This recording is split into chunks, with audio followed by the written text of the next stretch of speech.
Gotta admit, little emotional. Not gonna lie. Not gonna lie. Mm. Everyone on the VOD is watching. Like, why? Last episode of the theater, the Final Fantasy IX theater, just went live, so still recovering a little bit from that. Immeasurably proud of that. I do not often say that I'm proud of something that I've produced. This is one of those rare times. Holy crap. um, so, today we'll be starting Super Mario Sunshine. Um, Now, I don't have as much history with this game as I do most other Mario games. I happen to have access to this game at an unusual point in time in my life, and thankfully I held on to it thanks to some issues. But I don't want to get into that. The long and the short of this, the most important thing is that Ginga Man is putting it towards the Metroid block. That's very important. If it wasn't for that, I don't even know what I'd say here.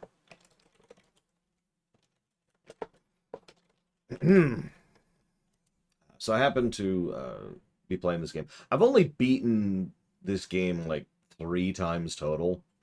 I've only 100%ed it once. And the catch is, I have two very strong memories of this game.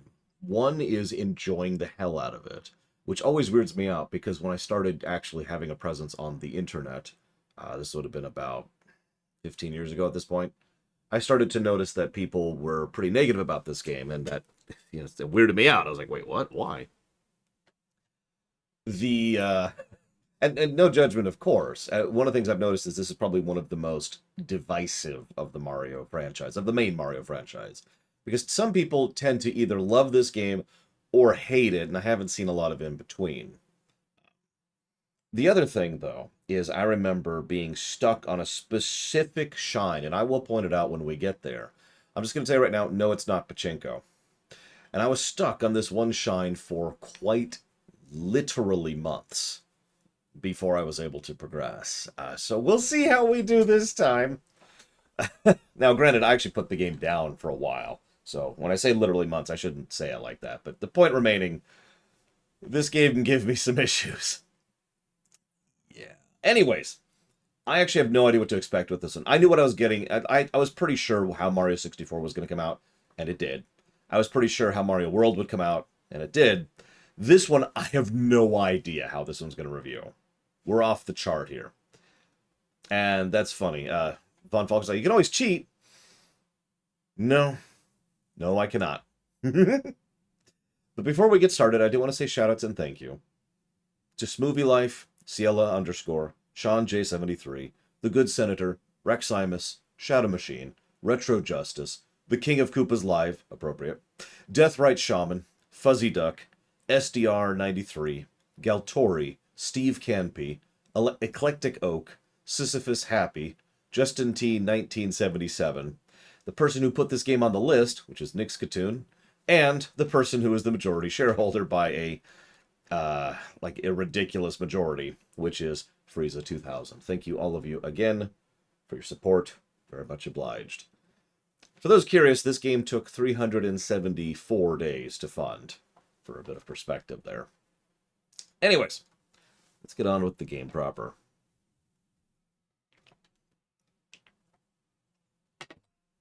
I mean, you can Hasmus, it's just... I do hope we'll have at least a little bit of the a cappella crew today. For those of you who know what that means. For those of you who don't worry about it.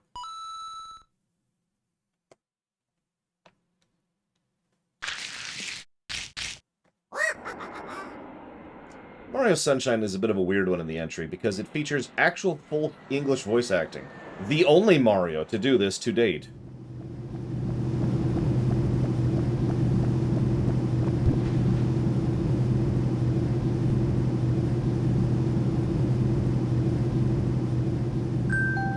Ooh, look at that!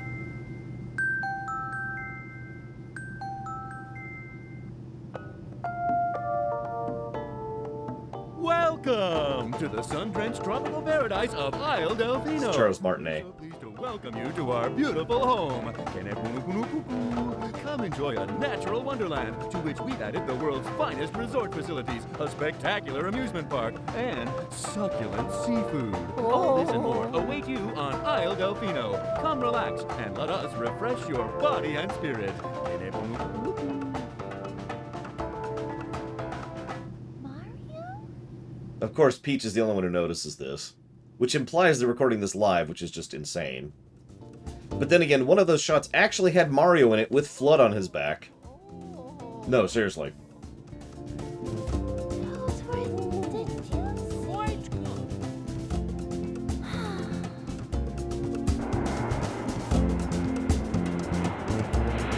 Sure.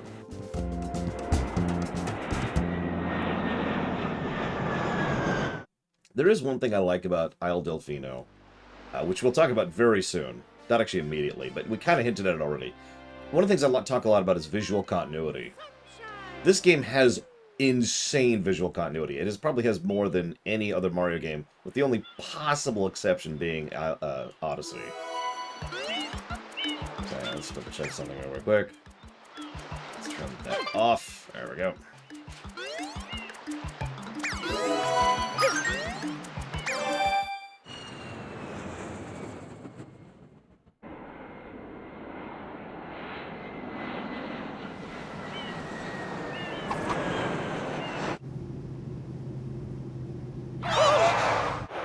Those are some pretty impressive breaks, I'll be honest. What happened?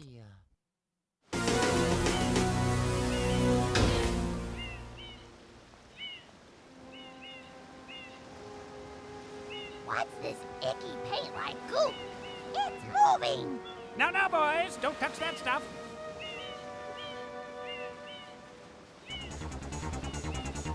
Who's that person who doesn't look at anything like Mario, really?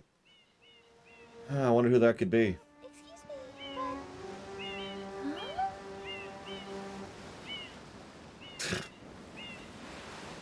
I am most concerned with the well-being of the princess in this dreadful heat. Master Mario, if you would, cross over to that shore and find some assistance.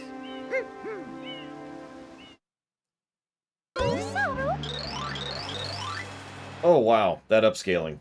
There we go. Okay. Okay. Ooh. Alright.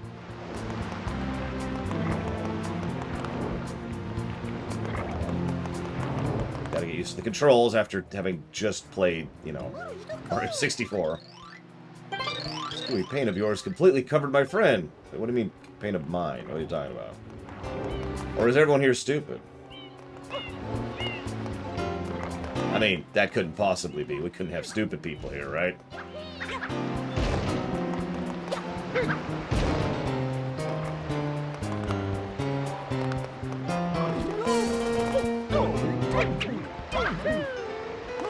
Yeah.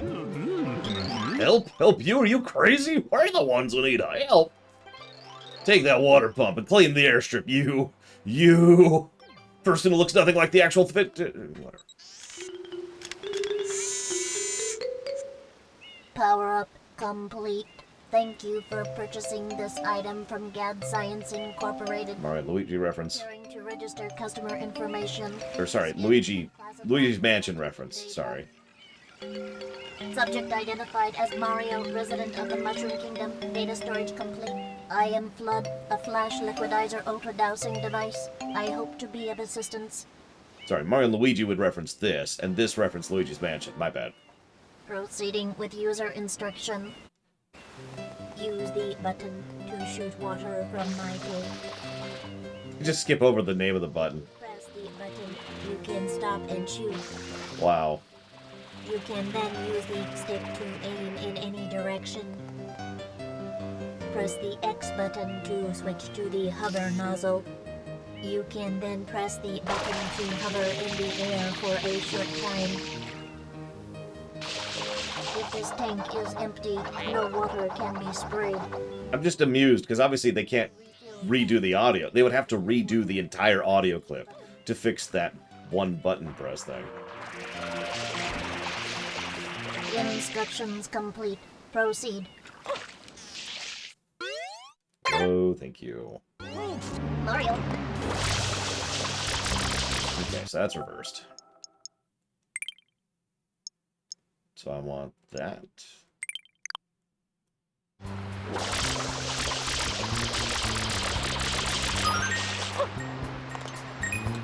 Mario. That feels right. I don't know. So, okay. Obviously, they could have done that. They just didn't because they're stupid. Welcome to the nozzle I'll be using the most of this game, by the way. Because of this. For the same reason I tend to main Peach when it comes to Mario Bros. 2.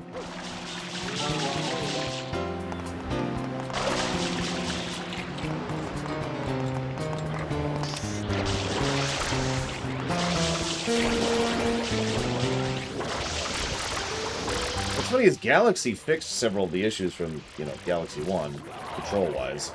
But it might be the only one they actually put some work and effort into. Whatever.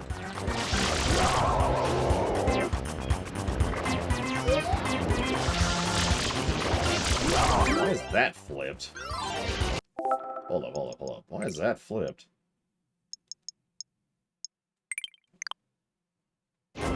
There we go.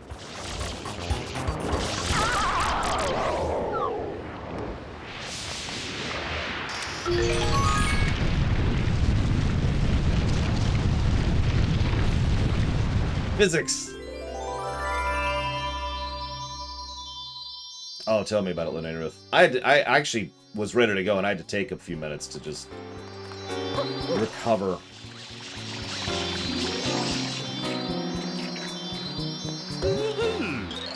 Ugh, ugh, well, I really thought I was a goner. Hey, hang on, it's you! This whole mess is your fault! Oh, Shine Sprite.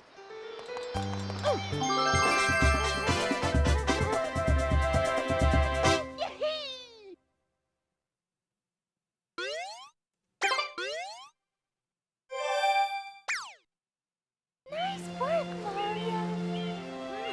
Quite an unusual device. Is it some sort of pump? I am Flood. Glad to meet you. Hey, someone's coming. I'm trying really hard not to make a cop joke here.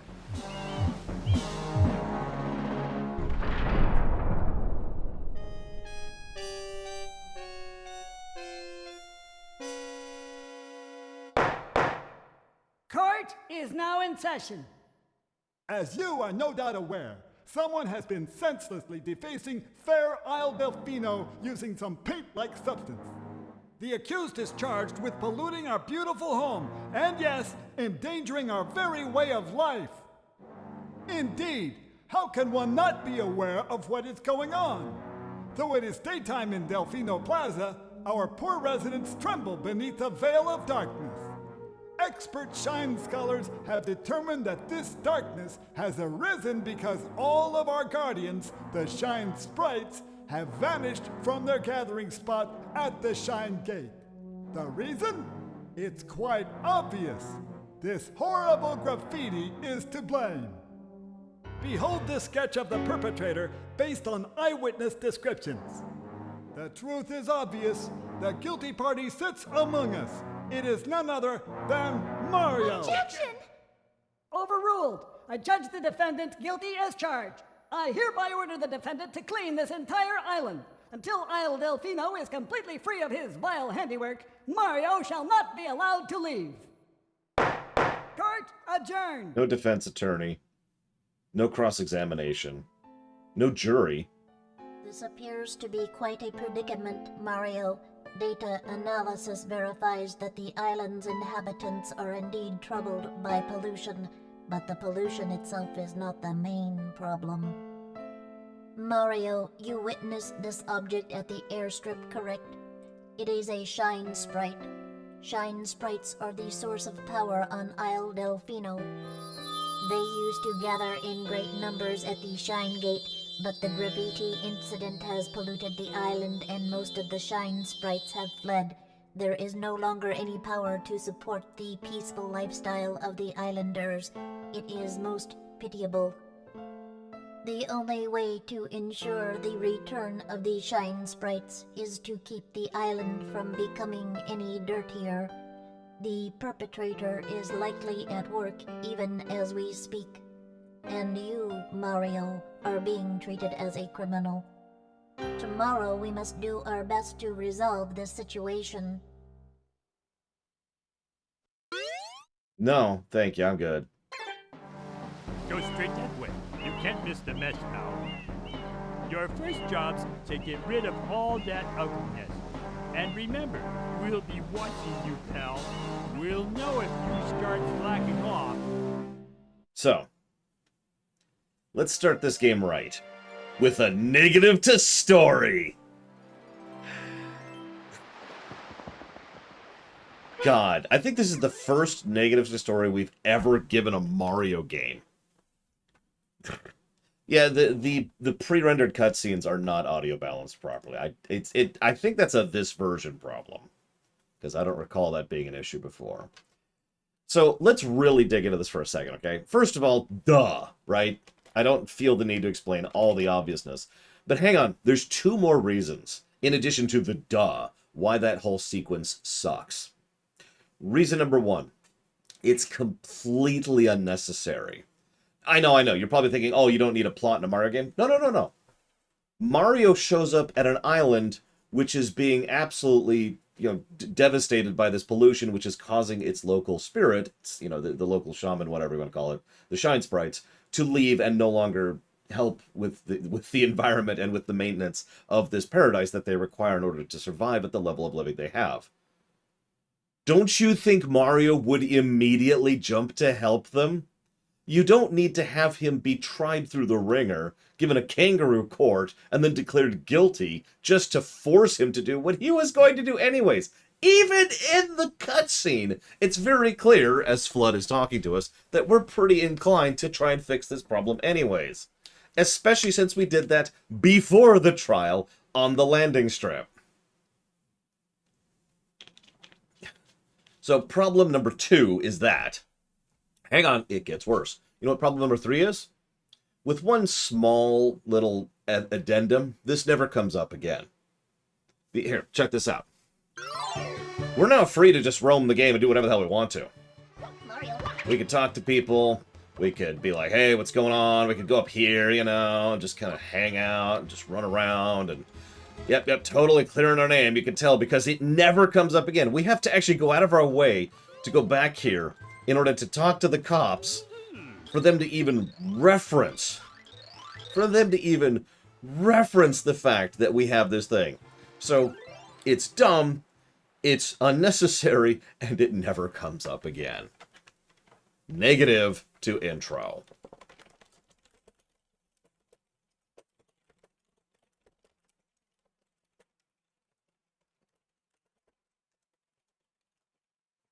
Yeah, exactly, Lord Hammond. All right, Superman, we're totally gonna reveal your identity to the entire world, and we'll totally kill Lois Lane unless you decide to save our planet from a meteor. And Superman's just like, dude, you need to chill. It just.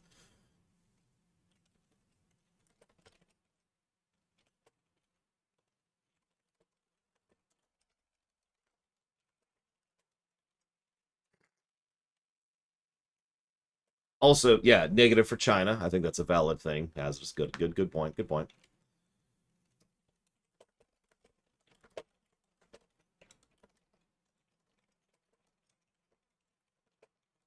So yeah, that's just what the hell ever. Don't even know what they were thinking with that. Now, I know they're trying to set up their big plot twist, which is... We'll talk about that when we get there. But yeah, so, okay. Yeah. Exactly, von Falkenstein. Oh yeah, I took care of that meteor a couple hours ago. Alright, so. I love so much about this game's presentation. It looks amazing. Even on the GameCube, it looked amazing. It's one of the...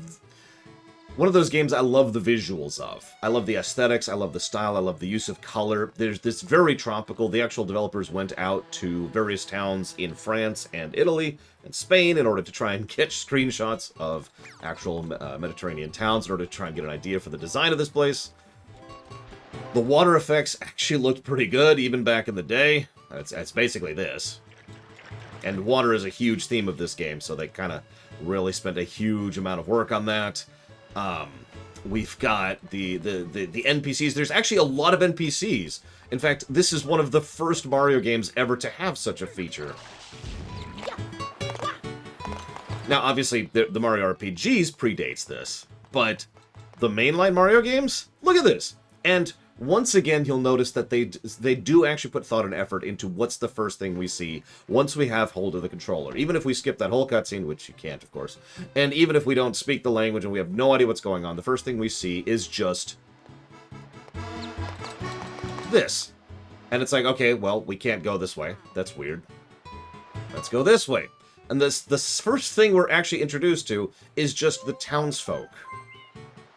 Now, I'm making this point very clearly because I've talked about this in every Mario game we've covered. They always try to design the first thing you see and the order in which you see things to incline you towards something, to try and guide your gameplay.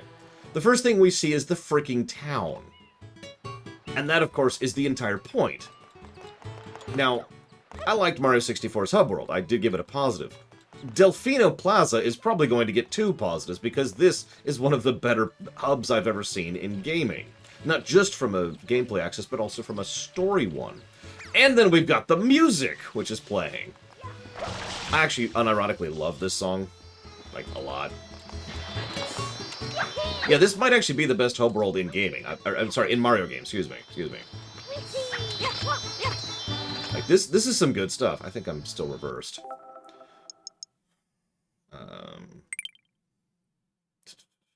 So, yes, I want that inverted. I think. Yeah, let's see if that feels right. Out, in, left, right. Okay, we're good. Now, I didn't just climb up here because I like the jumping and maneuvering in these games, but actually because I wanted to show off something, too. That over there is the harbor stage. That over there is the carnival stage. And this is what I was talking about with visual continuity. I kind of hinted at that earlier, and we're going to be seeing that throughout this entire game. Almost every stage can see at least one other stage from the stage. And as people... Here, let's get away from this sound effect. As people who have done the out-of-bounds work with regards to the camera can tell you, those things are actually rendered. Now, it's a tiny little... God dang it. Shines everywhere. It's a very low-scale render of it. But that is actually rendered out there. That's not a 2D image. And it's most obvious with the stuff that moves, which, of course, I'm in the wrong position to show off, but there you go. And you can actually see... Well, okay, now it's not because it's abstract.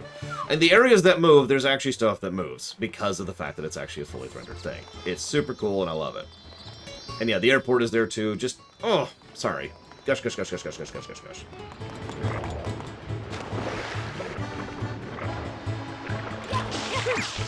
Okay, so, hang on. So we gotta throw positives out here. Or at least jot down some thoughts. We've got hub, question mark, music, question mark, visual continuity.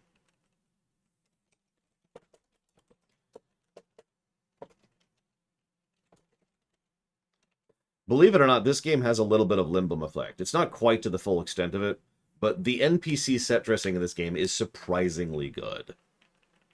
Almost every stage, it's not just the hub, too. Almost every stage has just people hanging out. Like, hey, what's on? It's a resort. Of course there are. One of the funny things, so I haven't talked a lot about the behind the scenes. There's actually not a lot of behind the scenes info in this game that I haven't already told you. They started working on Mario 128. It was extremely stressful and a cursed, horrible, terrifying production of Doom. Miyamoto quit directing during that, partially because of the stuff that happened during Mario 64. And decided to take more of a back seat and just become a game developer rather than actually being the game developer. The gentleman who, I can't remember his name, Yamauchi, I believe, who was leaving Nintendo at the time, thank God, said he had one final request as he was leaving, and he said, hey, do me a favor, put a Mario game on the GameCube. Now, he didn't say that for any creative reasons. He said that because the GameCube was kind of flagging in terms of sales. And he felt that at least part of that was because of the fact that one of the launch titles was Luigi's Mansion. A good game, it's worth noting, but not something that's going to sell all that well. So he wanted them to put a Mario game on the GameCube in order to push the GameCube market. And it freaking did. Did you know this game actually outsold Grand Theft Auto 3? Now, that may not sound like a big deal, but it was a huge deal at the time, especially since, if you remember from my GTA lore run, Grand Theft Auto 3 was a blockbuster. Grand Theft Auto 3 was something that actually pushed units. People would buy PS2s just to be able to play Grand Theft Auto 3. So, this game sold quite well, and in fact is one of the reasons why Nintendo was able to do well enough in that particular era, when they were kind of dipping, to be able to push development into this little side project that they've been working on for a while, which would eventually become the Wii. So... But this game also has one other little thing going for it. This was the first game produced under Iwata. Now, I don't know if that's significant or not. I'd like to think it is, because everything I've ever read or studied about the man and his work policies, and the ways that he starts... Look, questionable content's awesome. What do you want from me? I actually have all the books. One of the things that Iwata was always very, very big on was take care of the people, then take care of the product. In that order. Shifting the priority in that order. Now, I mentioned that because this was also coming out at a time when Nintendo was kind of, oh my god, we've got to force this out, we've got to get this, we're not doing great financially, we've got issues. And Iwata actually flat out said, no. Sunshine was given time. Now, what's interesting is there are still undeveloped parts of this game, and we'll be showing them off as we go through it. But the reason so much of this game is as polished as it is because they were given that time.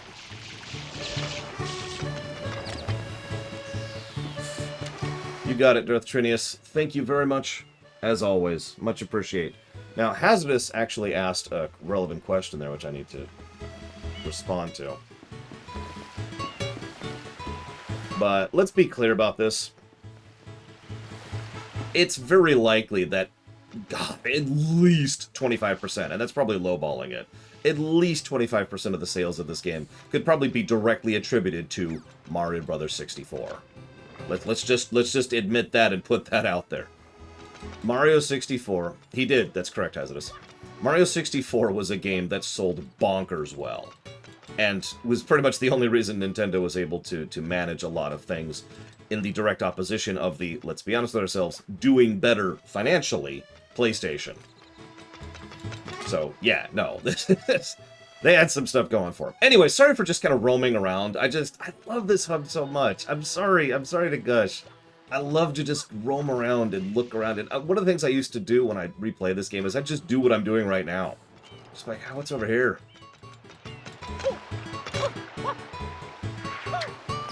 Well, it's interesting you say that, because nothing's blocking the sun. Oh, sorry, we're actually in the... Yeah, let's go out here. See? Nothing's actually blocking it. Yes, this is technically a Switch game. The theater was awesome. You should totally watch it. One of the themes that this game gets across very quickly is water. Now, again, the game is all about water, and almost every stage has to do with some kind of liquidity or another. Obviously, this is one of the better movement techs in the entire game. Now, real talk, how many of you didn't realize for a long time that you could do... whoop, I screwed it up. Hang on.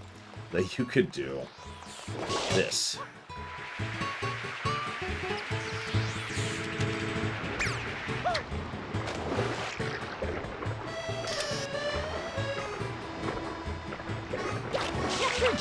I didn't realize that for a very long time, because I'm a moron. So, to be very clear about what I just did, let me explain this properly. I knew you could do this, because duh, right? What I did not know you could do is spray just the tiniest bit of water in front of you. Oh, hang on.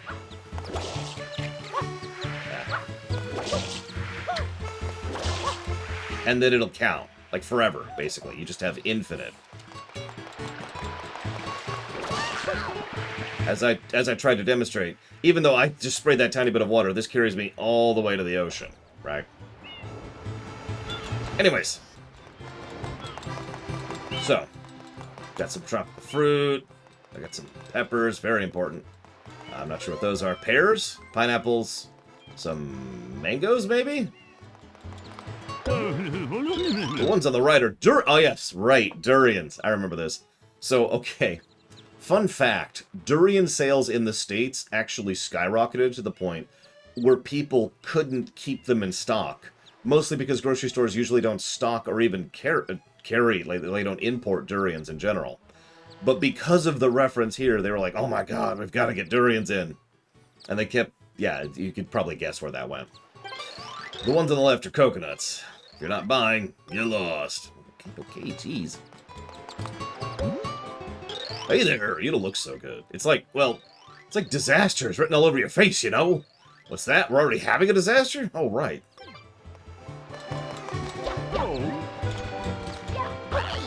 Also, multiple toads, which isn't a new thing, but I think it's new to the Mario, No, I guess it isn't new.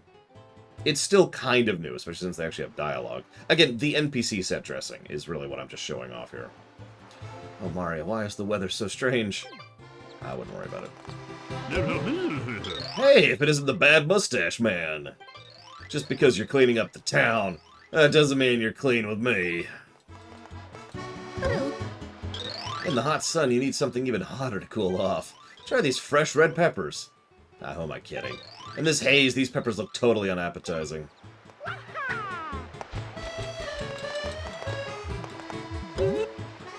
What's this now? That mustache, that red cap. You look just like the villain in the wanted posters. You cad. You're the one writing M on all the walls. You listen to me. Clean it all up. Now, hooligan. I heard a yell from the square. What happened? Favorite style Mario game? I mean, technically, I imagine that would be the RPGs, but at the same time, I think it is platformer because Super Mario Odyssey is my highest rated Mario game ever. So, by the way, you see that blue coin? That is pretty much the reason why 100%ing this game sucks, and this game will get at least one negative for the 100%ing cycle.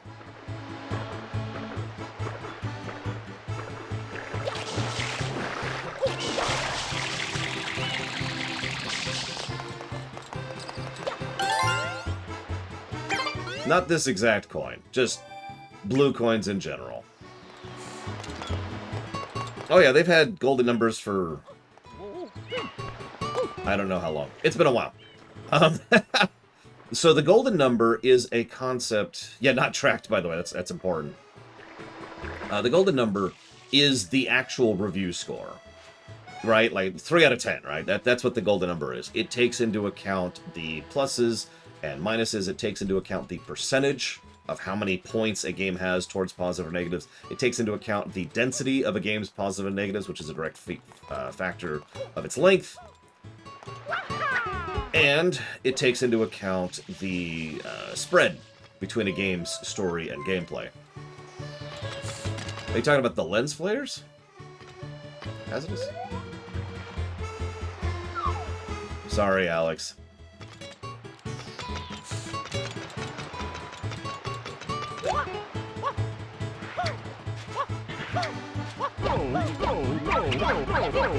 Ham. Hey, I think you're in need of a pair of my special sunshades. Oh well, think again. Maybe you're not ready. You need to spend a bit more time. The focuses. Help me out, everyone. What's he talking about with the focuses? Also, I think I saw something over here somewhere. Where was that? Wait a minute. So yeah, there's kind of an underground section like this.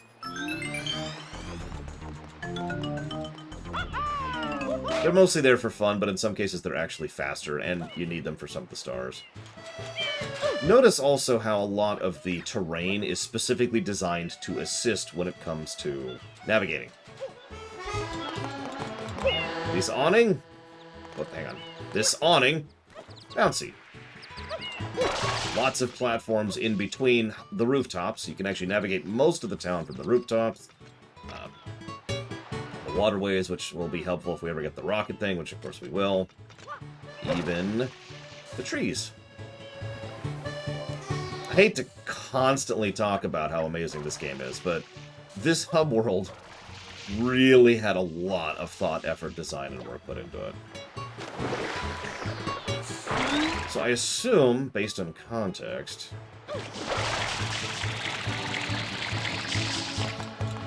Oh, no, I can't see any here. Hang on.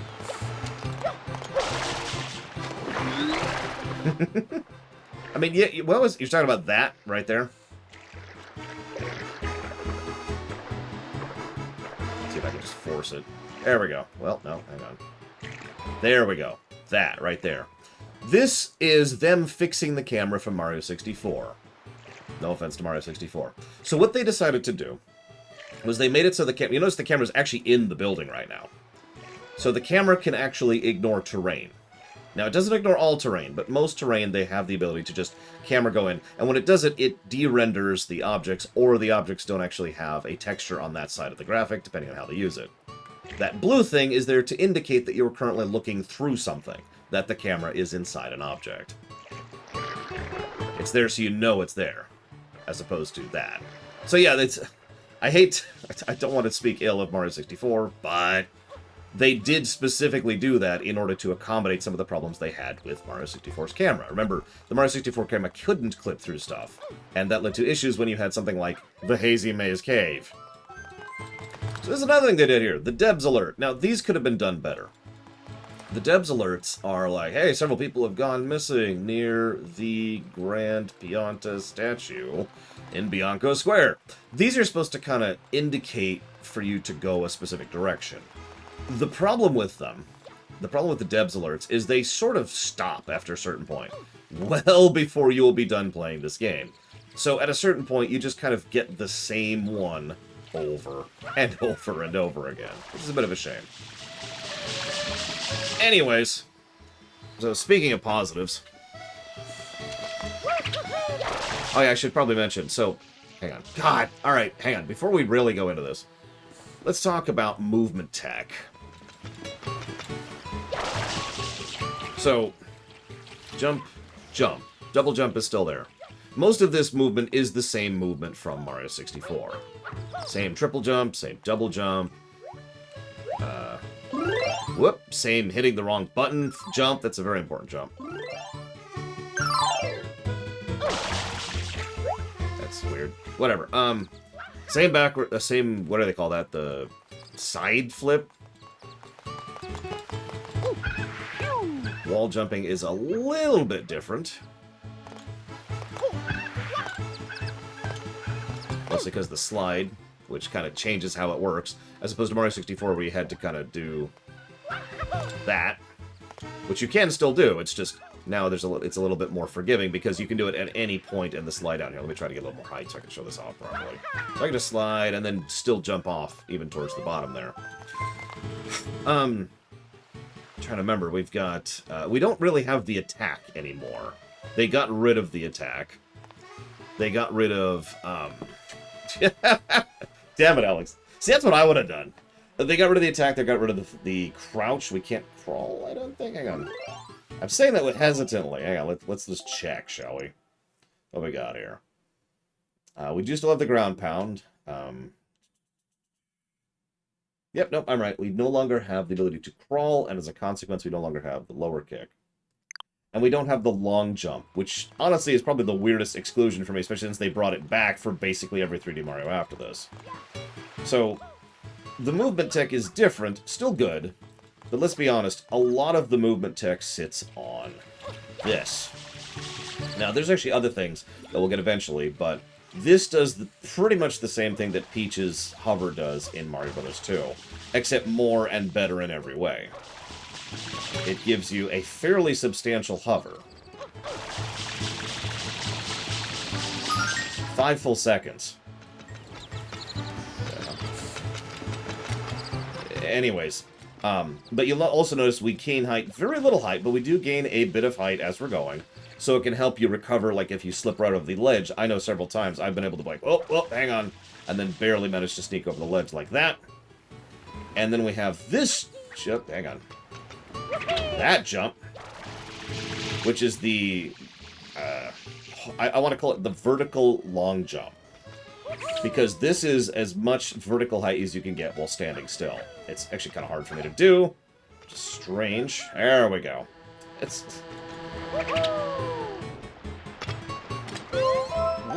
No, not the parrots.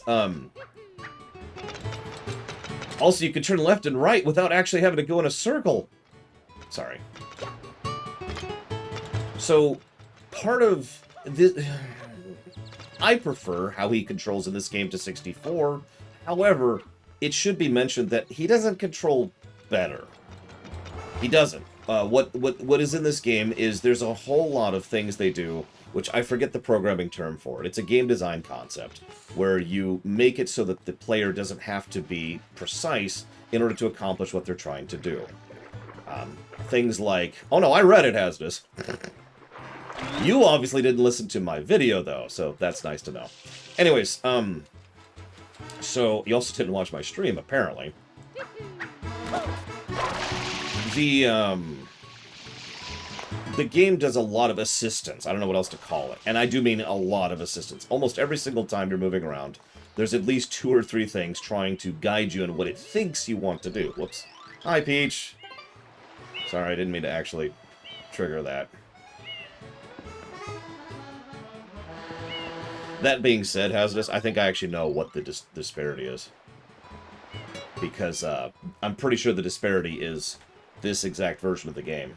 Because I actually went and tried what you suggested on camera, and then after the comment I pulled it up just to verify, and no, it does not work that way in this version. So, another reason to be irritated at this particular port.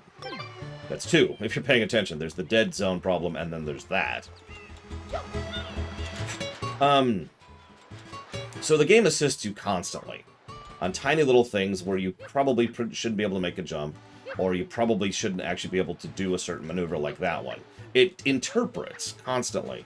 What that means is there's a great deal of fluidity to how the game flows, but it also means you feel kind of squirrely, like you feel like you're always moving around and just kind of doing this weird, loose movement.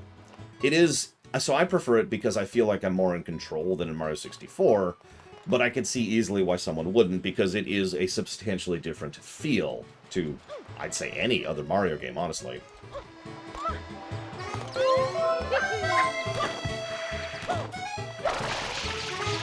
And yeah, there's some... It's not quite squiggity. As you can see, we stop pretty quickly. But at the same time... If you touch that control at all, the game's like, you got it, I'm ready to go, I'm ready to go. So yeah, it takes some getting used to. I'm not saying it's great, I'm just saying it is different. Okay, so we talked about, so let's just jot down all the stuff we've been talking about here. So we've got, hey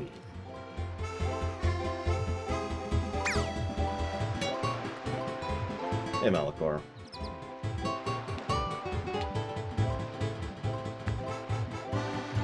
Well, what's funny is this kind of assist thing became very common in gaming after this game. Now, I don't know if that actually is directly correlated, but those facts are true, so make of that what you will.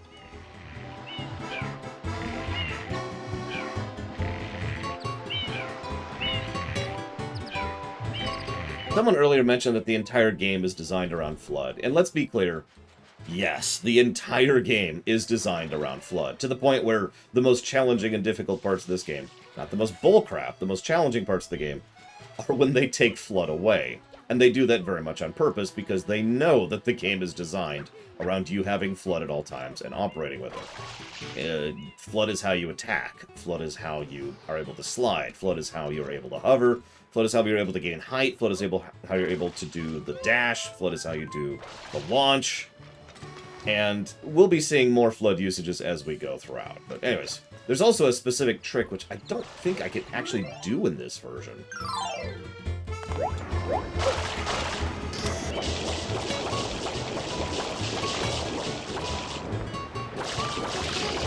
It looks like it's not going to let me. It's interesting. So there's a specific trick in the original version, maybe it's just controlled differently in this one, where you can shotgun water. It uses a fairly large amount of water, and in the process, you send out tons of water in front of you. It's effectively the best method, by far, in order to be able to take out bosses or enemies or whatever.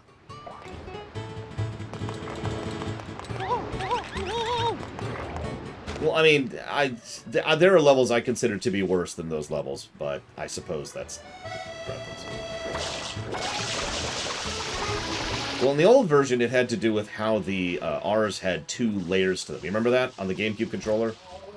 There was, like, pressing lightly, and then there was, like, a click, which would do a separate different thing. And every time you hit that click, Vigilant would donate $4, which is kind of weird to get used to, but, you know, it's something that's just kind of strange.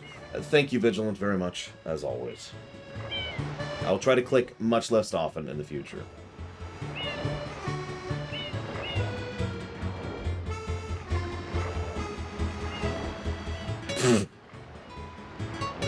I sure hope that's the wrong game.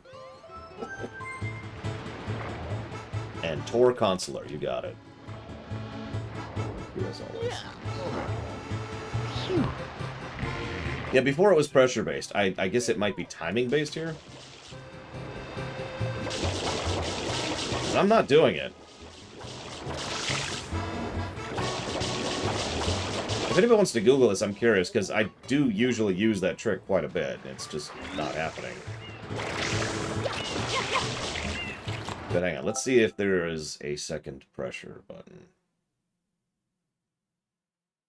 There is not. There's just that.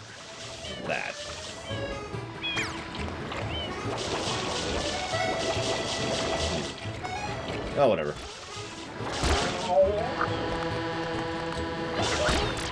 There it is.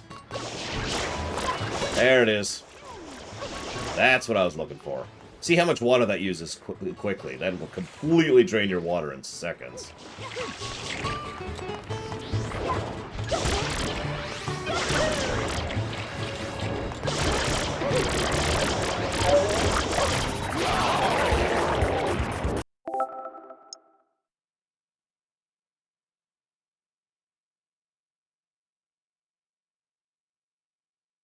I'm triple checking this, but I don't see anything that says anything about RB, and I don't see anything that says anything about high pressure.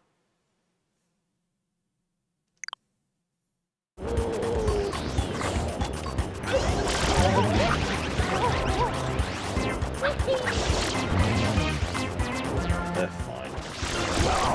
Do it the boring way.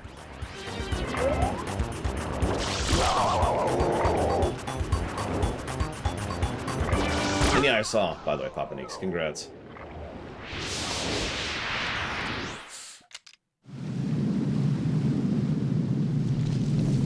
Well, yeah, but just hitting R doesn't do anything, Gigaman, like I said earlier. Like I showed earlier. Princess, look! On the statue's head!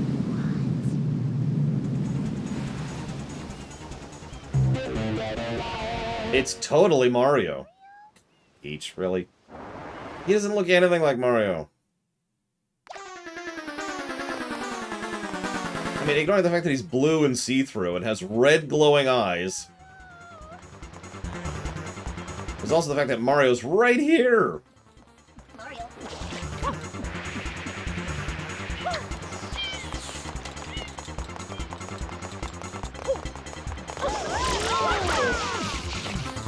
What's up?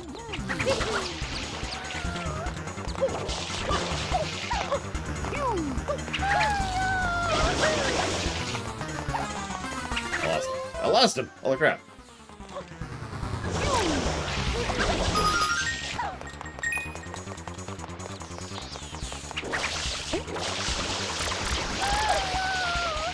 I guess this is easier to do than it used to be, so I can just do it this method.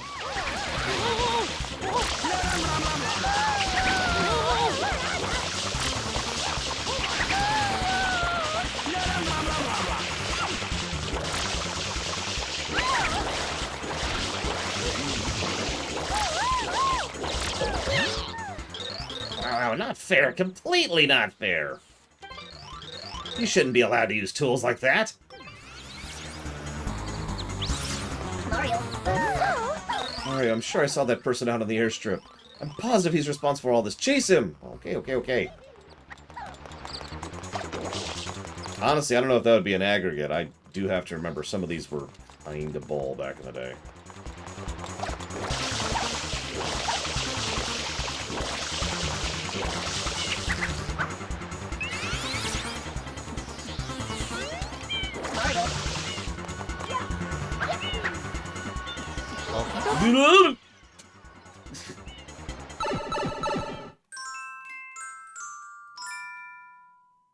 So, as with Mario 64 and Galaxy and so many of these, there's the little hints, so that's going to be a positive.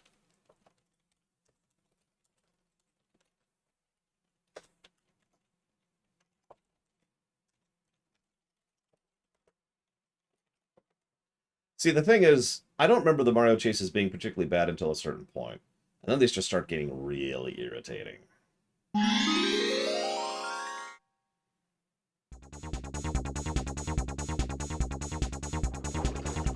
But welcome to the intro. Now, we have given positives to Mario 3, Mario World, and Mario 64 for the fact that you can choose your own route through the game. You can't really do that in Sunshine. You have to get all the shines with only a couple of exceptions. You have to 90% the game to beat the game. I don't think I knew that. Or at least I didn't process that until I started watching speedruns of the game. And started seeing the distinction between 100%, which is all blue coins, and just normal runs. And I was like, oh, yeah, no, that tracks. That's weird. So, while you can do things in different orders, you can't really skip anything. There's no, well, I don't like that star, I'm not going to get that star. There's, do everything. Huh? You're back again, are you? You seemed like you were in such a hurry last time I saw you.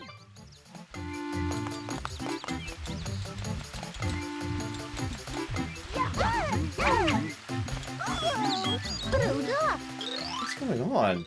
Didn't you just come running through here with a big paintbrush? Now you've got that heavy device on your back. Strange. I'm afraid you are misremembering. Mario 64 requires 70 of the 120. This game requires all of them. But to be more accurate, what this game requires in order to access the final dungeon is you have to do the final Bowser chase. The final Bowser chase of every stage requires you to get all of the other shines in the stage. So, it's kind of a technically workaround thing, but it is, you have to 90% the game. The only thing you don't have to do is the blue coins. That's it. I think you're in need of a pair of my special shades. Except I'm not.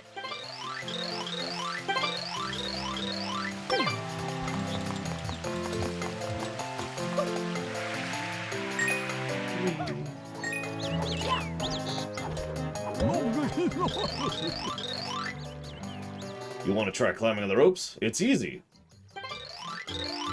Never fear, just get up there and bounce around. You'll be fine. Okay, fine, I'll go Google it. But pretty sure I'm right about this one. I'm pretty sure that all you have to do is beat the final Bowser chases.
No, it's not giving me the number.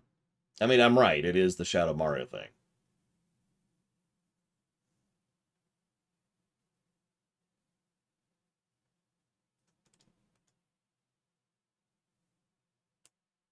God, I hate that period of time, Alex. It's really hard to get to sleep when you're in that stage.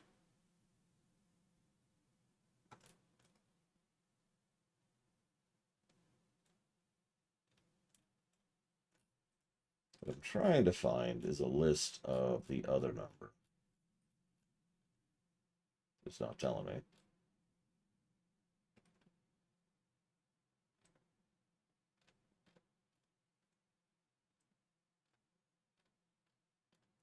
Okay, fine, you win. I'm wrong about everything hazardous. Jesus fucking Christ. I'm just gonna let this go and get back to playing the game and stop wasting everyone's time.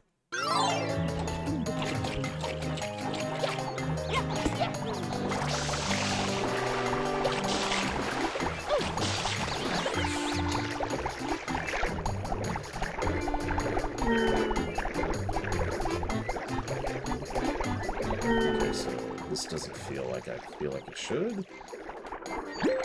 Sorry, I'm still getting used to the controls. They're a little bit different than they were on the GameCube.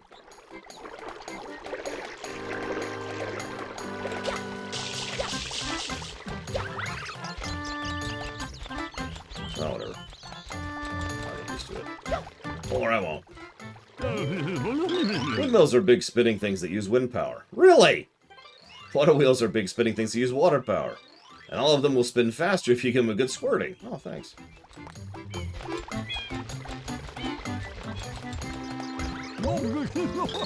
Would you believe my wife can toss people farther than I can? Yes. Oh, God! Our first example of what Chekias are, or whatever they're actually called. Hey, old timer. How are you? It's a weird thing you've got on your back. Listen. Thank you, Milker.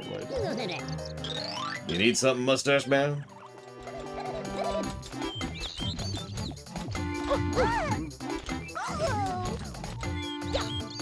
Don't whoa me. You're the guy who's been riding all over the village. You might have fooled the others, but I see right through you. Get out there and clean that mess up, you mustachioed punk! So violent, goodness.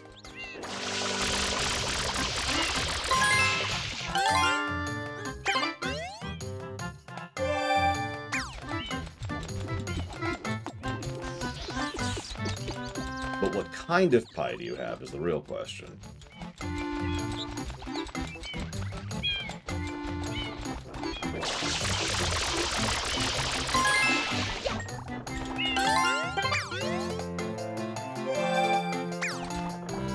Mathematical pie isn't that delicious, but it's still tasty, so I'll give it a pass. Is that everyone?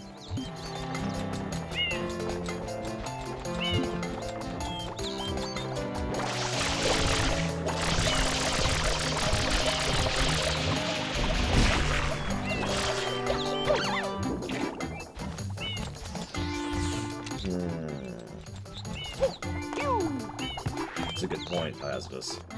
The thin mustachioed one is secretly Luigi! There's a trail here that connects to the big windmill. The goop made it too dangerous, so the door's been closed. You might be able to get through the water wheel up ahead. Oh, thanks for that.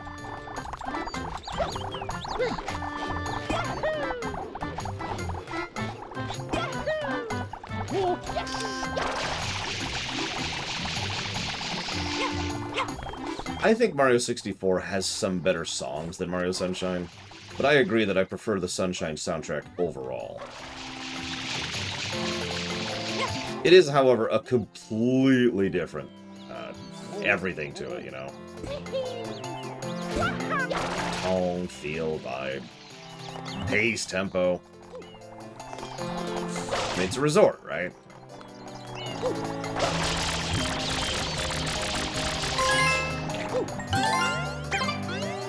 Like, my 3 favorite songs in Mario 64 crush anything this game has. But, speaking of which, as usual, feel free to shout out when you hear your favorite song. I admit I'm actually torn on my personal favorite because there's 2 songs that are really close for me, and it's so close as to basically be down to my mood at the time.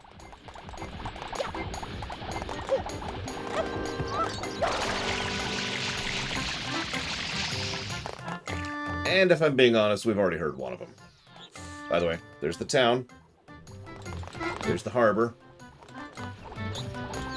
You can kind of see the Ferris wheel over there for the theme park. I think it's all we can see from here.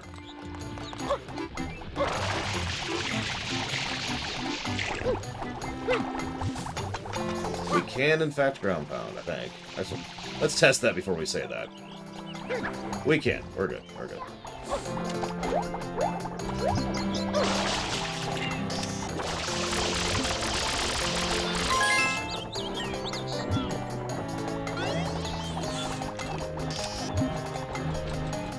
And thank you, DirectD, very much for that sub. Always appreciate. Thank you.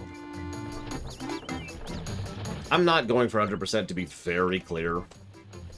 I'm not even sure we're going to be going for 90%, but we'll see.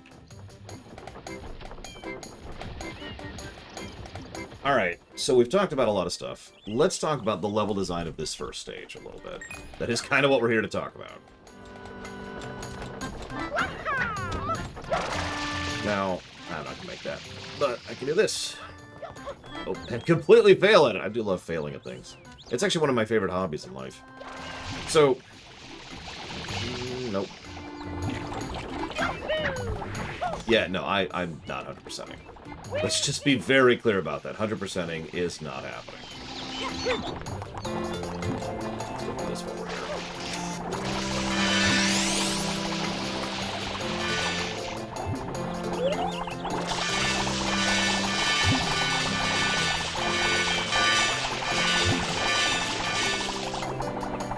We need to refill anyways. So, I love the level design in this game in general, but that varies based on the individual levels, obviously. So let's walk through it here. Let's actually do it in proper order. Notice this is all wet. Just pointing that out because we've got the little... I don't know what the purpose of that is, but whatever it is, it's keeping the thing wet. So we start off over here. We have a few people to talk to. We've got a sign, which nobody ever looks at. It shows you what the other things are. The harbor, which you can actually see better here if I can get the camera. There you go. You can really see the harbor that way. See? Maybe it's a sprinkler, but why would the sprinkler be? Oh, whatever. And then we've got the park over there. Yeah, for some reason, I usually put my sprinklers at the lawn. Anyways, so this is our first shot. And obviously, we know exactly where we're going. In fact, you'll notice they went out of the way to make sure that Petey Piranha himself is actually rendered everywhere on the stage. So we, at all points in time, he's also one of the highest points, and he also has a visible shine over his head. So we've got our goal, even if somehow we didn't pay attention to the intro cinematic that played, we have our goal for what we're going after. We've got a clear path going that, so let's go ahead and go down the obvious and clear path going this way. If we haven't figured this out yet, this is where we're supposed to figure this out. Sploosh. Oh god, it probably is hazardous. You know these people would totally do that. We've got a few set pieces to figure out what we can do with how and why. So, you know, we've got the log, we've got this thing, which goes immediately over this thing. And it's actually really easy to get over the wall, which is impeding our progress. We can jump over the wall here, we could go through the gateway up ahead, which the NPCs actually tell us about. We can actually just straight up manage that jump by doing this relatively easily. Point being, if you fail everything else, you haven't figured out jumping yet, this is the intended route to get to the other side of the wall. It's just going through here. Notice it does not crush you. It's not intended to crush you. It's just a way to try and get through. Like this. On this side of the wall, we have a fairly open area, relatively simple. It's mostly here for the flavor. Obviously, we will be doing stuff here later. But most of what you're supposed to be doing here is talking to the people. Again, they're really pushing that NPC side of things, which is part of why I like this game, is because there's people to interact with other than just stages to do. Something I liked about Odyssey as well, while we're on subject. I should probably point out, I've already shown off the slippery slide. There's actually two other methods of movement. One is this. Not quite as fast, but you can do it without any kind of water whatsoever. And the other is this. Both are pretty fast, but the former is easier to control. And of course, nothing compares to the actual water one, which I'm in the wrong mode for, but whatever, we're just going to go get our blue coin really quick. So, reasonably decent, not quite to the level of the quality we've seen in some of the stages before, if we're being honest with ourselves, but at least there is still some general guidance in how exactly we're supposed to progress. So, obviously everything about this stage is guiding us towards going over the wall. We even have a frickin' arrow, I forgot to point this out earlier, that literally shows us, this is the way. Whoops.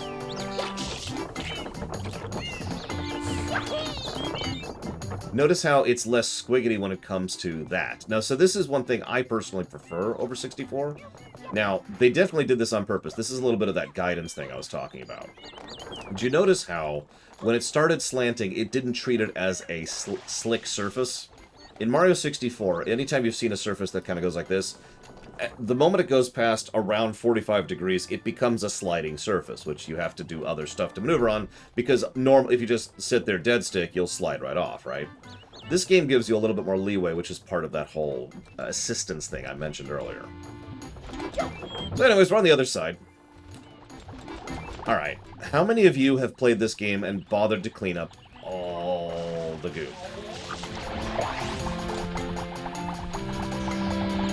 Don't worry, I won't waste your time with anything like that on camera, but I used to have fun just doing this. Trying to come up with efficient ways to do it, and, oh, shut up. Don't judge me! My favorite part is the fact that it's actually literally hiding stuff, like the trees, for example.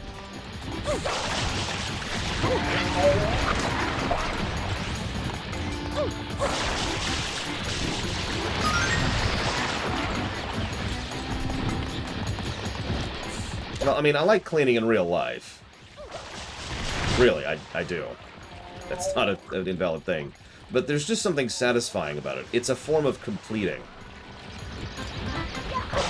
We have a clear sense of progress and a clear sense of accomplishment. You know, we are actually accomplishing something as we go through it, you know?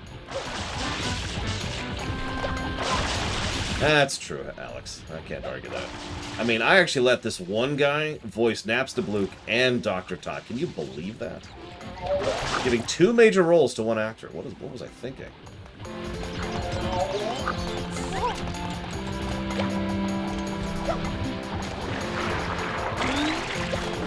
I mean, if we're being honest, you don't get anything for doing that. In fact, in several cases, the game discourages you from manually cleaning everything, because what tends to happen is as you complete mission objectives, all the paint is just kind of erased, which is actually what's about to happen in a minute here.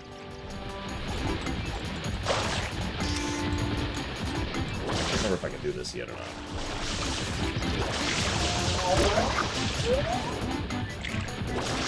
Me too, Dream Whisperer. Me too. Yeah. Angle's terrible at that. So, one of the things that they were very afraid to do in this game was to make this a non-standard Mario game. Bowser's present, obviously. Spoilers. But that's kind of it, you know? The game went out of its way to try and buck tradition in several elements of level design and several elements of enemy. There's no Goombas, there's no Koopas. There was originally going to be plain old humans as the Piantons.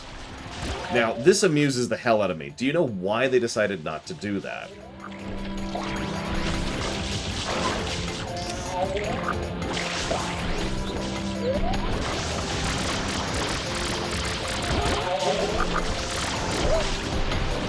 Excuse me.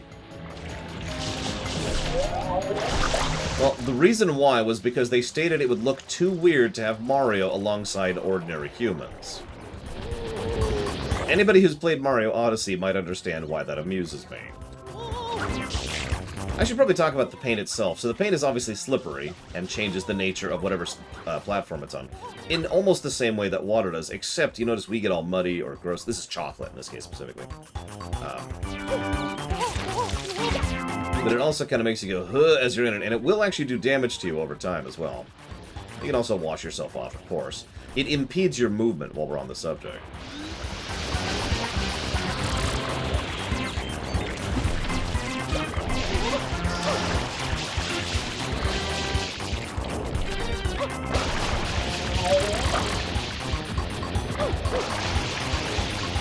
sure hope so, Alex, because they're all already in. I'm up to chapter 2 in terms of the polishing passes. Chocolate does do damage over time. Can't confirm. Come on. Controls are... I'm still getting used to the controls a little bit. I'll get there. Or I never will, and I'll just die the whole game. I better get used to it. There's some very difficult stuff in this game. And notice how it just gets rid of all the chocolate. Each stage has its own thing for the paint. We've got chocolate, we've got electric goop, we've got magma goop.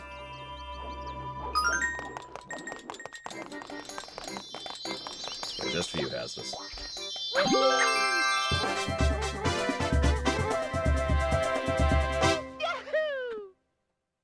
No, Jason Bauer. It's not even on my list. I might 90%. I'm not 100% committed to 90%ing. We are, let's call it 80%ing. Pretty much regardless, because we have to! Debs alert! Isle Delfino police are investigating a possible connection between recent graffiti and I accidentally got rid of it all. All on purpose, of course. I think it's just to add different flavor to each of the stages. So, you know how Mario 64 had lots and lots of different biomes, for lack of a better way to put it? Well, Mario Sunshine doesn't, because it's all on this one island, and it's all this tropical island, right? So...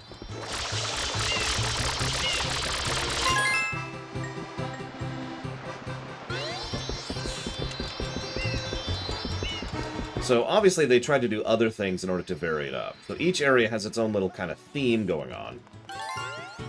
But also the different paint styles. And the different music, and it's usually, they use different lighting effects, and you'll see what I mean once we go through it.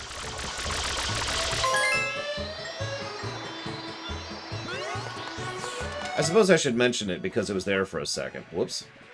Just the slow way then.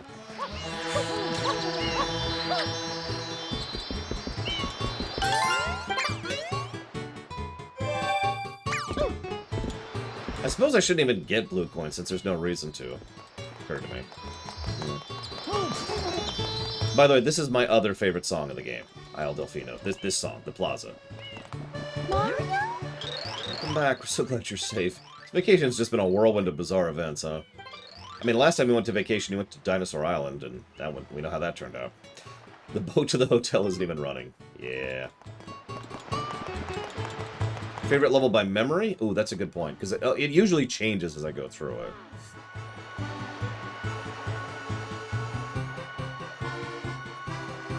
Oh, wrong button.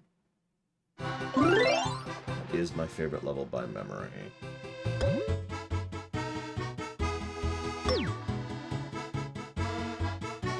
Of course, they're not there. I'm gonna go with the beach.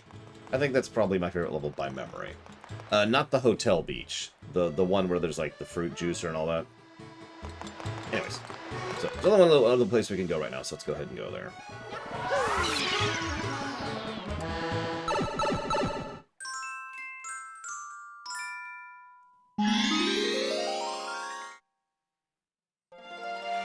So you remember how in Mario 64 they bothered to design your intro to the stage to indicate stuff? In this game, they started doing this thing. In fact, I should jot that down for pretty much the same reason we did in Mario 64. Those are skippable, by the way. No, the hotel hotel memory. The hotel memory can go to hell, but no, the hotel level can go to hell is what I was trying to say.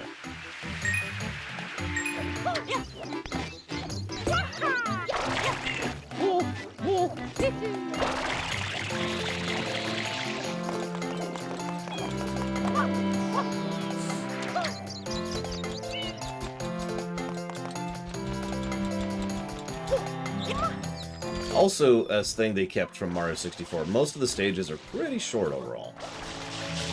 Mario. In case you haven't figured out how to hover yet, that's what that's there for.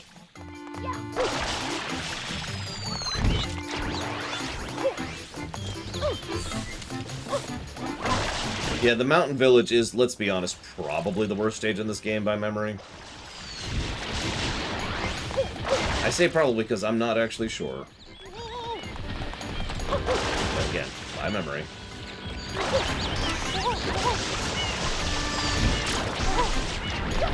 done this the normal way in a long time. Get a refill.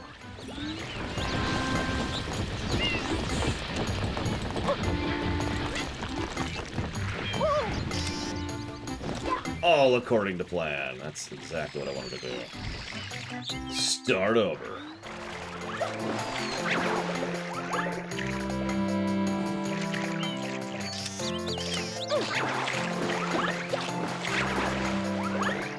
I'm doing something wrong with swimming.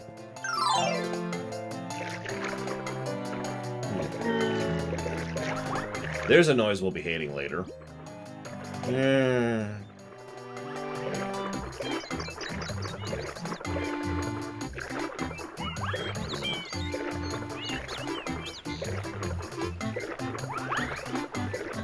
Yeah, even to this day, you still remember that hotel. Like I said, there's a few shines I remember very unfondly in this game. I encourage you to share yours as we go through them. Because, yeah, some of them are... And again, most of them are mandatory. That's the thing that really gets to me, too. Like, again, in Mario 64... there's several stars which can just go to hell. And I talked about this. There's several entire levels which I'd walk in and get like 1 or 2 stars. And then I'd leave. Can't do that here.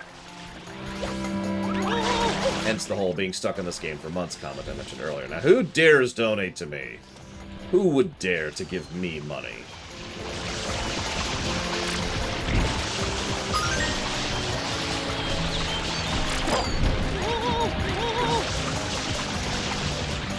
Oh, by the way, blue coins have permanence in this game. Not that it helps.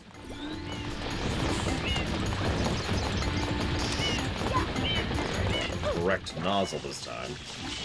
Good morning, Sean. Could you help out with the big-headed creature up there? You're the only one we can ask to lend a hand. I know it's a pain, but you think you can handle it? Well, I can try. But only because it's the first time P.D. Piranha ever entered the series. There's a few firsts in this one. I almost said there's a few thirsts in this one. This game has a lot of thirst going on. There we go. Now that we're on here, I can say thank you to Malachor very much. Always appreciate.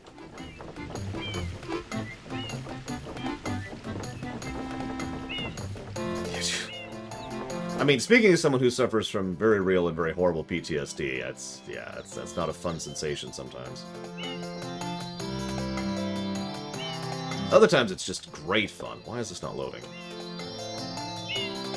Load! Yeah. Please load? There we go. And I'll put that towards Young Justice. You got it.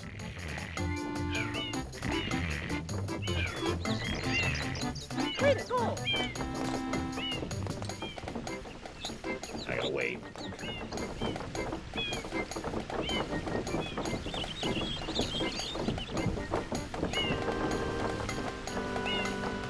I mean, I could jump up there if I was a better player, but I'm not, so... By the way, I should probably mention that I suck at this game. I know I've said that for every single game we've played since Mario 2, but it's gonna keep being true. So...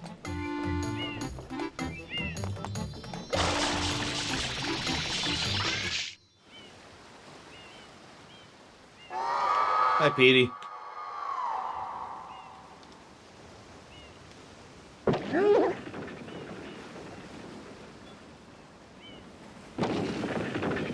As a kid, I didn't understand this scene because I couldn't see the cracks on my TV.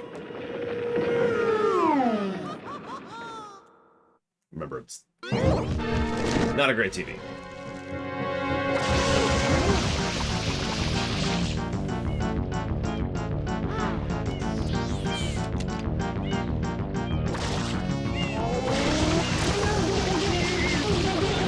Also, the person that got to do the sound effects for the bosses is just uniquely strange in this game. Wee wee, wee wee. Wait until we fight the blooper boss.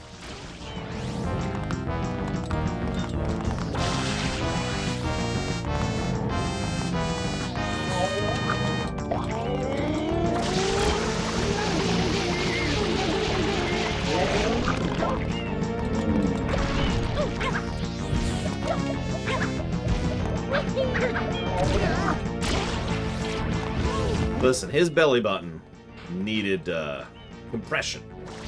It's a form of massage, really.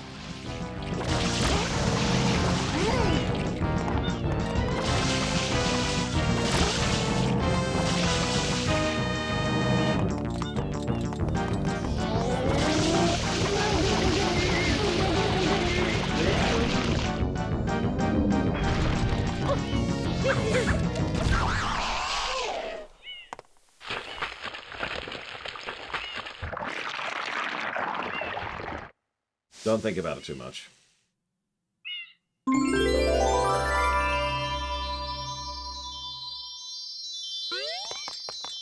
What? Depth perception. Oh, come on. Oh, come on!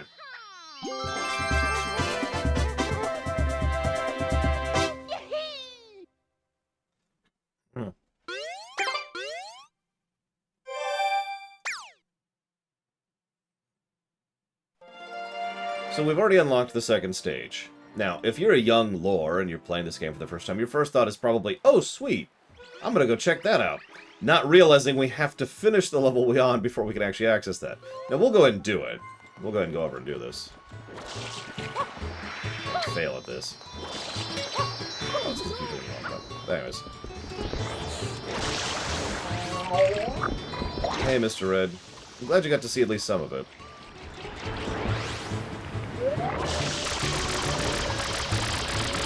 I have, but I don't remember right now, Alex. I believe the boss does an attack that refills your water, if memory serves.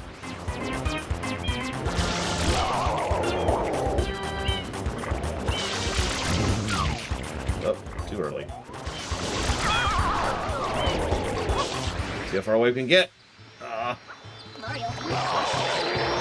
Aw, damn it. I forgot he had a second phase. Alright, hang on. Hang on.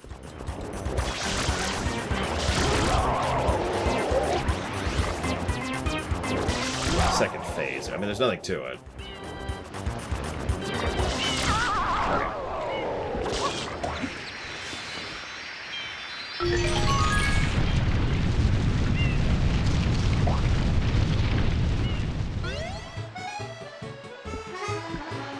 Of course you can enter the second course without completing the first course. What you cannot do is finish the game without completing the first course. Jesus Christ, it's the 5th time I've said this!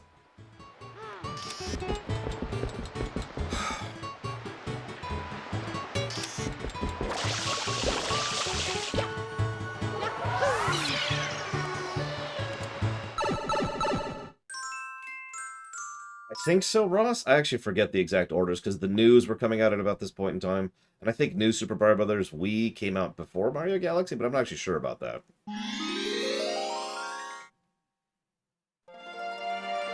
Either way, we now have this stage. Now, I wish I liked this stage more than I do.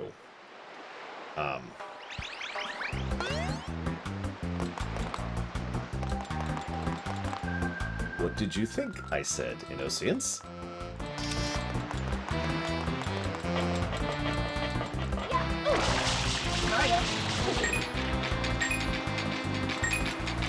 I mean, it's Galaxy or New Wii. Or the one on the DS, because I forget the timeline of this, really. This kind of came out when I was having issues in real life, which I'm not going to repeat because people think I'm doing it just to garner sympathy points, and they're done it wrong, but don't want to rehash that point. So, I wasn't really super up-to-date on gaming at this point in history. The next system I actually got when it came out was, come on. There we go. What I actually got when I was coming out, the next console I got when it came out was the Wii U. And by the way, that was given to me by a viewer to really give you some perspective on that. By the way, ink for the harbor, of course.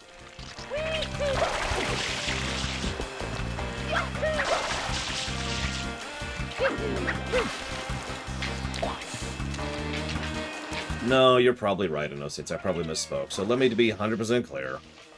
As a kid, I thought, oh, sweet, new level. I'll go do that level without having to complete. I'm saying it the exact same way I said it last time, aren't I? Because the way my brain structures sentences. Let me be very clear about this. What I thought was I could just skip the level and not have to finish it. Because, you know, that's how the other games have worked. Arguably since Mario 1, but at the very least since Mario 3. And no, it doesn't work that way. You do have to finish the first stage. Finish the first stage. That was what I was referencing. Kid Me... So what ended up happening with Kid Me, to finish the story, is I was like, oh, sweet, I'll just go do this other stage. Oh, this stage is kind of cool. And I ran into a shrine, I forget which, on this stage that I was having issues with. Well, no problem. By that point, I'd unlocked the next stage. So I did the next stage until I ran into a shrine I was having issues with, and then I just kept doing that because, of course, I did. Mario 64, Mario World, Mario 3, right? Same exact pattern. Until I got pretty much to the last stage, the last one of them unlocked, and I'm like,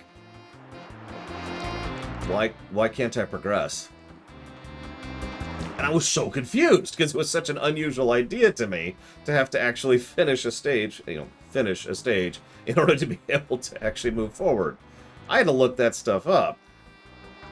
By the way, I'm just pointing this out. One of the ways that they saved on hardware, do you see the guy on the left there? It's probably hard to see him on the thing. Here, let me give you the full screen mode so you can kind of see it there. You see that guy on top of the chunks of crates or whatever on the left there? How he's frozen in mid-animation?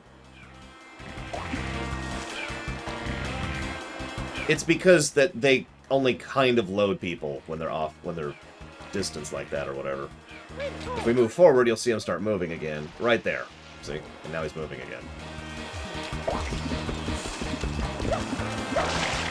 Anyways, alright, so let's go fight the boss.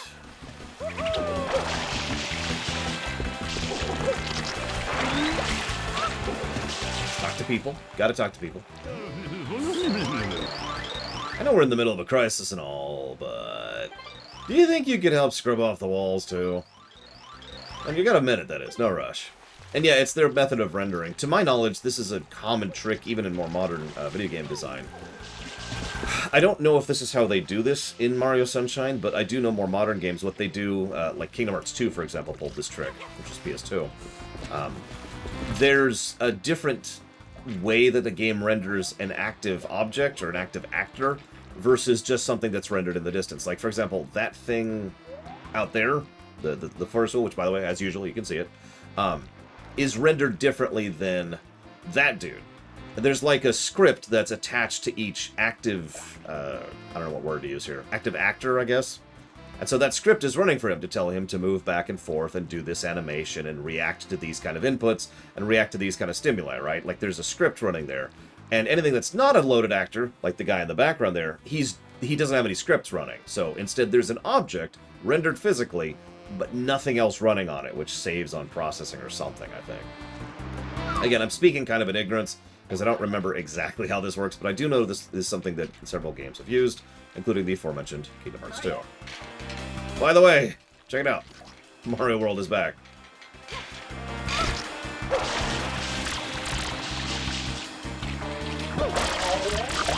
I know. There were fences in 64, too. Why am I getting these?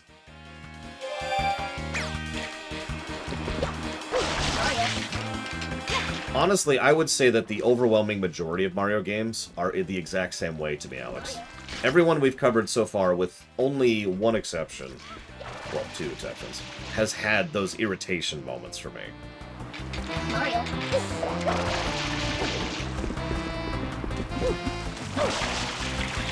Yeah, no, it's pure habit. I'm sorry, I apologize.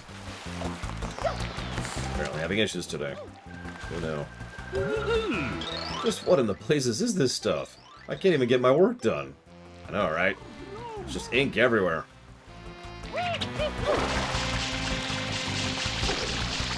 I should probably mention that while I have never considered speedrunning Mario 64, I've actually considered speedrunning this game several times. You can probably guess what keeps pulling me away from it. But the thought has appealed to me several times.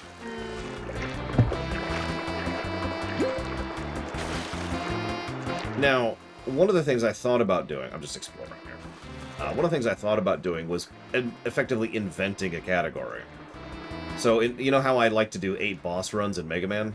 Where I beat the 8 bosses and then time, right? I've thought about doing something similar in Mario Sunshine. You know, get 70 shines, for example. Or whatever. Whatever shines I want to get, in whatever order I want to get them.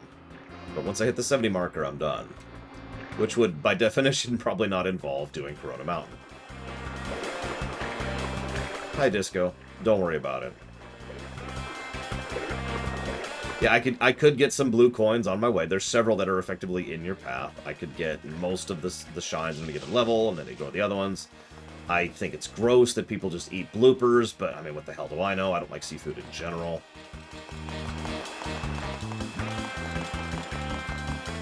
I have to admit, I like the idea of seafood, I just don't like the reality of it.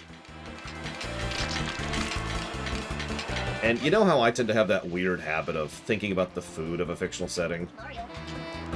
How many of you in chat who happen to actually enjoy seafood have ever thought about what kind of food or how the food tastes in Isle Delfino?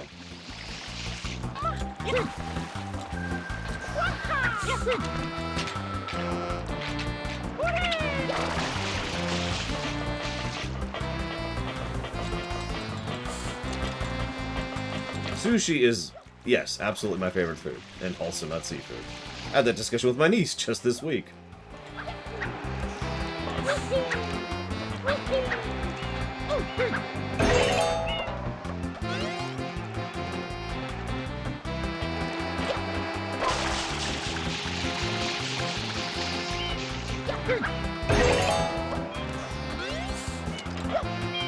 I was to say, the food should be really fresh, since, I mean, it's literally a tropical resort paradise place.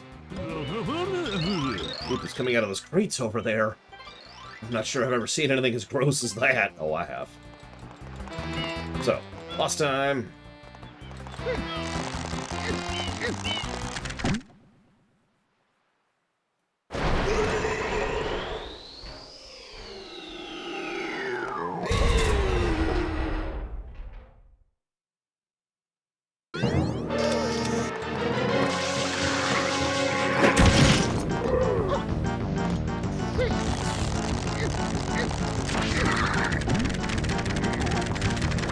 I actually don't remember off the top of my head, Giga Man. That is funny. Especially since I don't need it right now.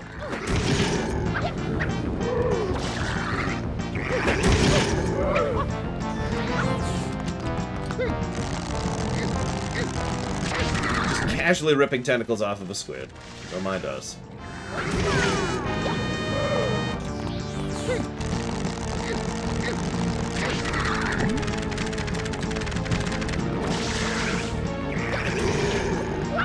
Damn it, why do fan mods keep being better than the originals?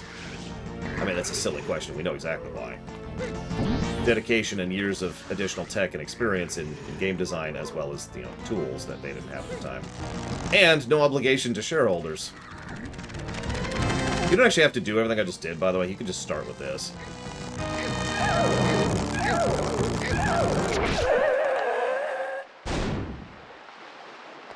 I wonder what this game would be like with a long jump. It'd probably help some of the sections I can't think of the name of right now. The Floodless sections. I didn't get them all. That's on me.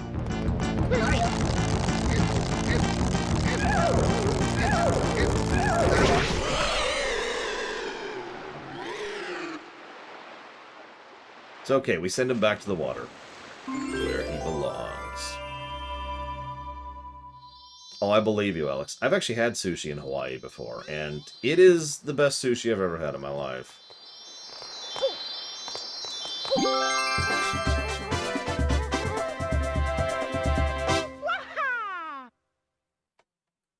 The second best sushi I've ever had in my life is in Vegas. Yes, it was even better than the Spam sushi. I know that's shocking.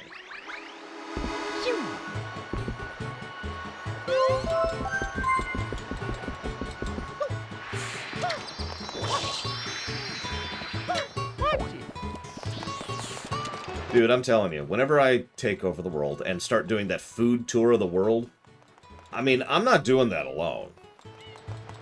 If I might quote myself for a second, good food is best shared. I want to show off something. I kind of forgot to do this earlier. This is my bad. So you see this little sunshine line here? This actually slowly goes out every single shine we get, bit by bit. Generally speaking, I usually don't even notice until it's like way out here and we've gotten like half the shines we need, but it's just a neat little thing.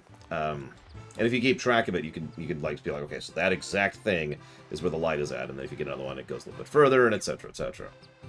It's a neat little thing. Anyways, I can't get that yet.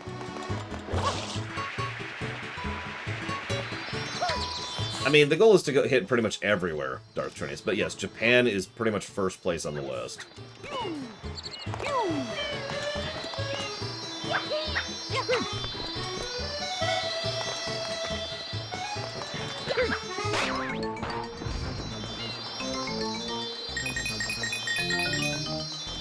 Random little sections here.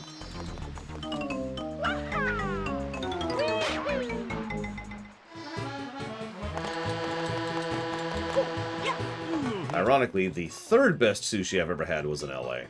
It was just at a conveyor restaurant, whatever those are actually called. You know the ones I'm talking about? Well, again, I can't do it until I take over the world as hazardous, so... They're like, hey! And the police are like, we're gonna take over, and then, you know, they get shot. Alright, so... Go ahead and do this in order. Might as well.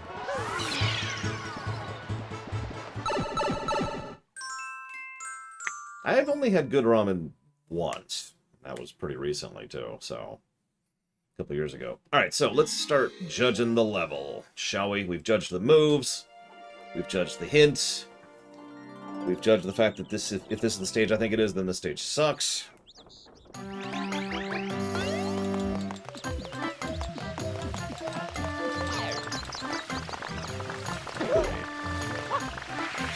More of those things.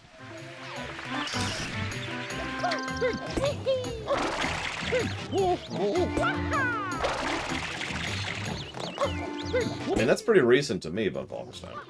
The last time I was in Hawaii, I was 7. So it's a little bit further ago, you know?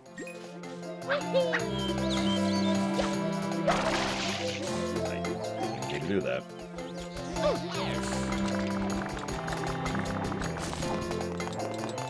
I should probably mention, so one thing they do take from Mario 64 in this game is they change the layout of the stage based on which one you enter it into.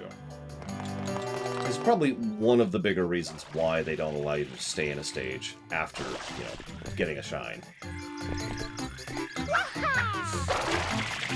By the way, how many of you, it took you years to really notice that those are actually shells? Little spinny electric things on those? A lot of these little details I tended to not notice as a kid. Well, okay, I was actually in my 20s at this point, but whatever. Because of the fact that I had I've told you this before, I had this dinky little portable TV at the time. Just like this big.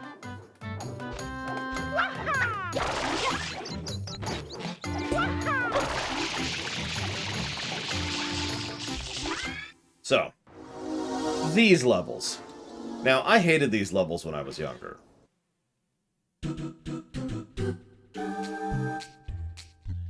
We'll see how we do. These are the Floodless levels. They're bottomless pits, so there's that anxiety that we've talked about before. And there's no flood. So no recovery. You fall, you're dead. Now, one of the things I've discovered ever since being accessed to the internet is that people love these stages, and in fact they are some of the most beloved stages in the game.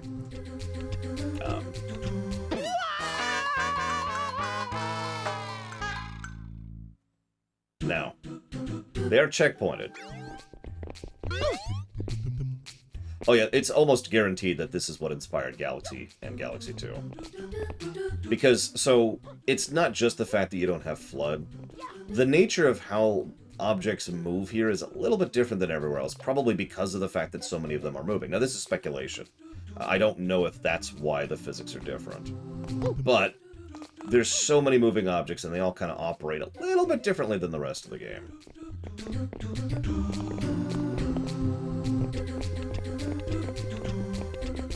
And that's true for all of them, by the way. This is nothing. Also, almost every one of these has a life. Sometimes two. I'm not gonna go for it anymore. Also, shout out to the acapella crew.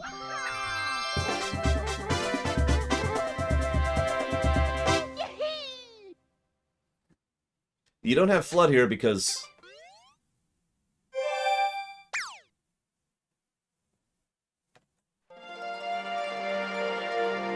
So there's that stage. We'll go in and unlock it really quick.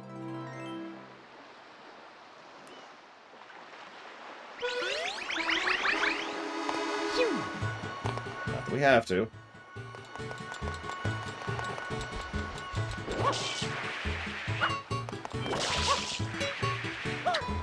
I mean, Peach as a protagonist works for me. So here, you can see what I mean. Notice how the shine was over here last time, and now it's over here. Just kind of showing you what I was telling you to prove that I was wrong. I was right, excuse me. Not particularly fond of being wrong.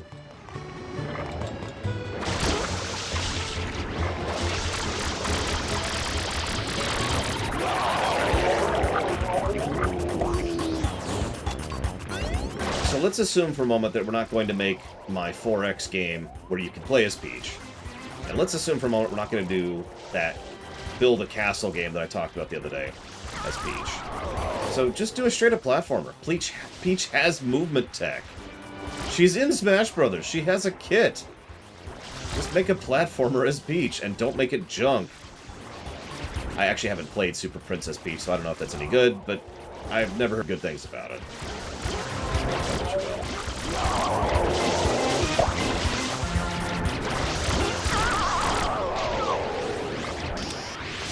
I'll save you. Best Mexican I've ever had? Carlsbad. Southern California. Dang it. I guess it's gonna take some getting used to. Thanks, Mario. You're welcome.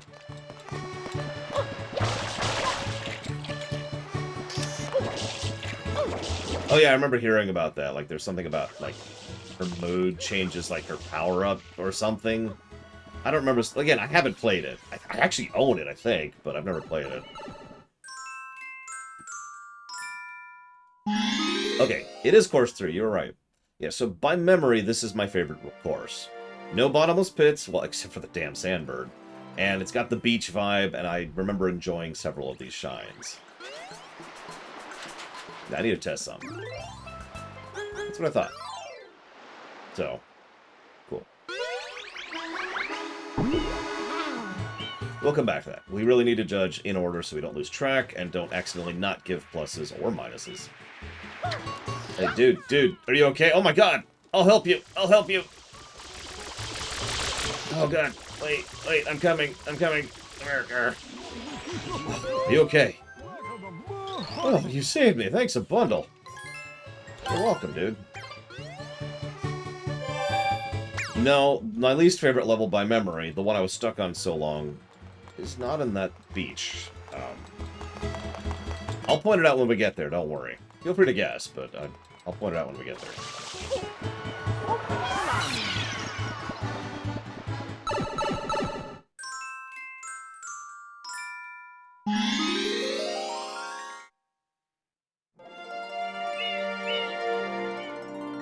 Yeah, the Sandbird... Blue coins are used to purchase shines. They are there for 100%ing. Like, to my knowledge, feel free to correct me on this one, but to my knowledge, there is nothing else that the blue coins are there for. They are there to make 100%ing this game a pain. Mario.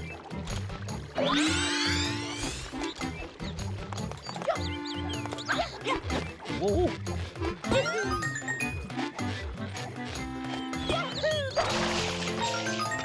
Oh, by the way, we will be giving a negative to the blue coins. At least one. Because again, main content. And some of the blue coins are absolutely stupid. We haven't really encountered any yet, because most of them are just paint a thing, or go down a thing, or help an NPC, or whatever, but... Yeah, I'm actually probably going to straight up Google... Oh, wow. I missed. Some of them to really be able to expound upon them.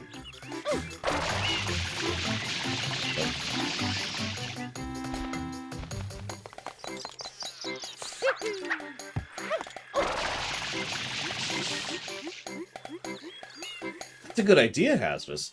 And you could just pay, like, maybe 50 cents? You know, something minor like that. People don't mind paying a little bit of money, right?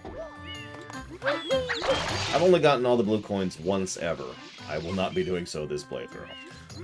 Unless you pay me $30 million. Then I'll think about it.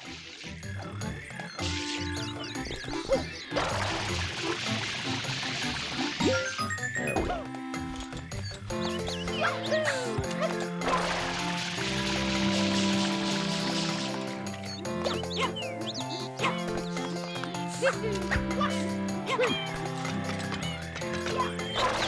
I think I actually do too, Rex, because I still have my GameCube save card.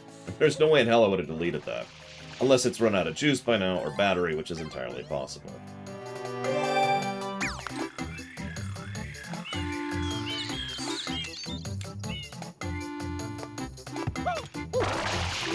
I mean, if someone really did donate some stupid amount of money, sure, I will absolutely go ahead and throw the next week of my life at 100%ing this game for you.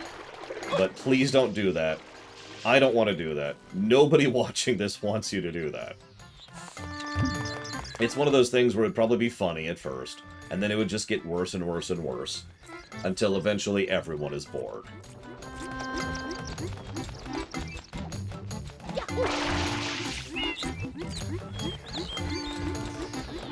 I'm not sure that's worth $1,000, to be completely blunt. Mario. Ignoring the fact that that would really throw off my schedule, which is already kind of off right now. There's also the fact that I would be losing this thing called, the hell, Mario? There you go. Customer trust. Customer satisfaction. Unlike some companies, I actually understand the value thereof.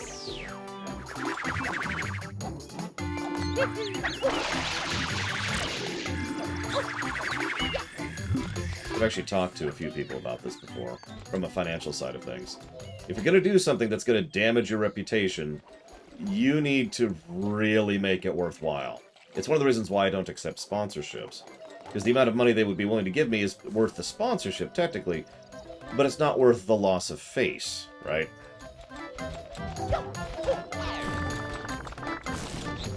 I was like, you're actually in Undertale quite a bit, Mr. Red. Oh yeah, speaking of which, it's official now. I've officially announced, no really, I know I've been talking about it pretty openly, but on the off chance anyone missed the announcements, or me talking about it for, like, months now, the next theater will be Undertale. It has been formally announced as of the last thing. It's not actually up yet, but it will be. Hopefully tomorrow. Oh, and for anybody curious, yes, the Undertale theater will also have a mid-credits or a post-credits sequence, hinting at what the next theater is, which I've been much more tight-lipped about.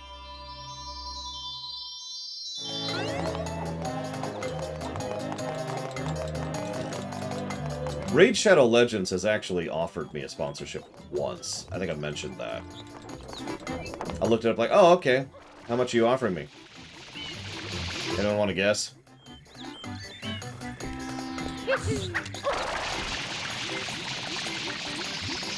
I'll give you a hint. It's not a lot, but it's not that little. Oh, wow. Yeah, no, Monobrent got it right on the nose. $200. I said no. Or more accurately, I didn't respond at all, because why would I?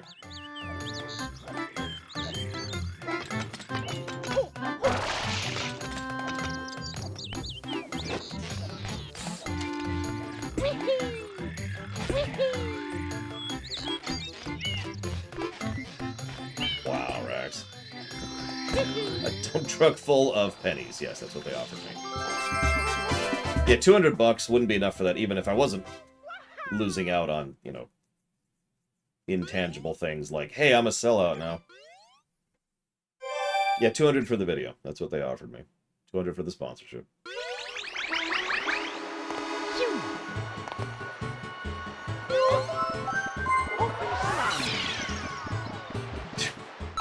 Yay, hazardous.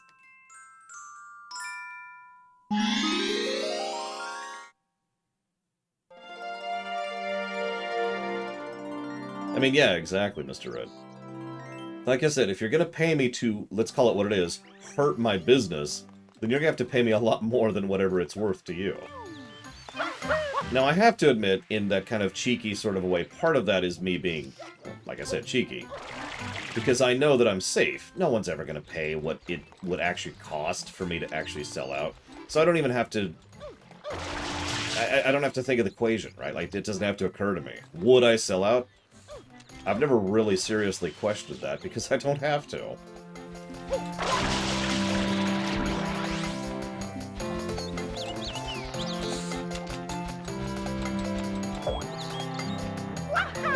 Maybe, Alex. I mean, there are plenty of things I plug, and do so unabashedly.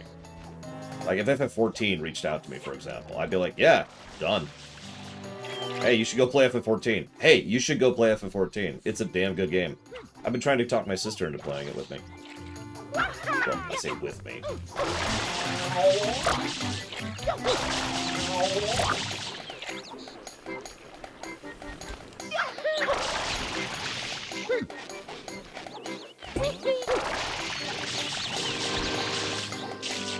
Now, Tor reached out. They can go to hell. I've actually recommended people play Tor before, though.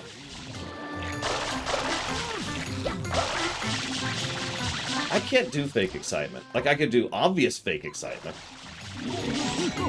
Like, really obvious fake excitement. You should totally play Raid Shadow Legends! The surprisingly amazing game that does everything right forever and ever! Ooh, you saved me! Thanks a bundle. You're welcome.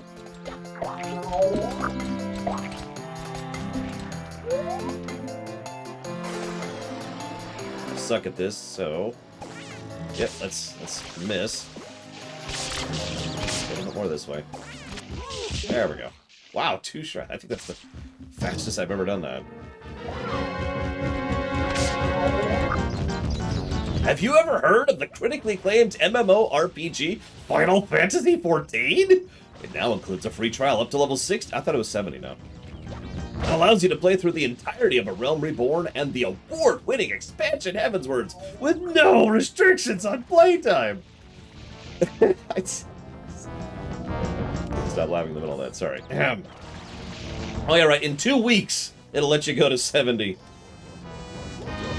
And also, Stormblood. I got your back, buddy. Oh, you saved me, thanks a bundle.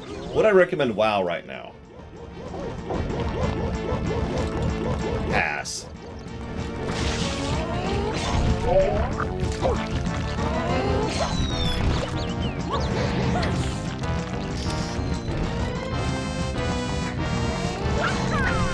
Use the code LoreRunner, and you will be flagged for survival after I take over the world. Oh my god. There we go. Oh, I'm out of water. Holy crap. Yeah, I haven't played the latest patch, and won't until the 9.2 comes out. In the interest of fairness, I will be playing WoW once 9.2 comes out. And by that I mean after 9.2 has come out and also has had time to allow all the content to go live, because they like to time gate that because they're stupid.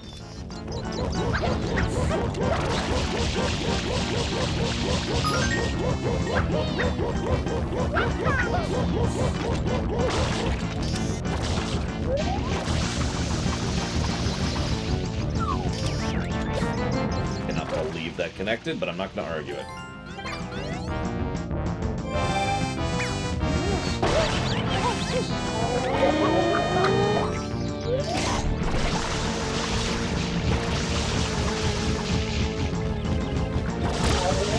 question, Mr. Red. See, the problem is there's two types of time gating. Well, no, there's three. So the first is, hey, you have to do this, but you can only do X of this per time. That kind of time gating sucks, but there is at least a legitimate and valid reason to do that. Then there's time gating where, you know, they're working on new content, so they're waiting for the content to be done before they can actually, you know, release it, because it's not done yet. They haven't finished it. Then there's time gating where the content's in the game, but you can't access it because they haven't actually flipped a switch yet. Those first two types of time gating, yeah, no, there's valid reasons for those to exist, whether I agree with them or not. That last bit of time gating can go to hell. Unfortunately, I have, Alex, and I massively disagree with it, which is, of course, not all that surprising. But then again, I hated vanilla, so what the hell do I know?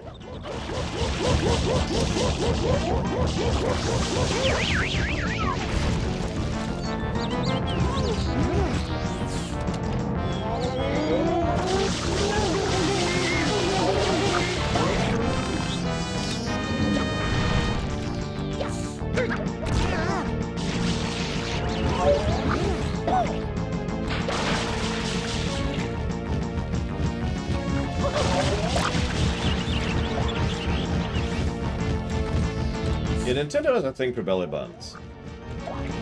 Metroid Dread, excuse me.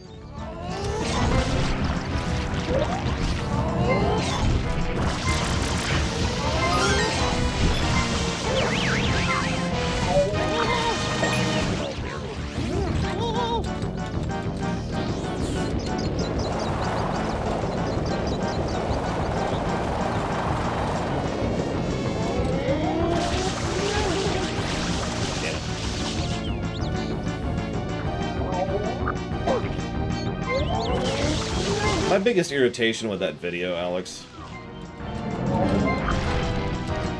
is it implies that WoW was this beautiful, perfect, amazing game, but then it was ruined by modern content. You've probably heard that argument before a few trillion times. It is the nostalgia argument. Anyways, yeah, low health beat a leap while we're here.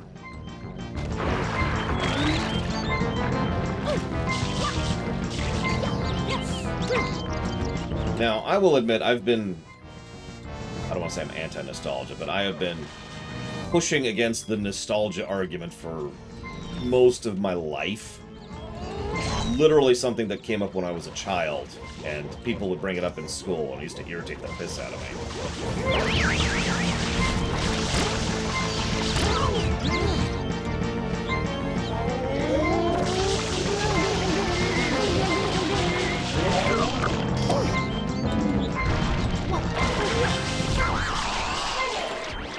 Yeah, low health beat a leaps. Enough said.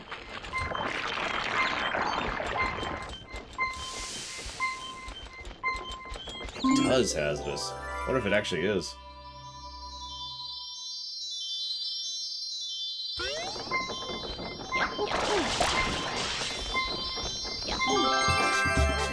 Unfortunately, I actually play at FF11. So yes, I am well aware of FF11. I mean, I know that... Thankfully, Huthor's not here. I know that this is kind of a common thing, but I can point pretty solidly to the moment WoW started getting bad, and it had nothing to do with the fact that it used to be better. It had everything to do with the fact that half the development team left, and they'd already kind of finished their major plot thread and had no idea what they were doing next. BFA. BFA still had good elements, and whenever we review BFA, it will still absolutely get positives, but BFA is very clearly when they started slipping. Shadowlands was their chance to get back into it because it was the A-team. And we see, well, we see how that's been going. Now, that being said, Shadowlands... The Shadowlands leveling content, which is the majority of the content, so let's be clear about that. I know everyone kind of focuses on patch content, but The bulk of the content of an MMO is the leveling content, the MSQ in FF14. The leveling content in Shadowlands is legit. It's probably some of the better stuff I've seen. They really dive. They bring up all sorts of brand new characters, wonderful voice acting, wonderful animation, great cutscenes, great development, great world building. There's arcs, there's continuity. It's awesome. Then you get to the end.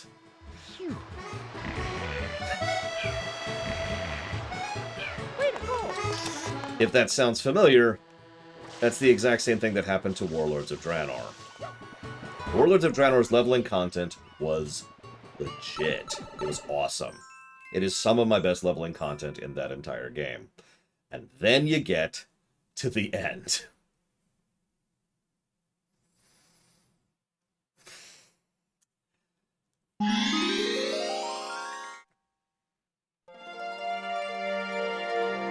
So now the lake's dirty. That sucks.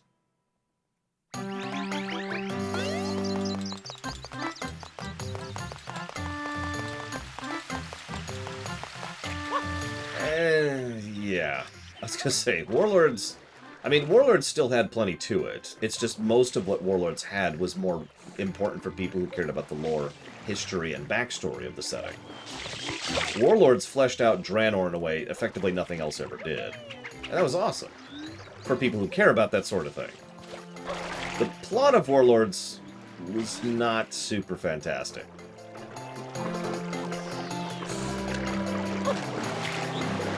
Even the time travel of Warlords made perfect sense. I actually explained this in Discord extensively.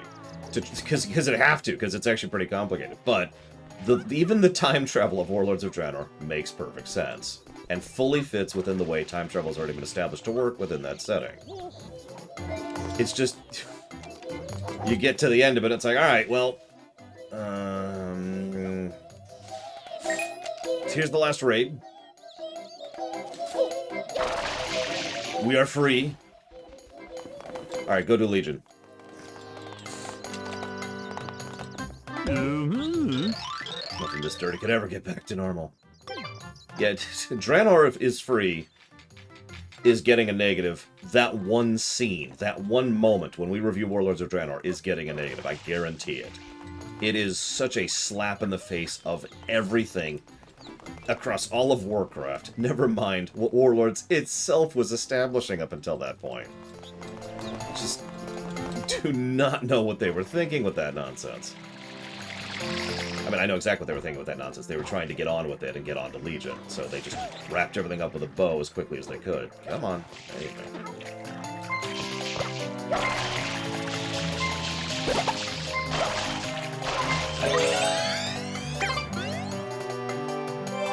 Okay. Thank you, Polikas Jalou, as always, for that sub. Much appreciated. If you know where you want to put that, please let me know. Dealer's choice. You got it.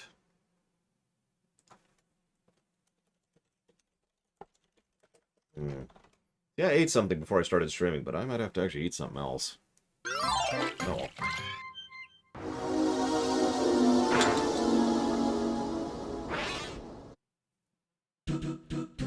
Acapella group.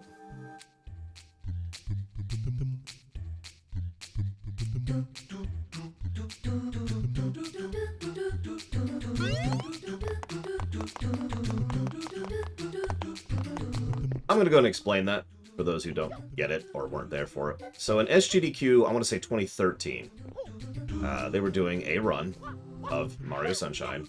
It's an awesome, awesome run. I highly recommend you watch it if you haven't. It was late because it was perceived to be a relatively unpopular game. So, in order to kind of pass the time... Hang on. There we go. In order to pass the time, they started singing along to this. The Doot Doot Crew is actually what they were calling themselves.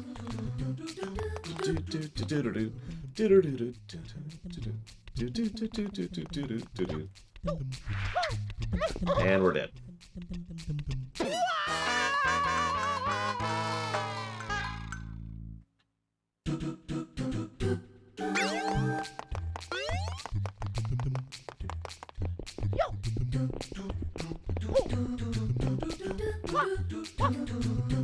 was just me going too quickly. That's all that was.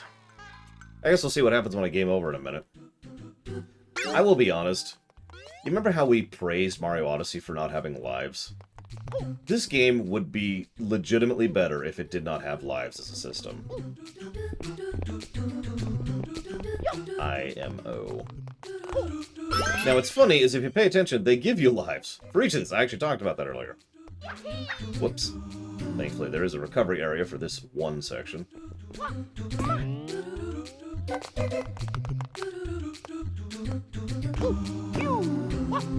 Okay, hang on. I know what they want me to do, but I suck at it. I guess I'm gonna have to. What they want me to do is this.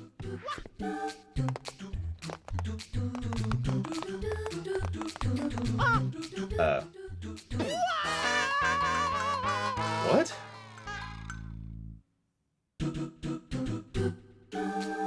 Oh, gotcha. Sorry, I was really distracted. I'm like, what the hell does stork blood have to do with anything? Oh, right, okay, okay.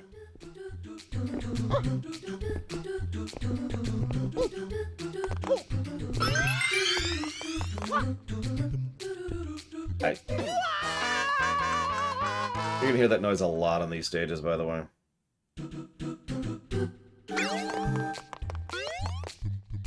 Like a lot. This is on the Switch. I'm not hooking up my Wii for this. Even though my Wii is actually currently hooked up, because I think the next game we're playing is a Wii game.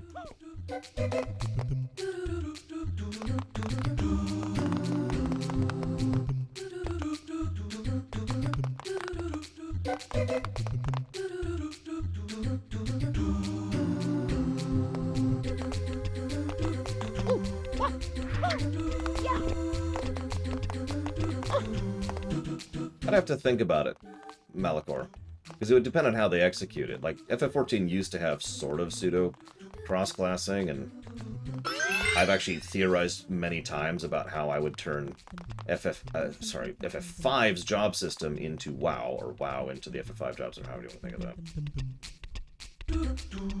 that. Yeah, okay. Thank you, Sean, for the sub. Always appreciate. And, at some point, I will get your answer and where you want to put that. Give me a second. You know, the irony... These levels could really benefit from checkpoints. And that's why. 'Cause now we gotta start over.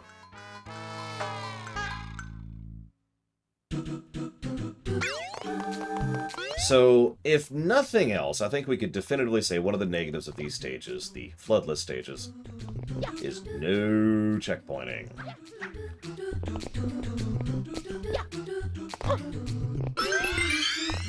Regardless of my own distaste for them, and I do not like these stages, that opinion is being reconfirmed. All you've done is taken tools out of my arsenal, and things that made this game fun, and said, screw you.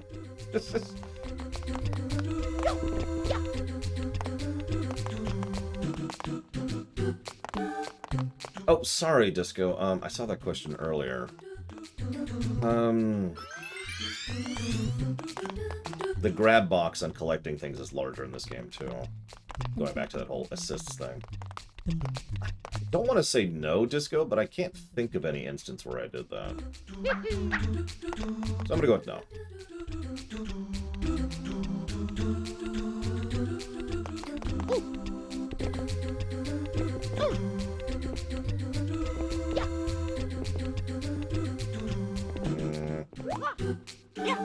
Oh, God, okay.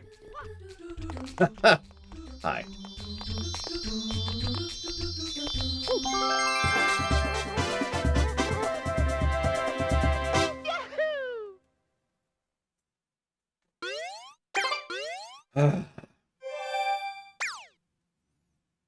Yeah, and so I kind of going back to what I said earlier. As much as I do prefer the controls of this game over 64, and I can definitely say that playing the two side by side, that doesn't mean I think this game controls well. Mario Odyssey controls well. In Mario Odyssey, I feel completely in control of my character at all points in time. I never feel like I'm, like, struggling to make my character do what I want to do, you know? Now, there are a few other Mario games where I feel that way, but contrasting this directly to Odyssey is the best way to really shine a light on how this game controls, I think. Yeah, Odyssey handles like a dream. That is exactly the way to put that.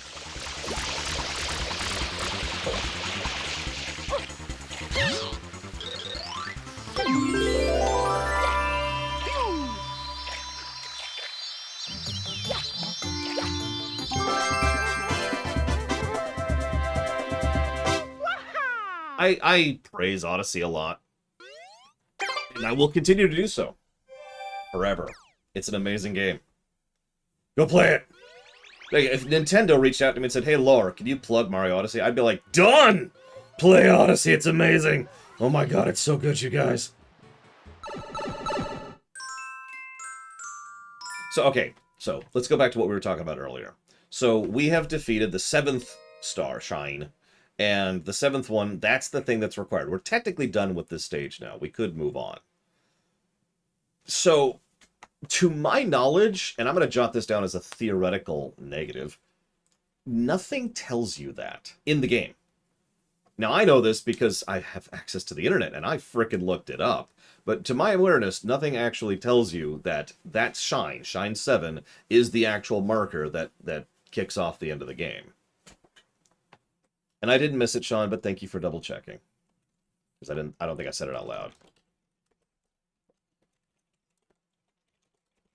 Thank you, as always. I don't actually remember how many you require. I guess that's 7 times however many courses there are. Plus 1. So whatever that number is.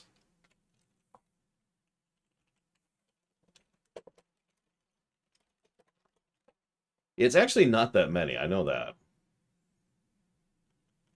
But it's really frustrating because, again, it takes away that agency. You can't decide to go do this Shine instead of one of the previous ones. You have to do these ones in order to gain access to this one. And remember, the state of the stage is predicated... Sorry, this one. The state of the stage is predicated based on the Shine you enter. So Shadow Mario will not be there unless you enter that Shine. So you have to unlock that Shine. Now, that being said... I don't know how to do this personally, but I do know that certain speedrunners have been able to trigger, on some stages, the 6th Shine. If you trigger the 6th Shine, it'll allow, like, the 7th Shine to show up. I think, I'm walking this back because I don't remember the specifics here. But I know this was a thing that at least some category of speedrun did in this game, where they would just try to specifically get that Shine so that that one would show up on the map, so they could do that one and just skip all the other ones. But... asterisks all over the place for that statement. Either way, a normal playthrough, which is what we're reviewing, is, yeah, we have to do that stuff.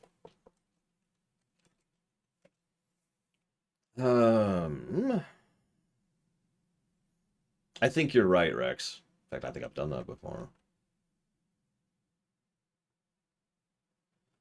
Yeah, it's funny. It's only 50. That's so few, and yet it's so frustrating because some of the mandatory ones are the frustrating ones.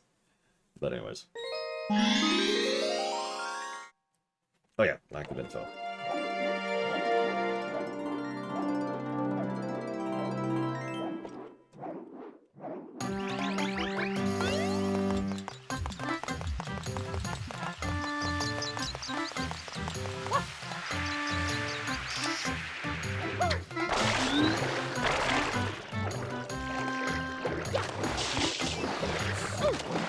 Actually, there should be a 3rd red coin as well, which I forget how to trigger. Do we just go back in? Is that how we trigger it? Actually, sorry, there should be a 4th red coin on this one.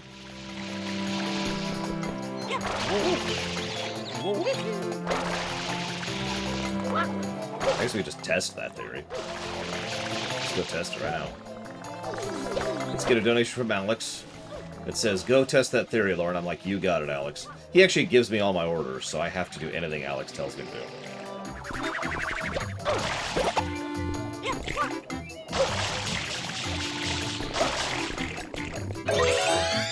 So this is the rocket nozzle. Mario. Which does this. It's actually kind of awesome. You can also set it off in the air, if I could show that. Like that. To get a little bit more height.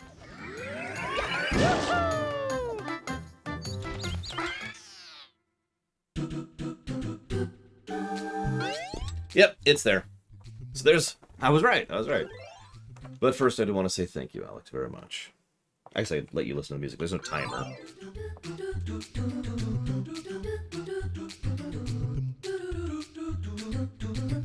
Anyways.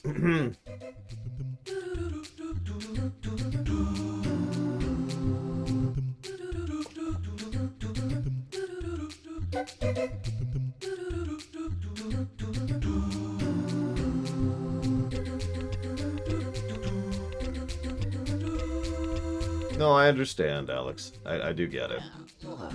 Alex just said in his comment, Laura, look, I'm sorry I haven't been catching your streams lately, but it's just you suck so badly at everything you do. If you could stop sucking so bad, I might come back. Maybe. But even then, I mean, kind of an iffy thing, you know? Way to go! Yeah.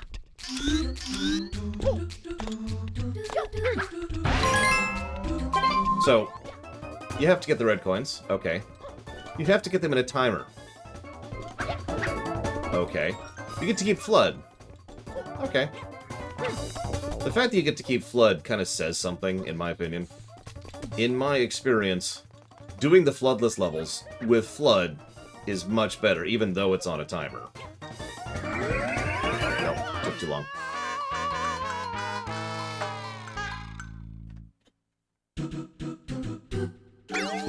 Unfortunately, I actually have the wrong nozzle, like super the wrong nozzle for this, so this is going to be harder than it should be. Because I have the rocket nozzle for this. That's on me.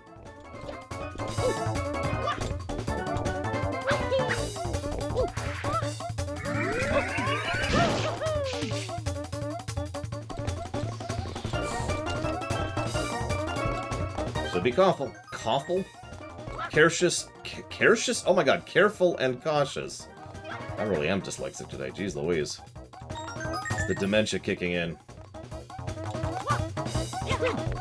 I shouldn't joke about that, it runs in my family. It's not something I'm looking forward to.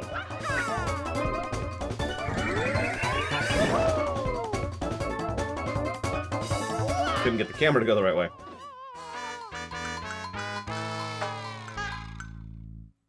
Hell, Malachor. I have no idea.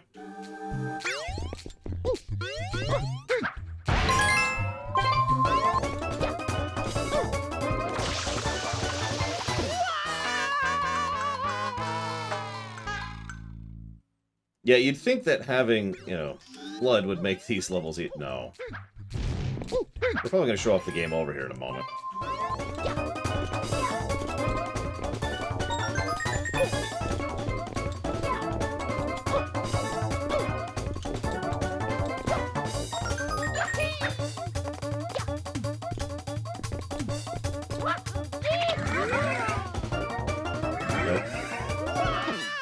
Yeah, this would be a lot easier if I had hover, ironically.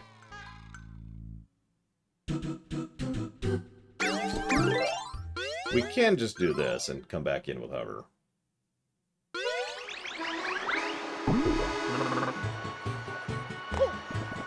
Here we go.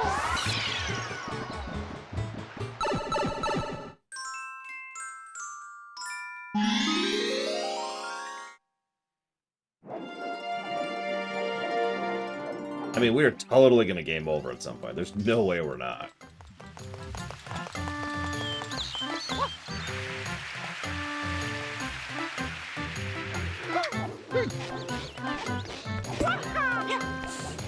Whoa.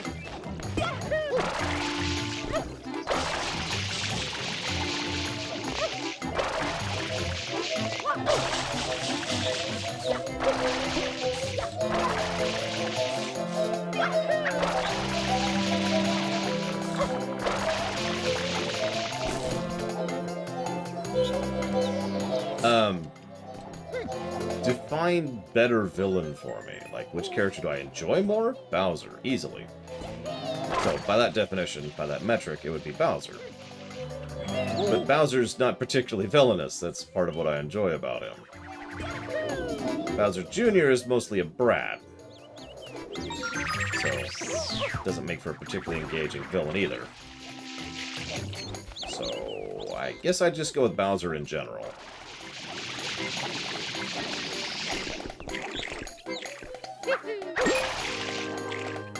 You want to hear something that's not actually a joke or funny, Alex?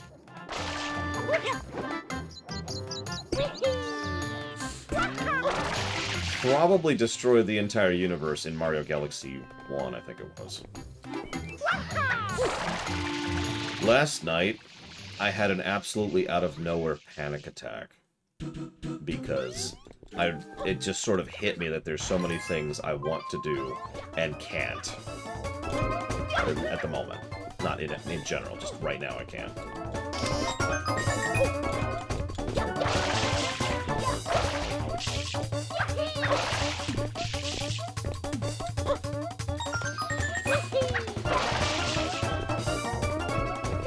Nothing even really prompted it, it was just out of nowhere.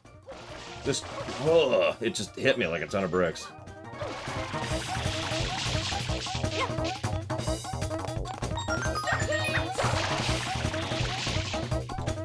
So the camera is once again conspiring against me here.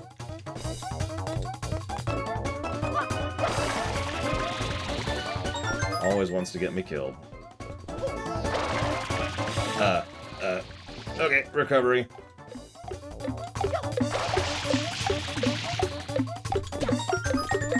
Nope.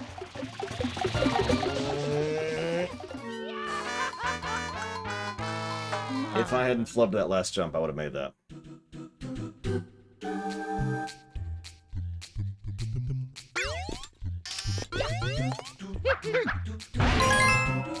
What happened is I hit jump a little bit too early. That was fully on me, I'll own up to that. I was trying to hop off of the edge of it, and I ended up falling off of the edge of it instead. I could recover, because I had the nozzle, but there's a timer. This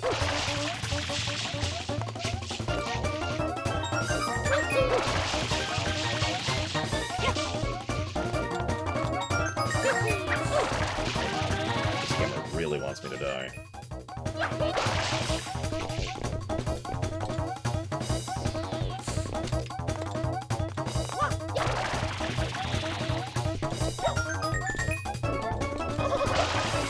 Okay. That's kind of what happened last time. The not jumping thing that I just referenced. Moved up a little bit early, just to be sure about it.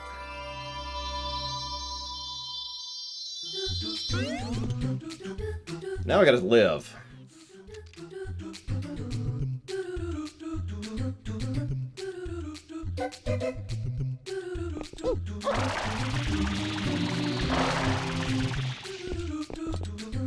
And actually finish the level. It's okay, we're finishing with Flood, so that's something.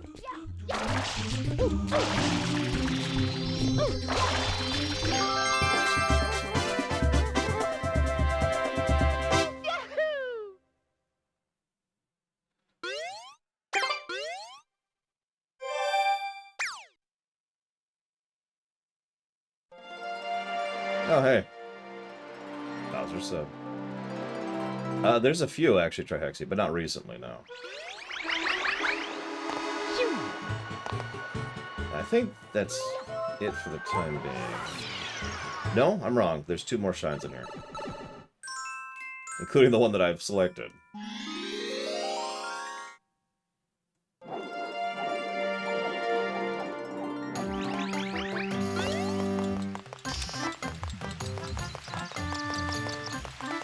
I mean, Alex, too, would be having a good time, yeah, but yeah, you would be stuck here. Thinking, wait, actually, you'd probably be confused. Like, wait a second. I thought I was downloading myself into the thing. Oh, yeah, you're in there.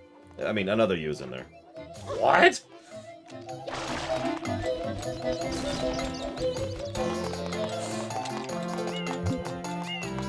What are you dancing about? Looks like you've really gotten used to things around here. Yeah, thanks. So, this is a good time as I need to go ahead and discuss the level we're on. Bianco Hills. Now, this is in every way the tutorial level. This is the way to get you used to jumping and sliding and spraying. And notice how most of the stars are specifically geared towards making sure stars. Wow, this way. Most of the shines are specifically geared towards getting you to either spray at something, or be able to shoot at something, or be able to dodge over something, or be able to ground pound on something, and so forth and so on. In short, as much as it's kind of a basic stage, it is a stage that probably deserves a positive. I don't think any of the shines here deserve any specific praise, but I'm willing to hear some arguments on that. Notice that does not include the freaking optional stages, which we've been doing.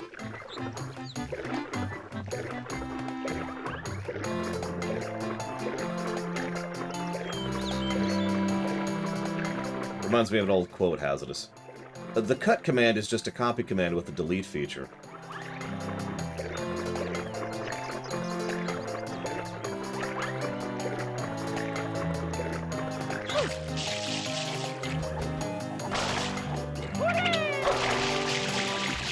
Yeah, no, it's a fairly low pressure place. There's no instant death here, as usual.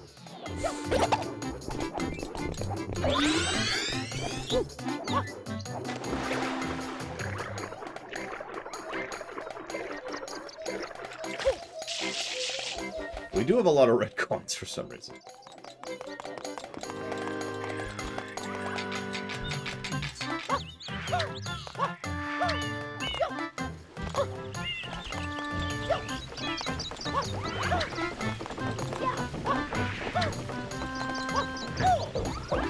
Bonks are very important to the RNG seeding process. Anybody can tell you that.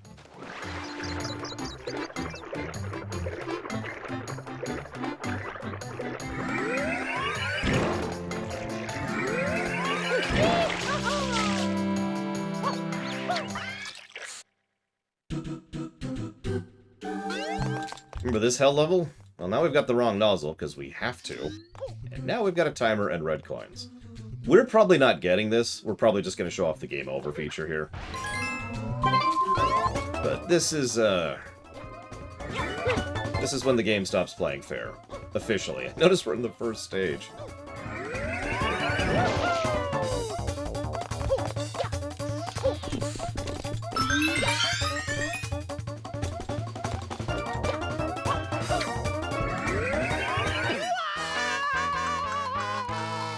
Silliest retcon in fiction. Silliest retcon in fiction. So it has to be a retcon.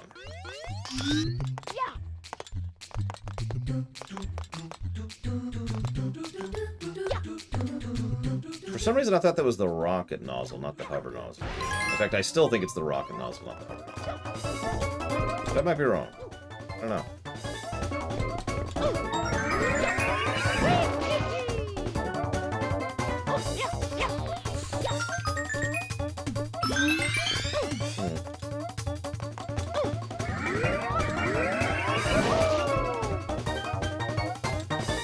My only complaint about, well, one of my two complaints about the camera in this game is whenever you go up, it likes to go up.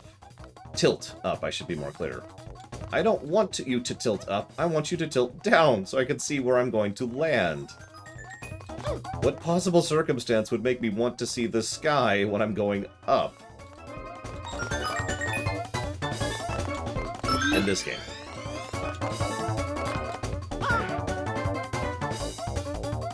I'm confused by that one, but whatever.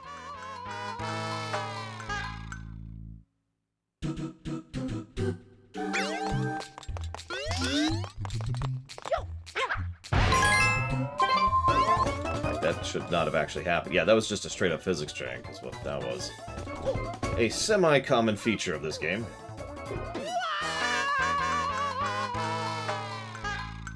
Bad writing, Trihexia. Okay, one more death. Or two more deaths? Why do I have so many lives all of a sudden? Like I said, these levels have slightly different physics because of the whole, you know, moving parts thing. We already talked about this. that's not even close to what I wanted to happen, but, you know, it's cool. It's cool. Okay, here we go. So this is a game over.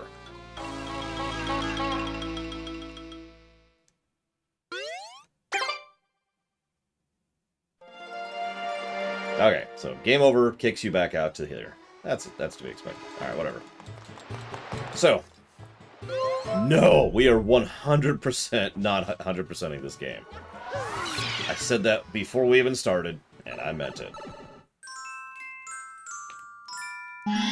Even ignoring the fact that we're not getting certain shines, like the one I'm just not getting, there's also the fact that we're not getting all of the blue coins. You know what I should do is I should take a drink.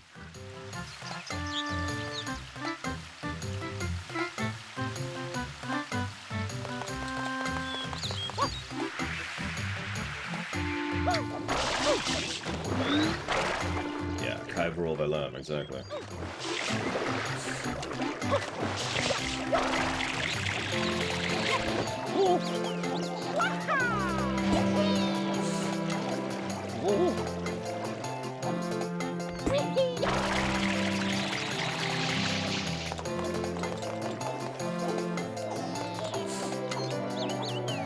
Possibly Rex, yes. I don't think I could pull it off.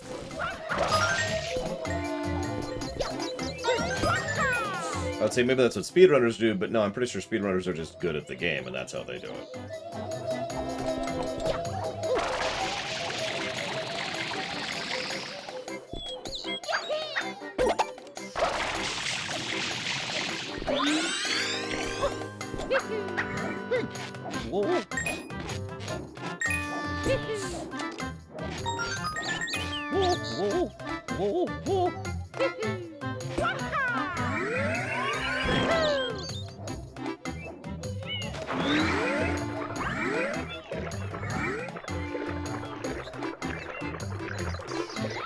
I mean, I could, but we're not 100%ing this game, so I have no reason to.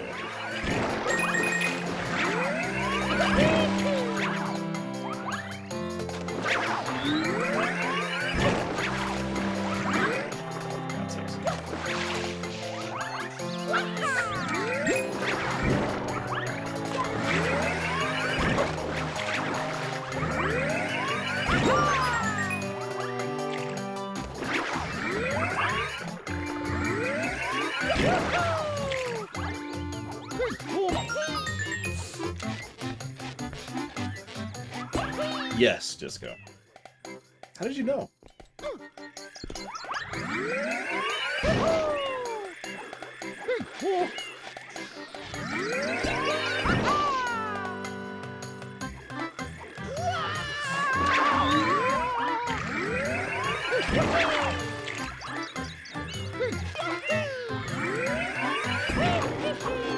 How many of you knew you could do that?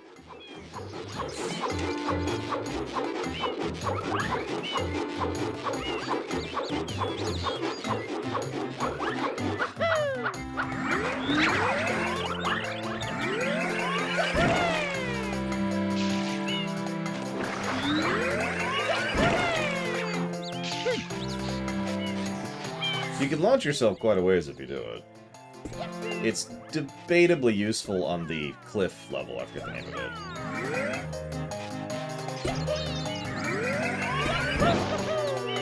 Oh, let's be part of this one. Oh, I forgot that. You know what? Hang on. And then we finish this stage. Alright, moving on.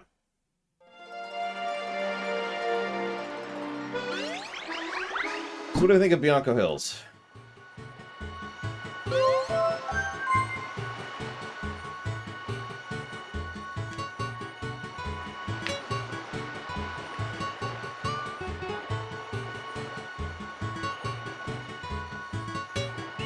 Member of the Mushroom Kingdom was kidnapped.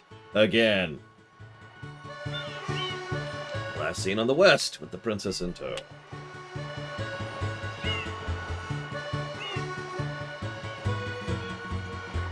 Yeah, I think it's good enough to warrant a positive. Probably no more.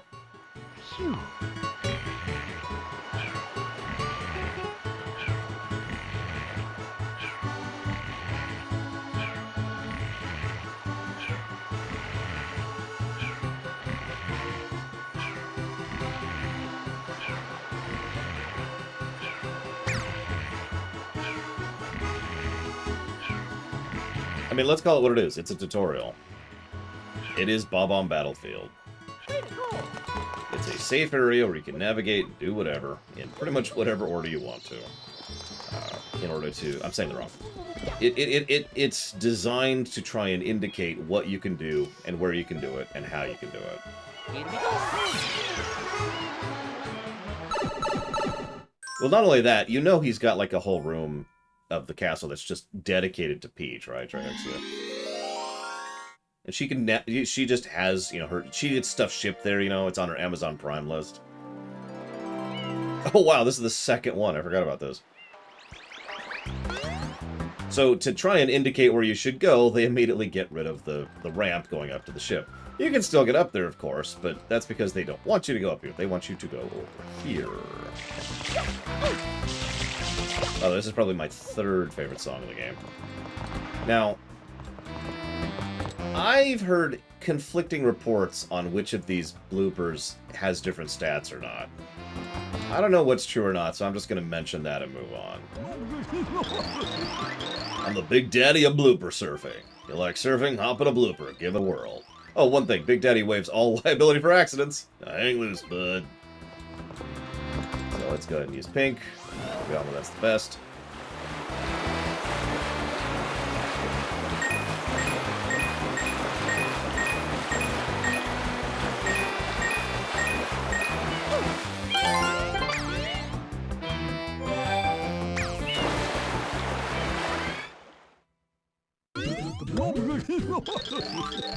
Damn. Nice, Alex.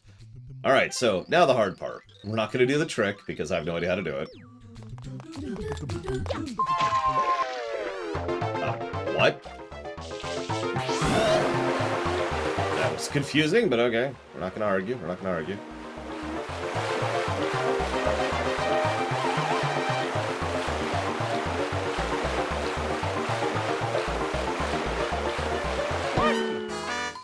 And we die.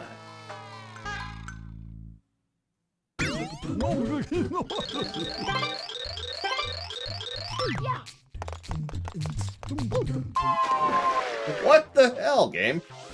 Okay, okay.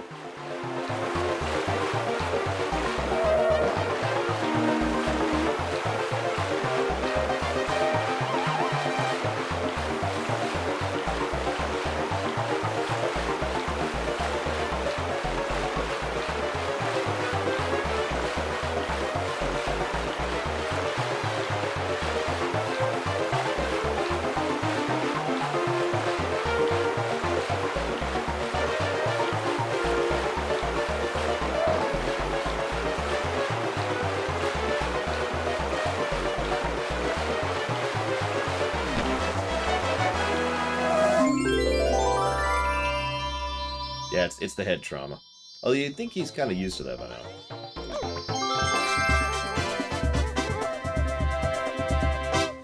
Probably Trihexia. There would always be people who complain, of course, though. You know how human beings are. There's always something to complain about.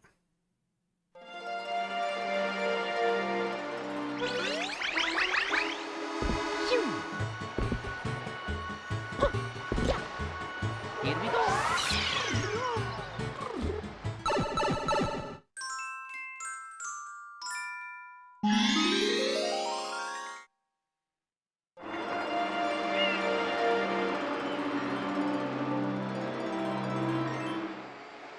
So this is probably the most platformy level. Now, I don't want to keep comparing this game to Mario 64, but of the various things that are definitely distinct between this game and Mario 64 is the fact that they had gotten used to the idea of designing levels around a three-dimensional space, rather than just kind of converting the ideas they already had in two-dimensional space and using those for the level design.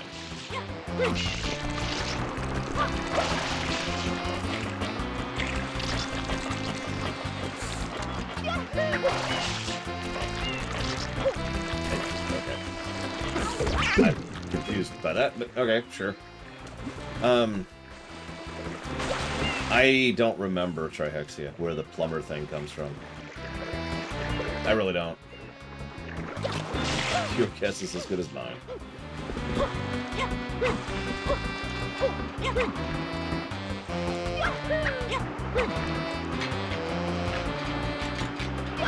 I mean, I'm with that too, Alex, but then again, I really like the Mario RPG, so it's pretty obvious why I prefer that interpretation, right?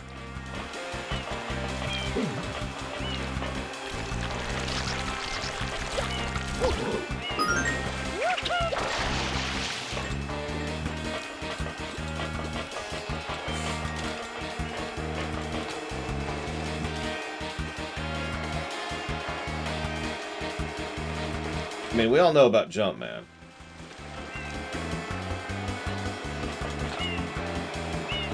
I don't remember which one that is. Which one's red?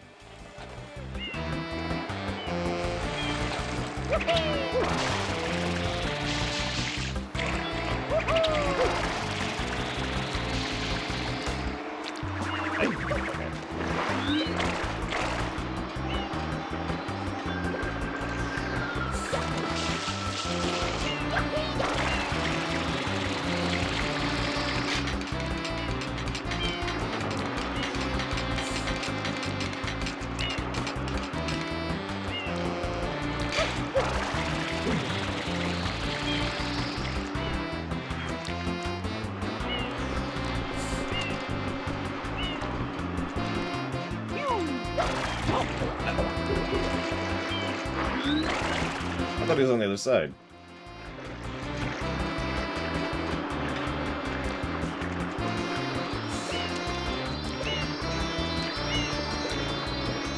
The best part is, to my knowledge, there's 4 different ways to get this shine. I've actually tried 2 separate ways so far. To my knowledge, Jumpman is not canon, no. Jumpman is officially in the realm of the retcon.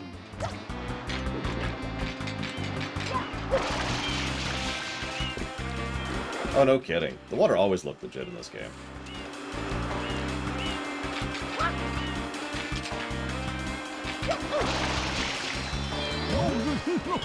See the shine up there, inside the cage? I found it first. Pretty cool, huh? Now, how in the world can I get up there? That's a good question.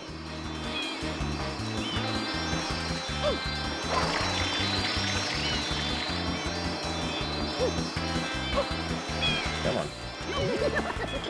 My big bro keeps breaking his own long-distance record. He's tossing people around like mad. The distance varies, but hey, he likes doing it.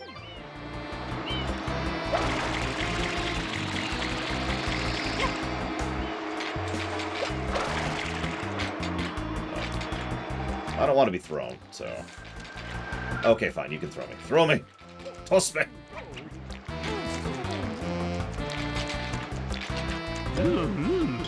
You again. I think I'm ready to check you over to the far side.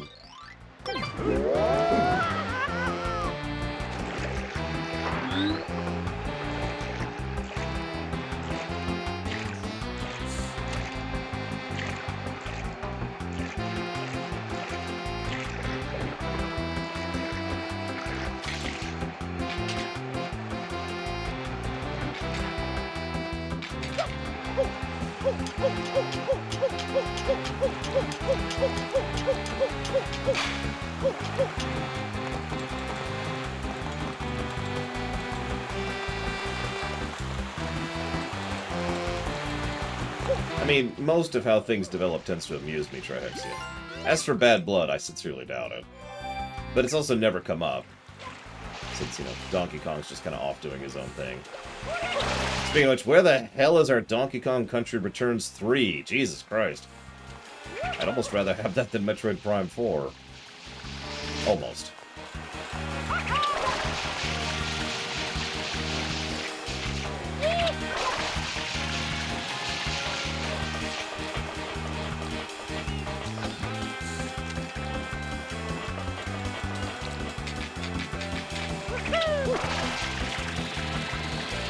Hey, Baron. Welcome to beautiful Isla? I always want to say Isla. Isla Delfino.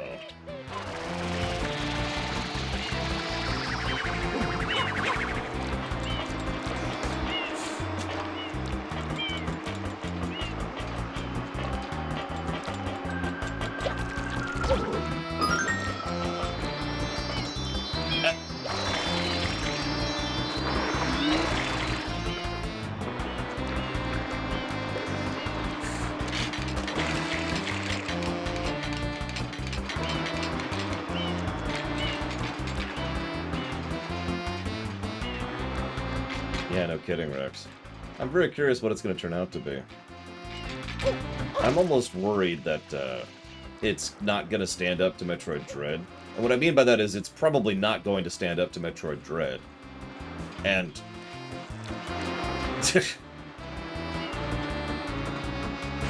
I'm concerned about how much that's going to hurt the financial side of things, put simply. Because, you know, that's kind of what matters with regards to whether or not the franchise gets any future support, is how well it does financially.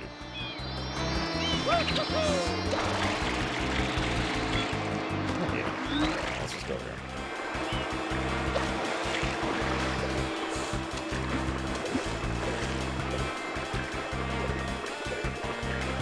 Nope, there is still a Prime 4 still being worked on by Retro.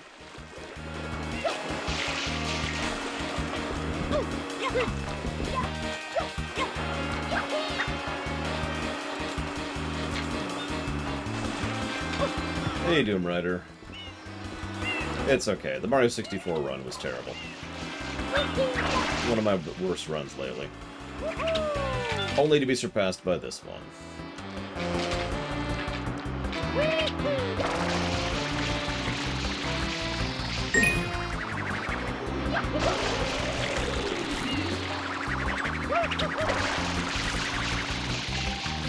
No.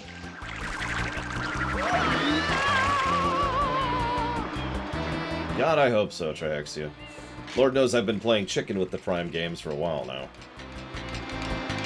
I've been putting absolutely no weight or support or dealer's choice towards any Prime runs because I don't want to play those on the Wii, put simply.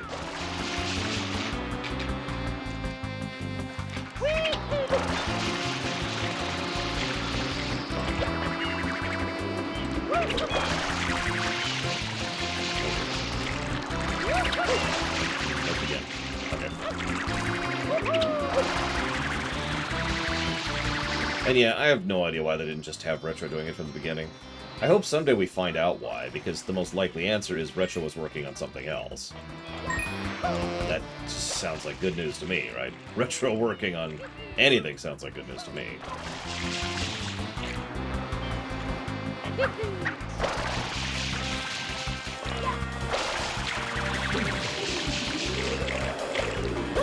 There. Mario. There's no such cheat that I'm aware of, Triaxia.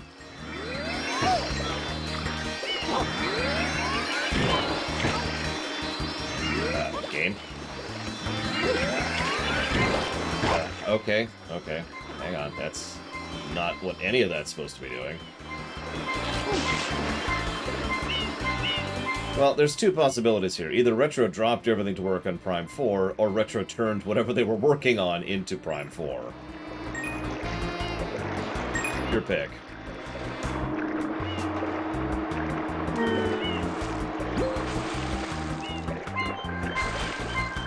How did none of... Oh my god, okay.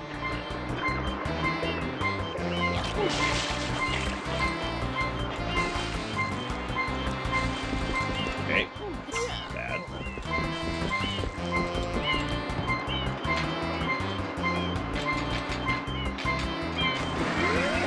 Let's assuming that's what they're working on, Rex. Admittedly, I have no idea.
Correct, Asinius.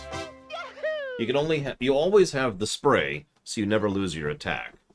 But your second nozzle changes from the dash to the rocket to, I guess that's it, or just the hover.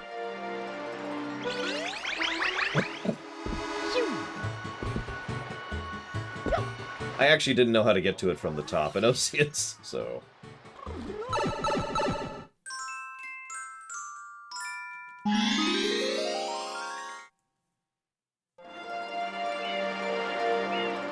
Ah, right.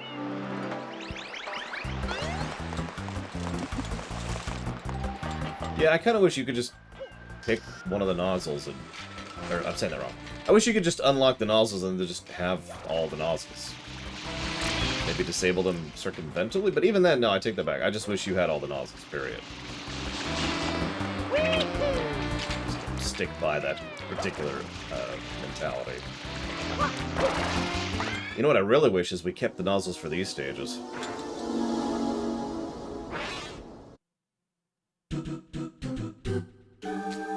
I mean, sure, Baron. I mean, it's a jetpack and a flamethrower, so I don't know.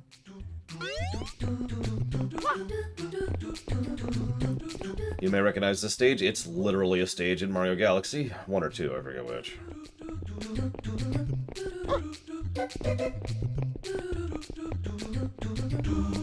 A little bit easier to navigate there. Because, you know, slightly better made games.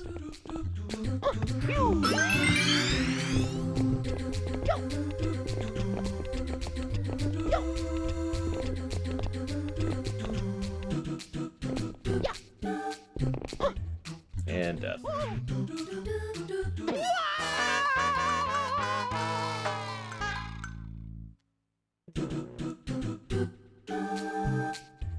I think you're right. I think it was Galaxy 2. Because I remember there being a Comet version of this level too, which was twice as fast. Still easier than this version. Easier. It's amazing what adding the long jump does to your mobility in these games.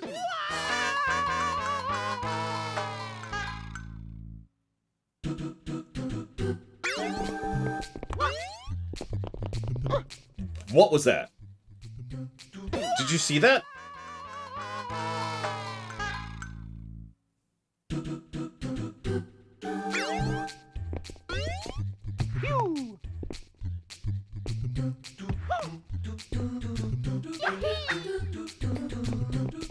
Okay. Well, we might be about to see that wonderful game over again. It's not that long to get back here, but what the hell was that nonsense?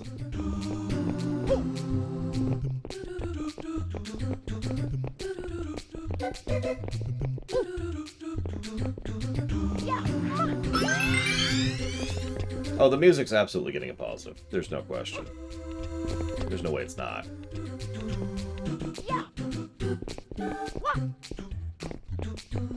The only question for me is how many positives does the music get?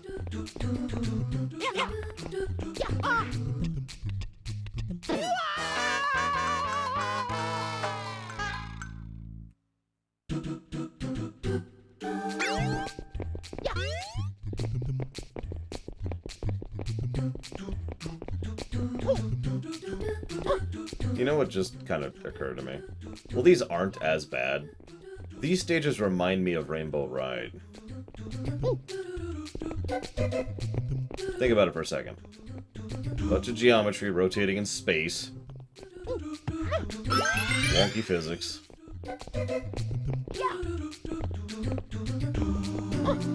In several cases, you're stuck waiting on the rotating terrain. Any mistake means death and starting over from the beginning.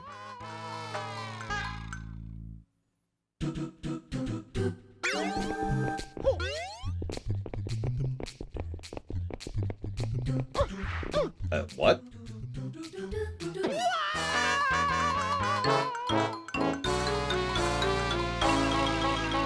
As a reminder, this stage is mandatory. We have to do that stage in order to beat the game. Just fresh reminder there.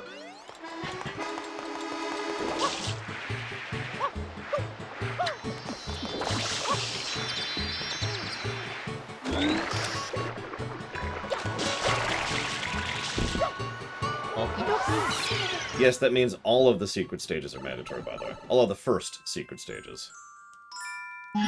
I'm pretty sure none of the second secret stages are required. Pretty sure. Oh no, the Floodless levels get so much worse than what we just did.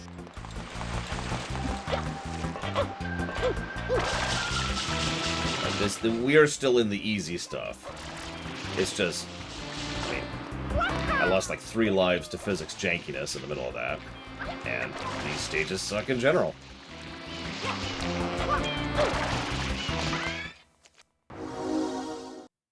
What's really weird about this game is you can skip every cutscene except the first one. Which is why we didn't give that negative earlier.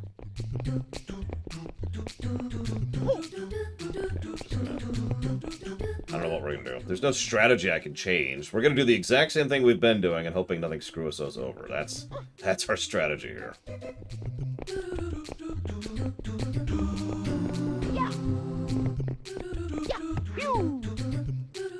No.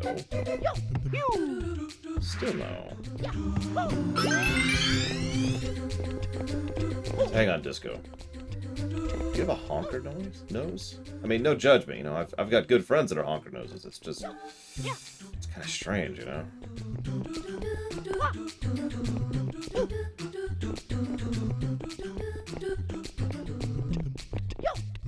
Nope.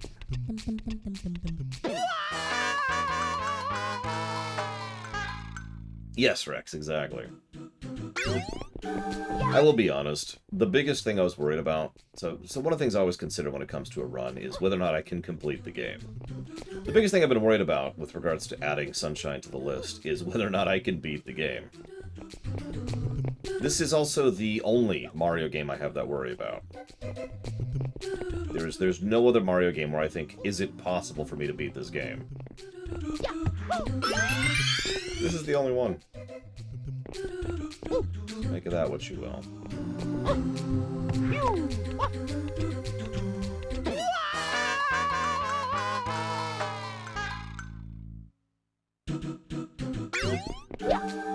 Well, there's actually other stages that are bad in this game, but yes.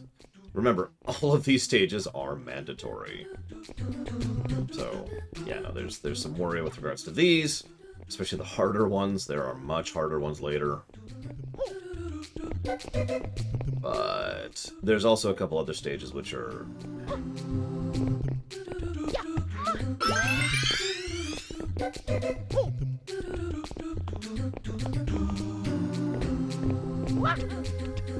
Nope. Oh, we actually didn't think we were going to manage that one.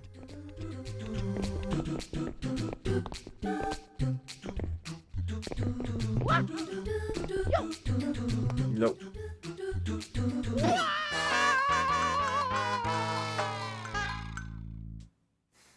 So let's talk about how we could fix these stages.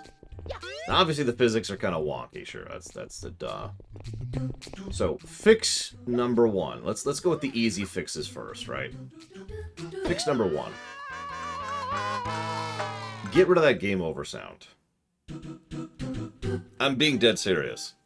It's just an added irritant on top of everything else when you're already having issues, right? So, fix number 1, fix the game over sound. Cool. That's really easy. It's replacing a sound file. Done. Fix number 2, get rid of the live system. As we've talked about before, lives can be used to good effect. I don't think they're used to good effect in this game. They don't do anything other than kind of make you have to pause every now and again in your retries. Or force you to retry more. Nope.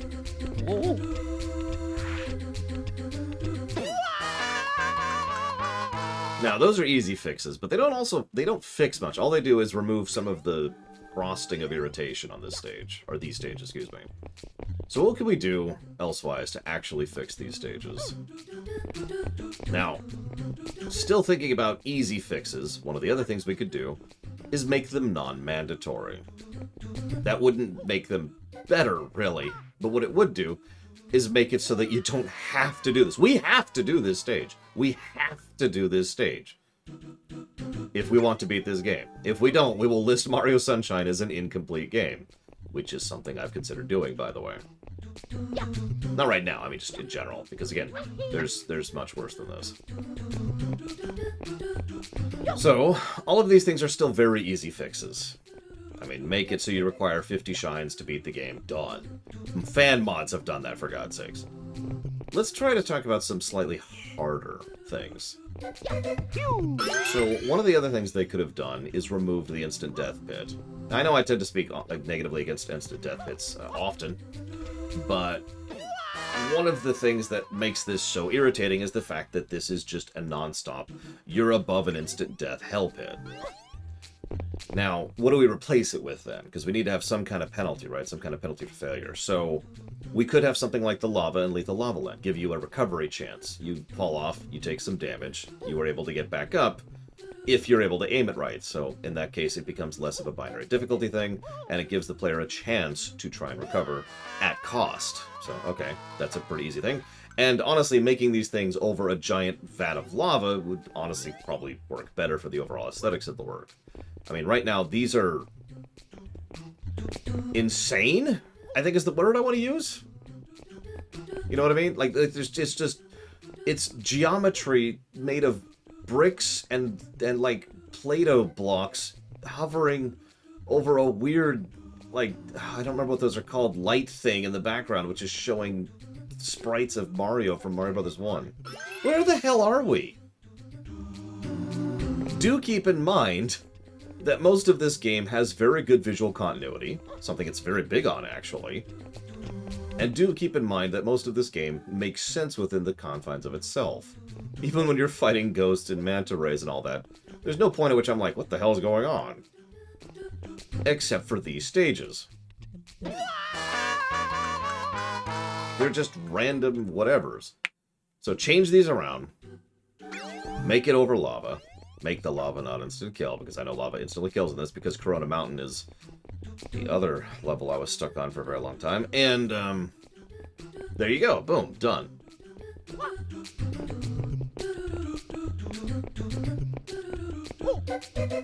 Nope.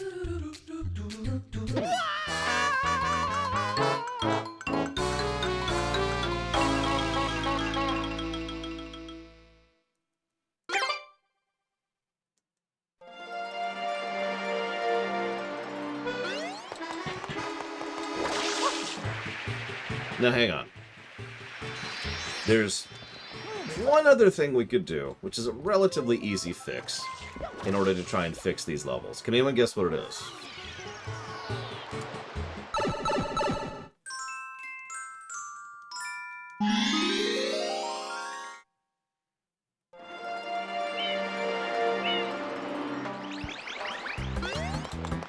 No, we already said that one, Tomb Raider. I mean, you're right, but we already mentioned that one. Dream Whisper has the right of it. Waypoints. Yeah, give us some freaking checkpoints. These aren't very long stages, but there's always a clear, this is a safe point to catch your breath kind of a moment in the middle of the stages. I've actually shown that in the 2 ones we've done so far. In the previous one, it was the little section right before we did the one that goes straight up. It's the thing with the 2 triangles. In this one, it's the area with the, just past the 1-up. Right before, yeah, excuse me, it is the area with the 1-up, right before we start doing the other section. And you see what I mean, right? Even the level design is clearly built around the idea that that's a checkpoint. We don't get to save our progress there, but we do get to pause there and take our time and catch our breath and yada yada, just like a checkpoint should be.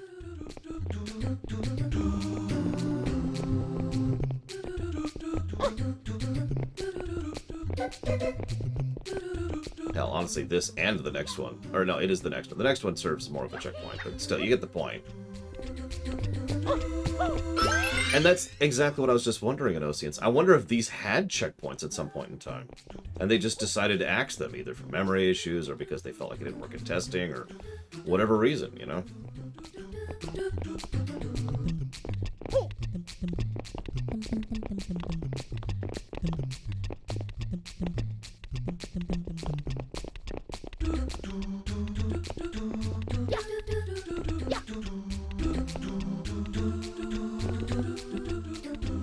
I don't know what the Japanese developer presumption was at that point in time, so I don't actually know.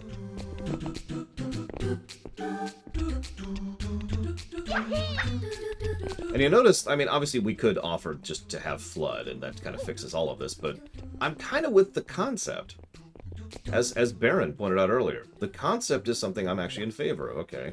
You no longer have all the tools that you're used to as a way to make it harder. Now, that's hard to pull off because it can feel very much like a dick move. You know, trying to pull away something you spent the whole game getting used to and then giving them nothing in return can feel pretty crappy. But it is still a sound concept that can work under the right circumstances. Jesus Christ. Yeah, like Eventide in Breath of the Wild is a perfect example of what I'm talking about. But yeah, between the level design, the wonky physics, the insta-kill, the no checkpointing, I don't think it quite succeeds. I think, to put it into different terms, I think these levels would still be plenty challenging even if you had Flood. I know this because I've gotten the red coins in them. Now granted, that also has a timer, but you get my point, right?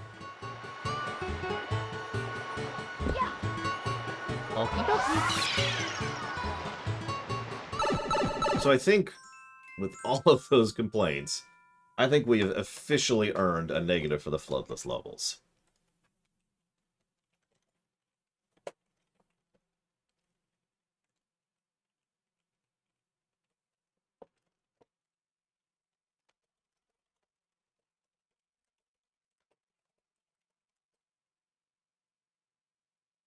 Aw, but we could have used those droids, Zactaft. Think about all the places we could have defeated, conquered, controlled! Sorry.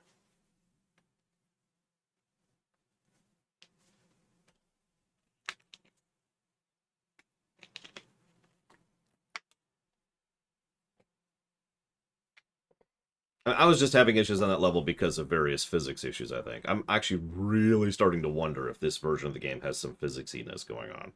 You did see me going back and forth at Mach 12 on the first platform, right? Because I've never seen that happen before.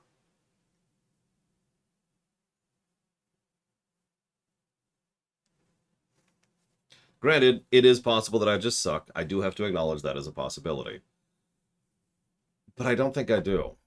To be completely blunt, there are plenty of stages in 64, in this, in all the Mario games I've played before this, in all the Mega Man games I've played before this, where I was just fine, despite the tremendous difficulty of those games. Nevertheless, I do think, from a pure design perspective, that the Floodless stages as a whole are lacking.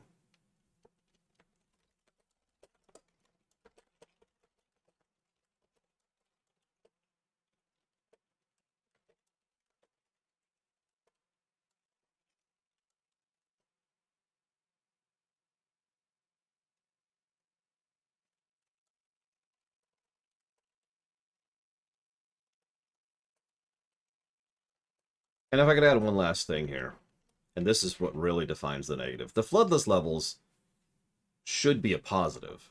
There might be some that are positive later. I don't know. We'll see. I'm not holding my breath.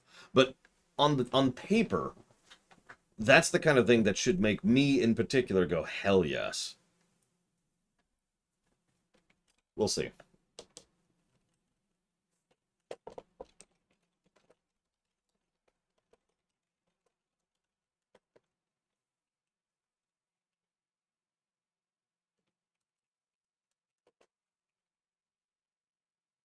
And yeah, I will agree that Galaxy tends to pull across basically everything about this better. I mean, you've seen me play Galaxy and Galaxy 2. I'm not on camera at this point. Another thing they could do, if we want to go into slightly more involved answers, maybe make a thing where, like, you die, and rather than and then you say it out, and then you skip the cutscene, and then you fade in back to the thing. Rather than doing any of that nonsense, just doing a thing where you just warp back to the beginning, like the camera just rubber bands back to the beginning, and Mario's there. And like have something in the code. I'm not sure if the GameCube could do this, but have something so that instead of that being a death plane, it's a warp plane. You fall, you're back to the beginning. That would be a relatively minor change, but I do think that would at least alleviate some of the frustration of the retries. Just like in Celeste. Or Monkey Ball. That's a very good example of what I'm talking about. Ready? We are playing it on this version, Doom Rider, and thank you for ensuring that I keep hydrated today. I do appreciate it.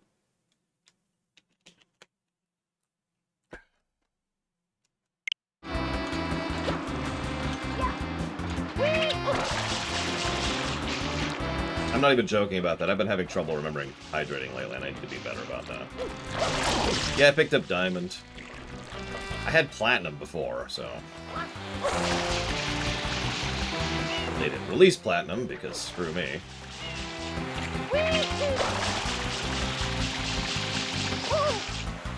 A game with Waluigi as a protagonist, which isn't a tennis game. I like diamonds. I don't like pearls. That's it. Real simple.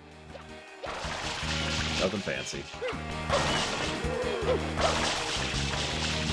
I know, right, Rex. Where's our emerald?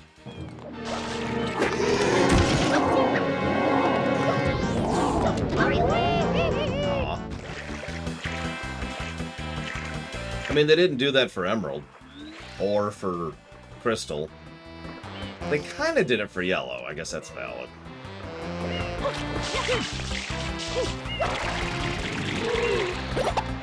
Like, Pokemon Let's Go was kind of a Yellow remake.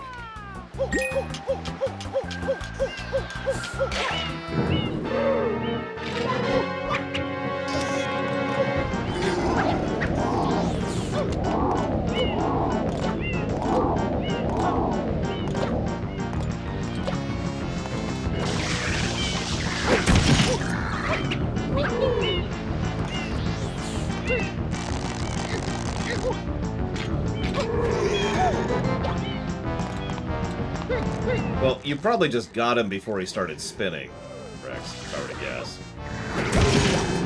Which you can do, and I didn't. You can also do that, which always prompts him to attack you.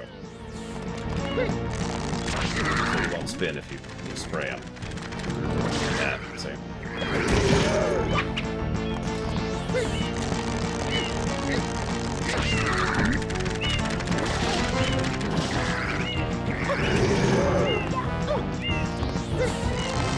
Give me those arms.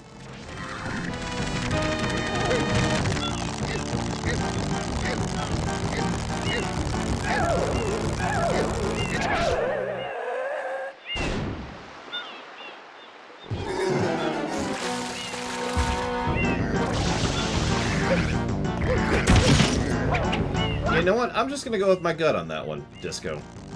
Let's make a Mario Tennis game. Starring Waluigi. Jesus Christ. And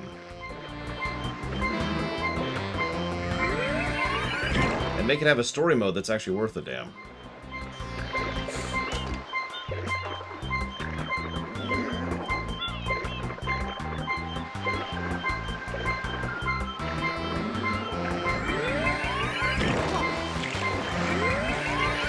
Yeah, we already got that. That's Wario. Speaking of which, I've been told the latest WarioWare is actually pretty legit. Anybody played it?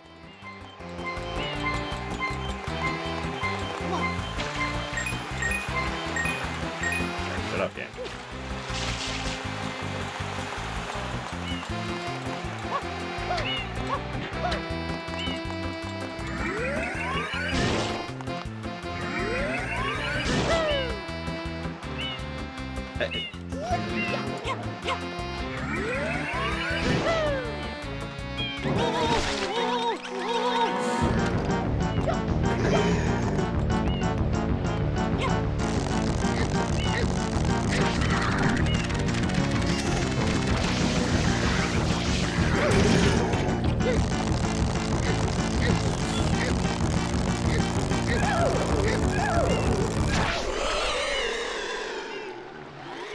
They're so rubbery.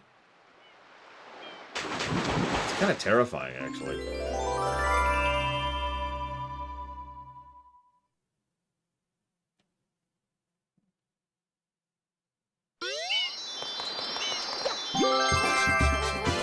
Because they're overcooked.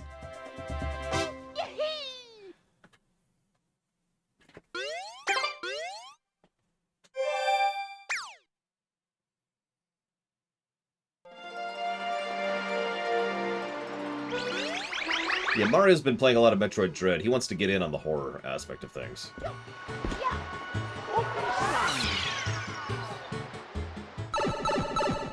Speaking of games I'm actually good at.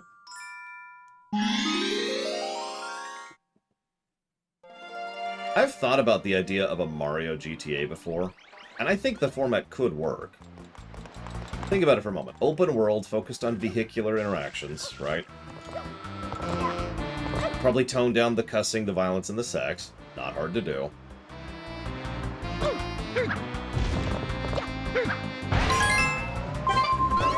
Why is it timed? And why do we die if we fail the timer? It's always bothered me.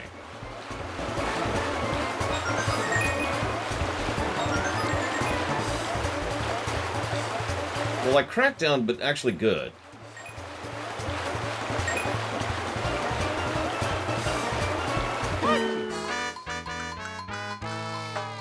Or like Simpsons Hit and Run. That's probably a better example.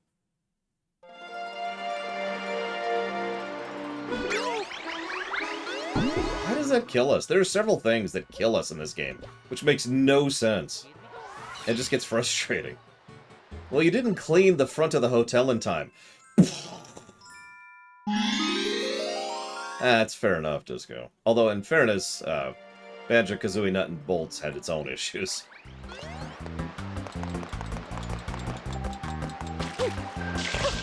No, you missed the point, Von Falkenstein. A game that doesn't have those. Like it, so there's no of that. None of that.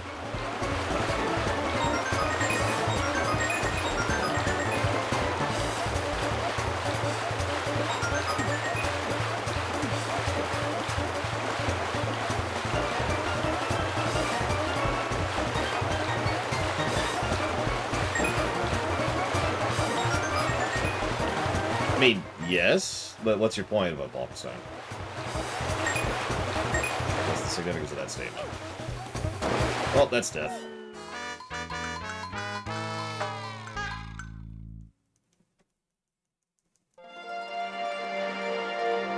This is another mandatory kind, by the way. Here we go.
there's a blue coin out there.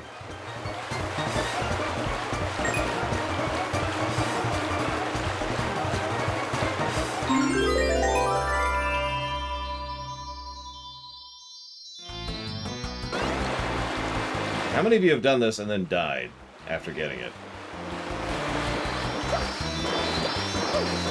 I don't know if you can or not, but I feel like I have a memory of doing that at least once. Thank you for the demonstration, Mario.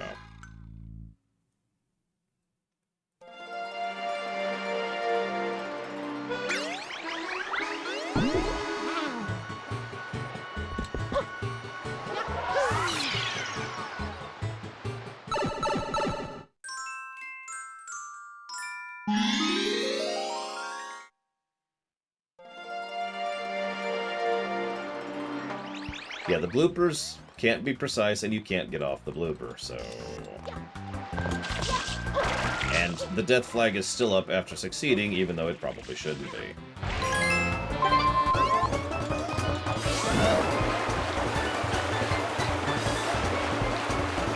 Reminder, mandatory. Remember how we've discussed how bad things are made worse by being mandatory? You remember that? It's come up recently. Because it came up because someone once again brought up the it's optional defense with regards to something.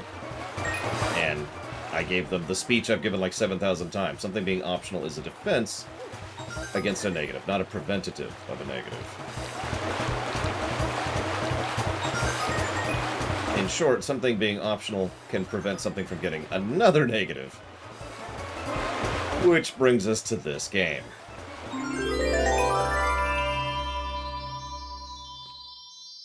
Interesting, Zacta. I'll have to look at that later.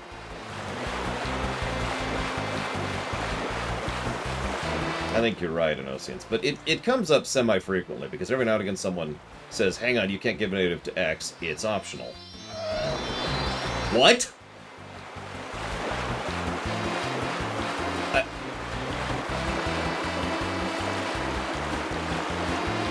So the pink one can't turn the same way.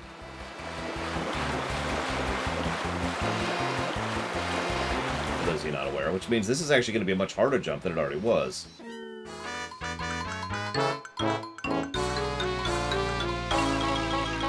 And you can't slow down on the pink one.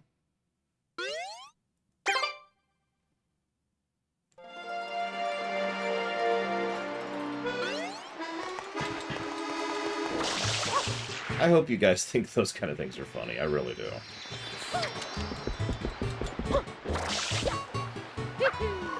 we go. I'm gonna give this shine a negative.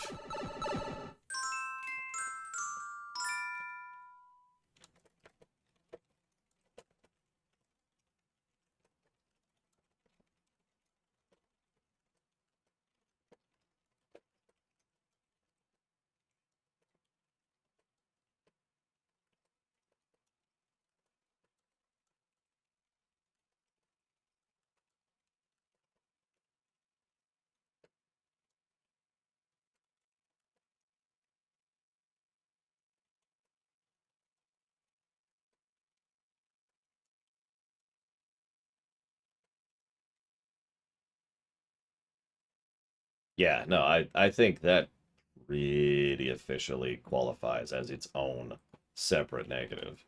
Or actually, here. Sorry, I should update the HUD a little bit. God, I look really green right now with this color, don't I? Oh, now it's switching to blue. Jeez Louise.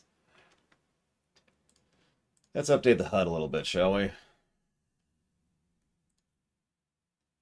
I guess that's actually all we've codified so far. As usual, I like to kind of sit on some thoughts and process before I actually codify stuff. So let's get all 3 red coins, excuse me, all 8 red coins a third time. If you've been paying attention, I have successfully gotten them twice now.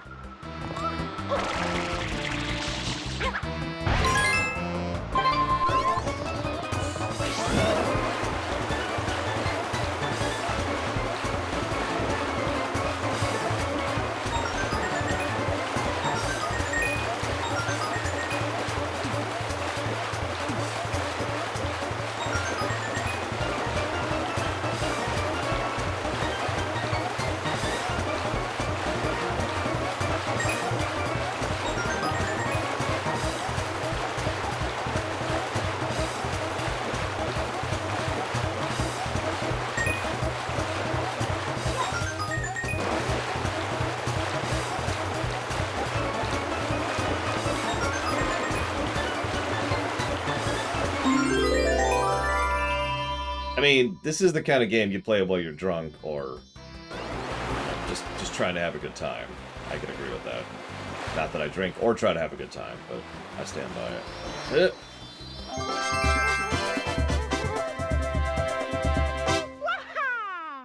Ugh, I shouldn't even dab. Hazardous isn't even here right now. Hazardous on the VOD. I'm never dabbing again.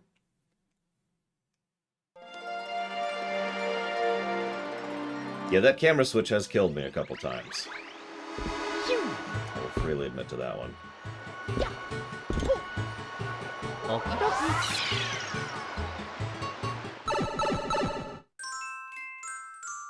So, Shadow Mario time. Let's go ahead and do it. We're still not actually... So, we're still in the tutorial levels. In general. There's actually one more stage which could arguably still be considered a tutorial stage, although that's debatable, obviously.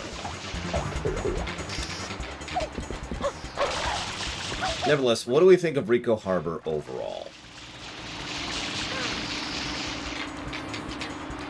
I don't care, Zach Teft. I mean, it depends on what the actress is. Like, it depends on which actress they get. And I know, you linked it, but I'm streaming, so I don't have Discord up while I'm streaming. Okay, that's a very strange thing to happen, but I'm gonna allow it. Everything's cool. I'm cool here. Nope, okay.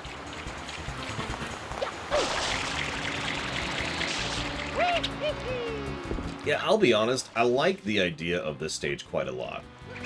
It's got a fun little beat to it, it's got lots of nice water, but the problem is, I agree with Rex, there's multiple shines in this stage, which are just kind of...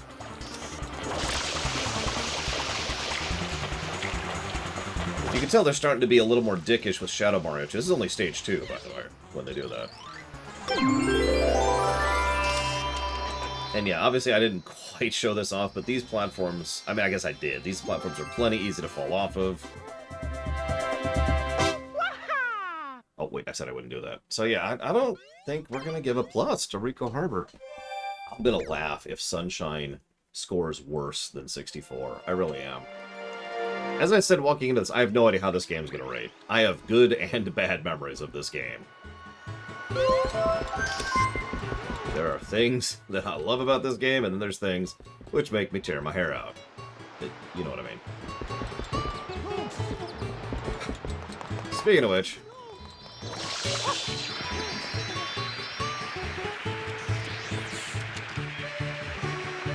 That's true, Grumpy. I said that multiple times during the rumination. Many of the issues that Mario 64 had, they had because it was the first 3D platformer that they were doing. It was one of the first 3D platformers ever. When you're pioneering, you tend to have some issues. Right? Now, by memory, this is my favorite stage. So we'll see what we think of this one. This stage does have the Sandbird. So, we'll see. Gelato Beach.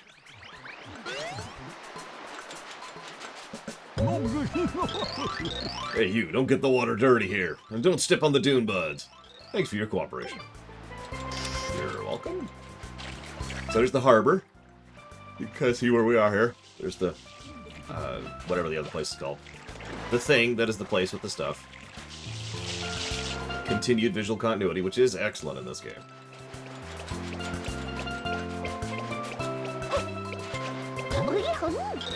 Delfino is often referred to as a slice of paradise on Earth. And Gelato Beach, it's the most sun-kissed shore. All of the local pinatas and Nokis just love to have festivals here. What's that? A festival? Alright, let's get down. I mean, I'm probably just biased because I love sand. I don't remember if the watermelon is mandatory. Let's hear what we call a dune bud. Dune buds are odd plants that appear only on this beach. If you water them, strange things will happen. Yeah, like that.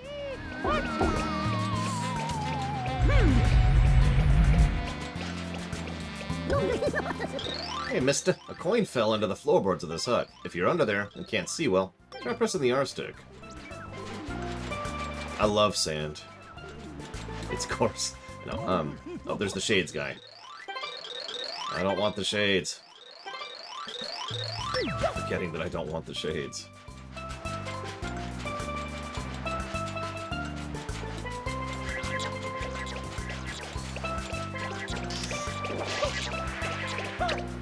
Okay, watermelons are not mandatory. But we should go ahead and mention something here while we're on the subject. Mandatory progression in the first 7 shines of each course. We're going to put it that way. Now, that may blossom, but I think I can fairly safely say that in this exact case, the mandatory nature of the first 7 shines sucks. I think it actually detracts from the game. The definition of a negative. Now, I'm willing to hear arguments on that one. I'm willing to hear thoughts, but I do think that taking such a massive step back from previous Mario games, and the fact that so many of those mandatory ones suck, doesn't really help the case. But I am willing to listen, as I usually am. Not always. If you try to tell me, lore, I think that black licorice is the greatest thing in the universe, I'm probably not going to listen that much on that one. But at most other things, I will listen to.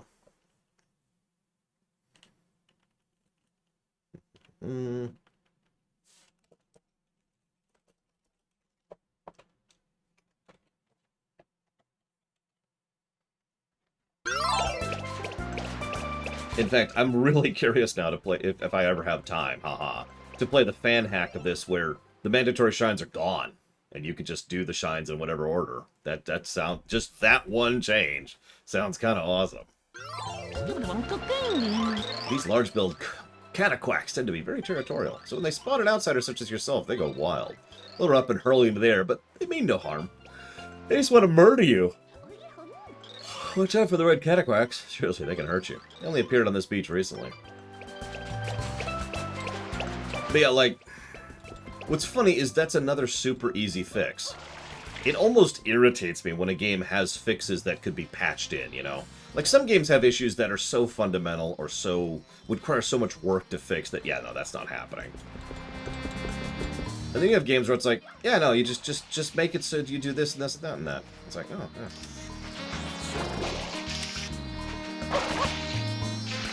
No, Delbach. Probably for the reasons you were guessing right now.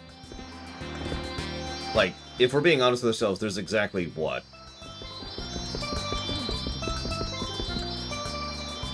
1 mandatory star in Mario 64. Just the 1. And 1 is a little bit different than 50. I don't know about you, but that is my feeling on that matter.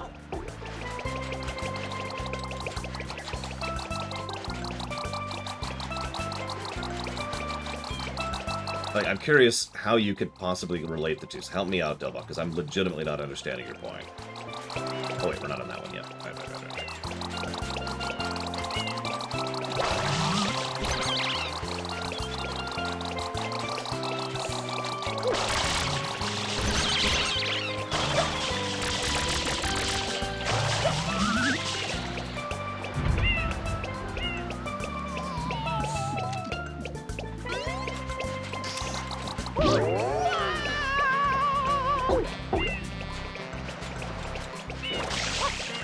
Oh, come on! Whatever, I'm still gonna make it.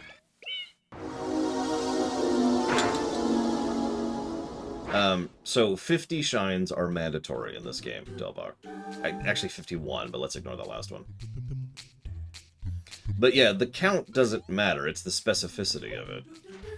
I have to do this shine to progress the game. There is no way around this. Well, okay. Without speedrunning or hacking or whatever, there's no way around this.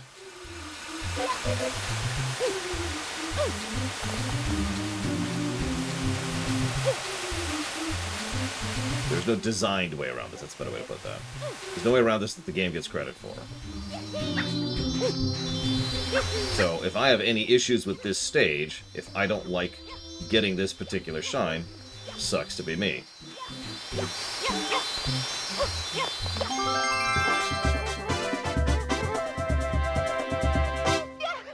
Now, I don't mind that stage. Like I said, there's some of those levels which are just fine. But you get my point, right? the choice is completely taken out of your hands. You have to do stage 1 1, 1 2, 1 3, 1 4, 1 5, 1 6, 1 7, 2 1, 2 2, 2 3, 2 4, 2 5, 2 6, 2 7, etc., etc., etc., all the way up to 7, or no, sorry, 4 7, I think. Maybe it's 5 7, whatever. No, it's 5 7. In order to progress. Does that make sense?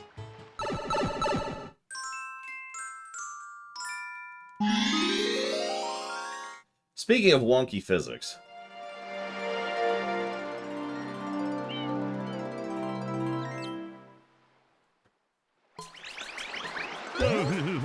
Alert, alert! Just look at the top of the tower.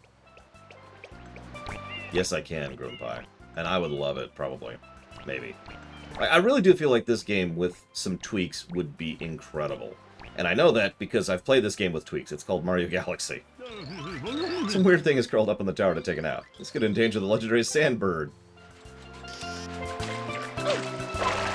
I mean, honestly, imagine Galaxy, and then add this thing. Or just imagine Odyssey, and add that thing. There you go. Double checking.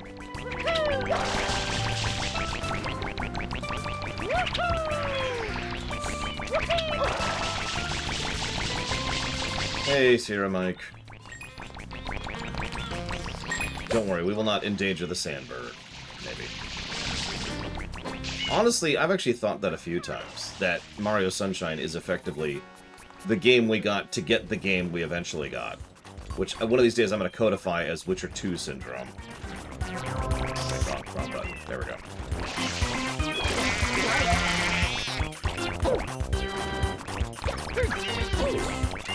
Okay.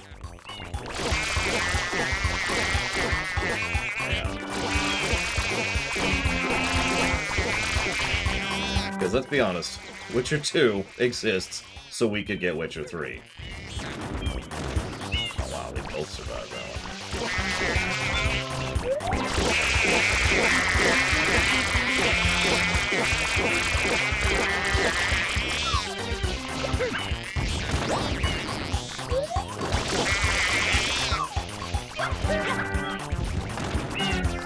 What?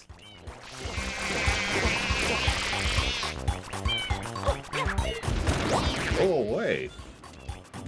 Not really, Mr. Red. I'm fine with just calling it Witcher 2 syndrome. Because it's such a stark example of it. Mario. But again, even if you were to ignore the other games, which is something we have a lot of case law / precedence in order to do, even if you want to ignore the rest of the Mario series when judging this series, which we can do, I do still think it is legitimately bad design to have mandatory stages, which suck, in order to be able to progress through a game like this. Like, a game like this feels like it should be about the option, right? There's a hub world. There's a stage select. Right? Mario.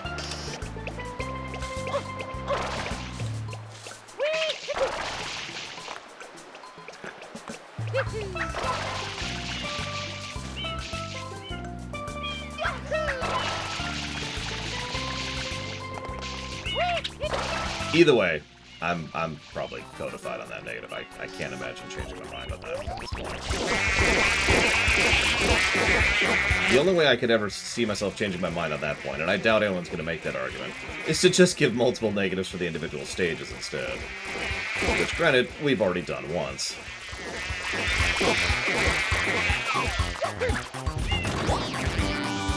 I don't think I've ever seen that happen before.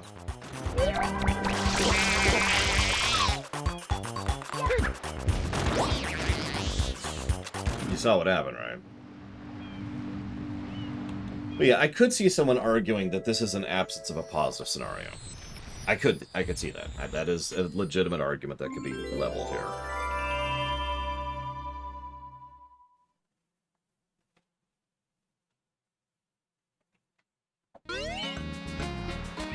Although, again, some of these stages are just...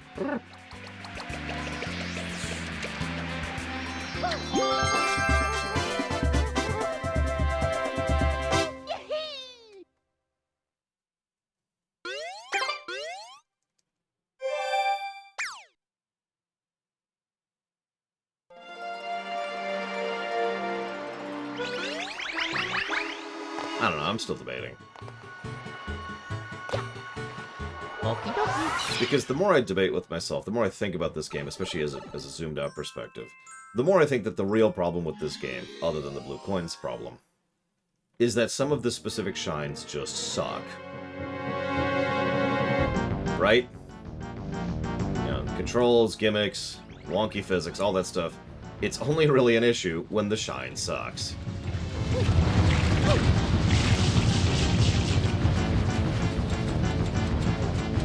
Yeah, there's some truly awful levels in Sunshine. Yeah, we're not even doing the 100 coin star. Screw all of that noise.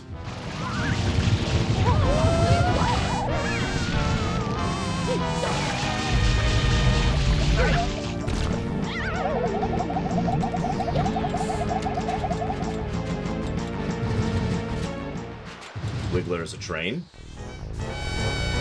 For some reason. I was just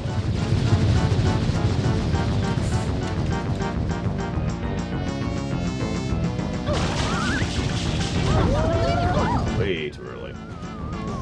He's already on a second battery? No, he isn't.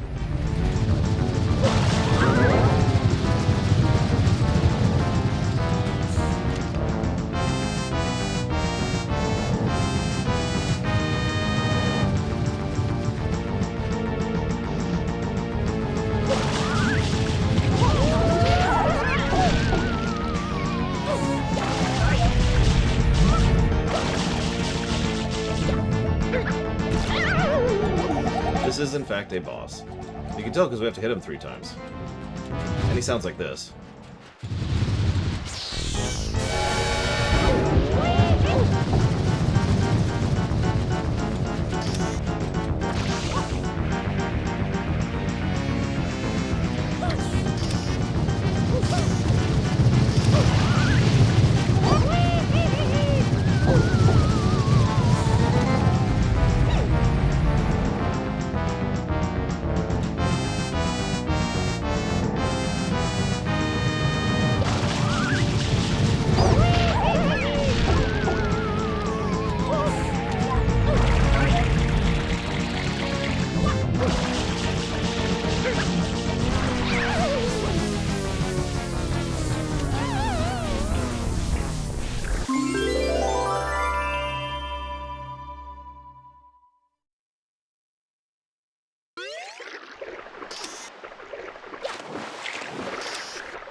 What? Isn't everything made of sand?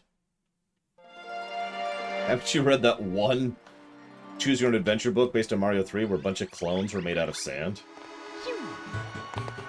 Does anybody know what I'm referencing? Here we go. I've read it on camera.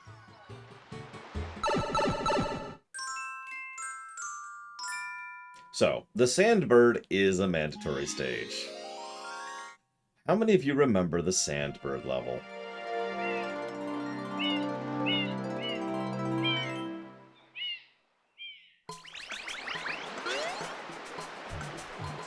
I would like to request now that people give me guesses on how long they think it's going to take me to do this one. How many deaths, or however you want to think of that.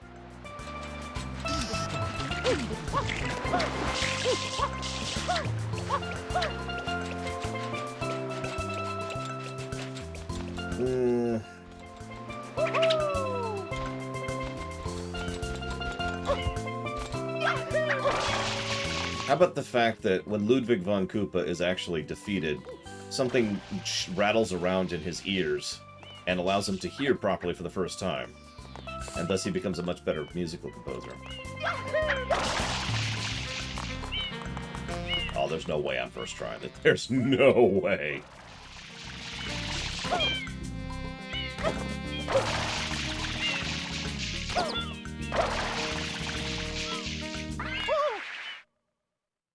So this is the Sandbird.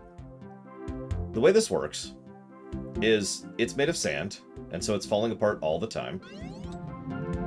Mario.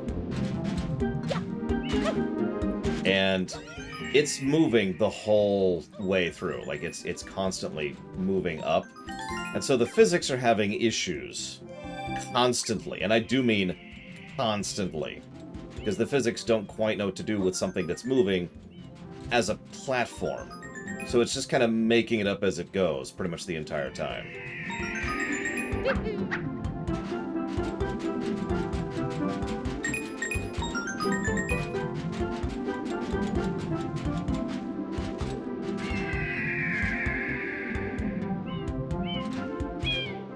It also does this. I knew this was coming, so I was already in position for it. Also, yeah, getting the blue coins on this stage kinda sucks.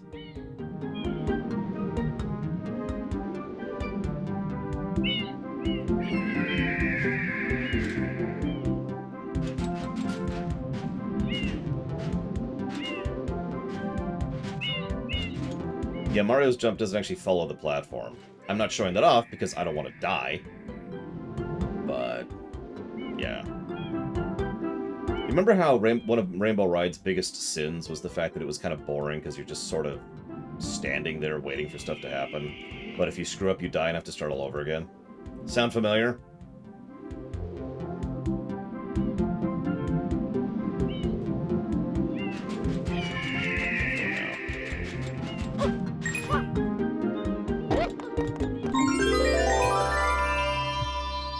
And the base is back.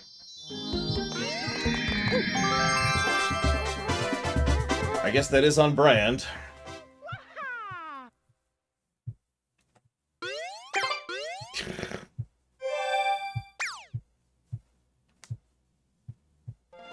Well, in my 4X series, Cashel, I would have Mario be an agent who operates with authority of the crown, which I forget what that's called.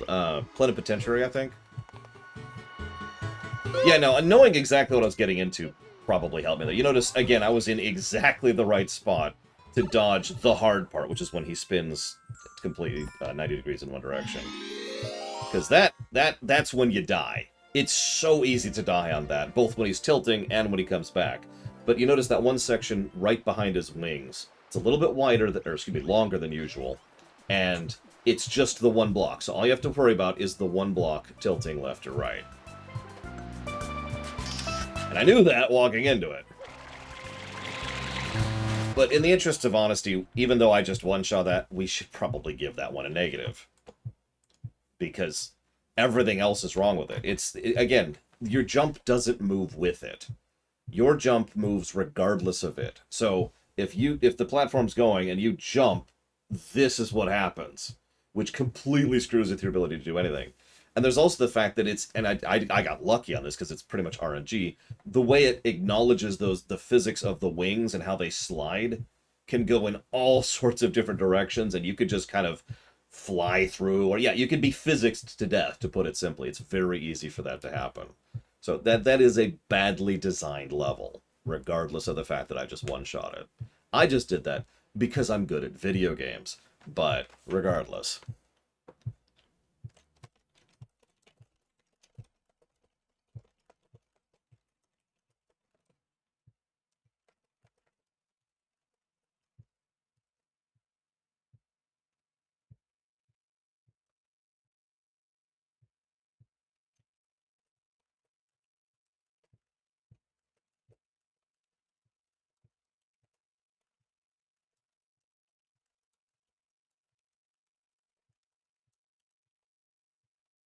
Yeah, or Trine, Sierra Mike, is another example one I like to bring up whenever it comes to bad physics being a good thing. Whoops, those are story negatives.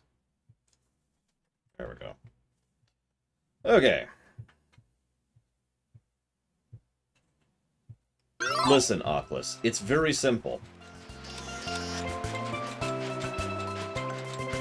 They're stupid. Oh, I'm doing the race, aren't I? Right then. Pay attention, Mark. Pay attention.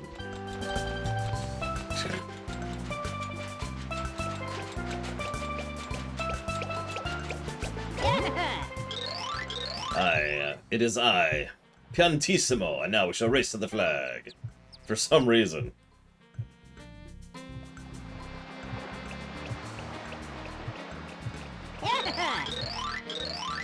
By the way, the current record is 35 seconds.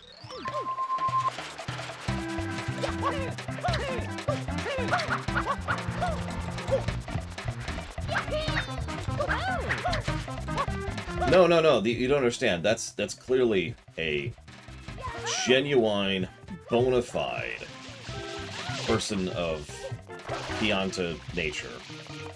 Whatever you would call that. They're Italian, is what I'm trying to say. Almost assuredly an Oceans. I've actually done some research trying to figure out who this guy is and why he's in this game, and I have not found anything. Now, what you just said is my best guess. That this was someone who was supposed to be part of the original human cast. Probably one of the only models they finished, and they had the finished model, right? So they just repurposed it. What's funny is I think he looks fine alongside Mario, despite the earlier complaint. I know Warcraft pretty well, Oculus, what can I say?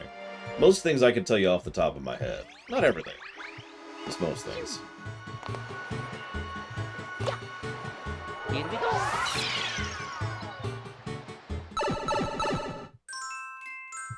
So... I don't know why, but I always have bad memories of this one. We'll see how we think of this.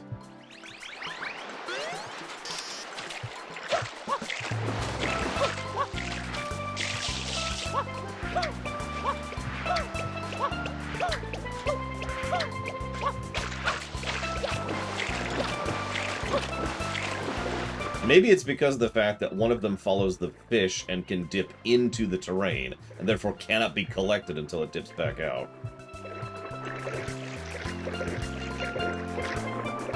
It's actually this one right here, and there it goes. Yep, yep.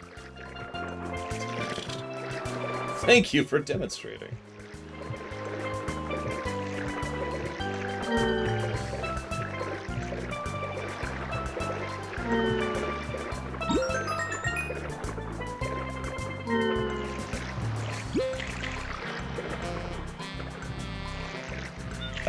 Not off the top of my head, Sierra Mike, no. Yeah, those coin fish are deadly. You gotta be careful around those. One obscure mountain of supposed relevance on Argus. You're gonna have to help me. Which mountain are you referencing here? There's many mountains on Argus, my sir. They're all terrifying. All of them. Yeah, that... We're going to be hearing that a lot when we get to another stage later on.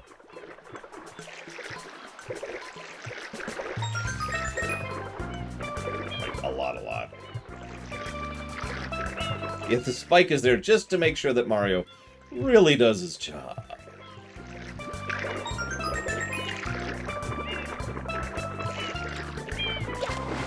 Favorite FF6 character other than Kefka?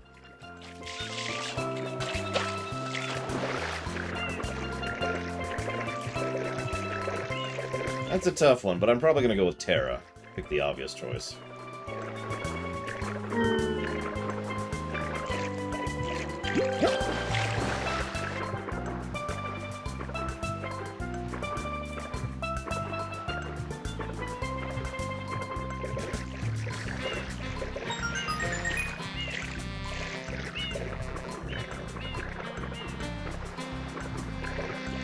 The 8th one.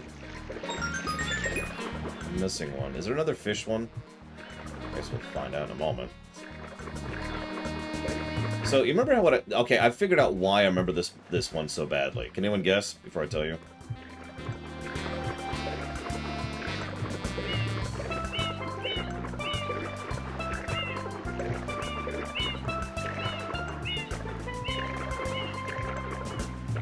Bingo. Tiny TV. Hard to see.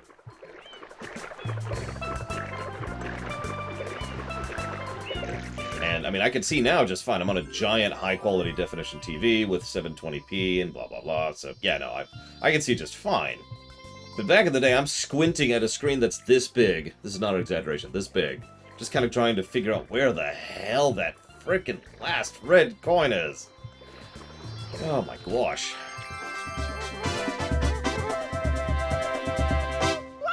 He is very pathetic, and terrible. Anybody who likes him is just the worst person ever. Favorite Horde character? Most of my the people I like who are either Horde or Alliance aren't actually Horde or Alliance. So if I have to pick someone who is definitively part of the stupidity of the two sides fighting each other, I will actually go with the obvious choice of Garrosh for the stupid sides. Because Garrosh is a very well-written, very well-acted character. As far as the Alliance, as part of the stupid factions, that's actually a tough one.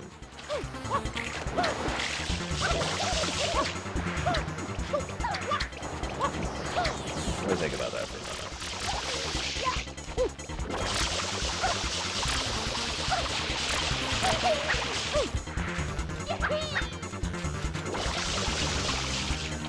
See, I'd say Varian, but the truth is he's not really part of that stupidity.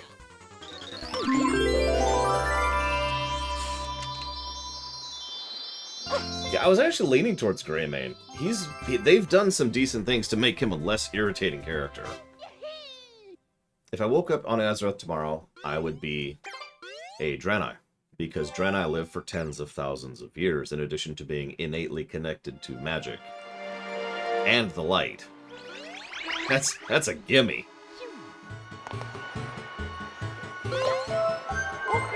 She was part of the stupidity for a bit, and if we're going to stretch that answer, then we could go ahead and say Miss Proudmoore. So, I just realized to do my due diligence, I really should be showing off the stages that are not mandatory, even though we are 100% not committed to 90%ing this game.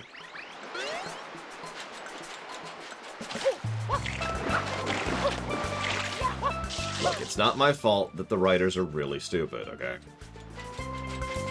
Mario.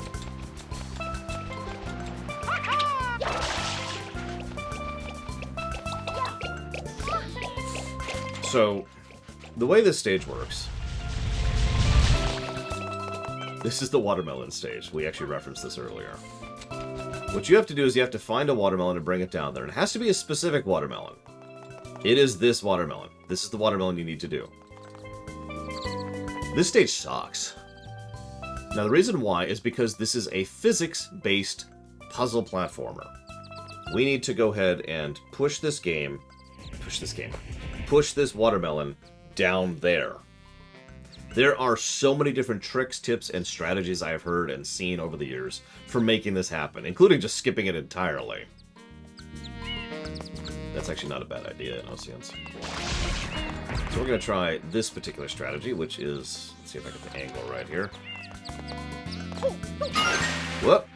Well, nope, that was wrong.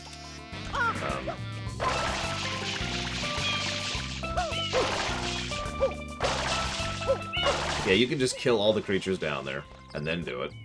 Because they will destroy it, just like I accidentally did. What I meant to do is this. There we go. Wanted that last jump at the end there. Didn't get the angle right at all. It's okay. We can kind of guide it. Nope, it's gone. Turbo dead.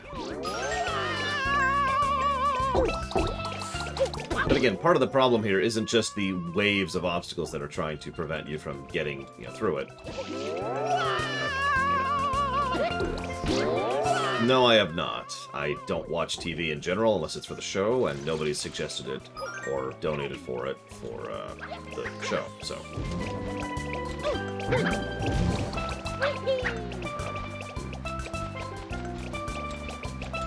Well, let's show off what happens when we get a smaller watermelon. If we can even get this one up there.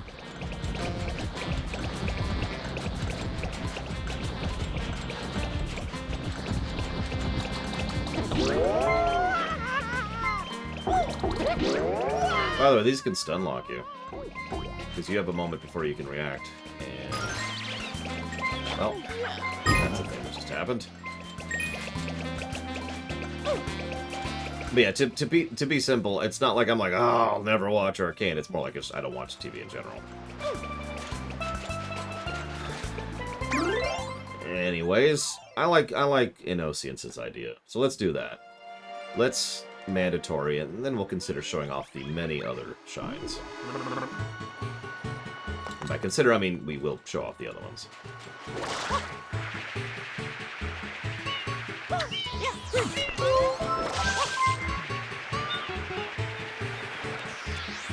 The maneuvering you can do with this is silly, as usual.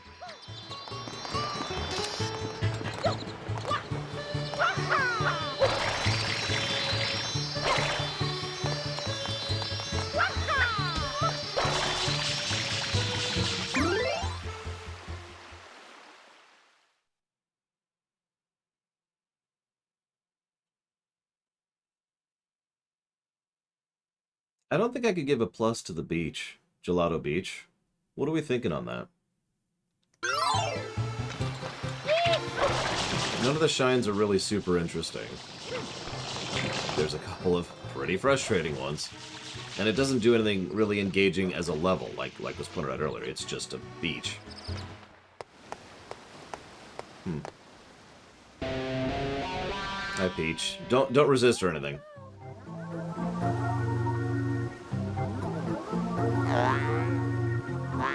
Weird, creepy, and unnecessary.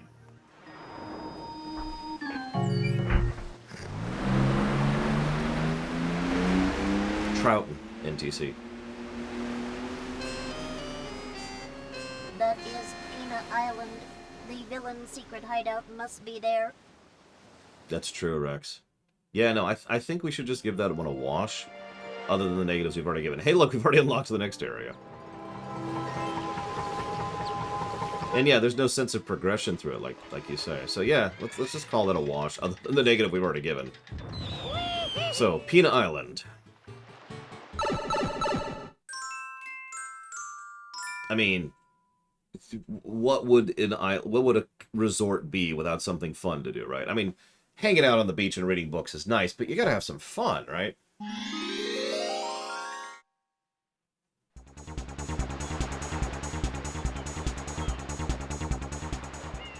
Actually, some of the rides here look kind of fun. Just kind of. Yeah, nothing super amazing.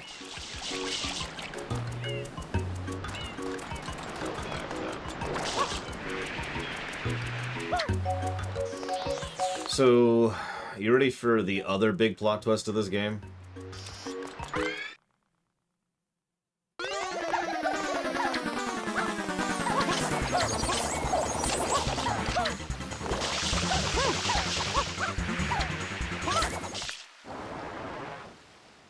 Don't ask me how Bowser Jr. can do things like hover and fly. Oh yeah, sorry, spoilers, that's Bowser Jr. I will admit this is a cool effect here with the water.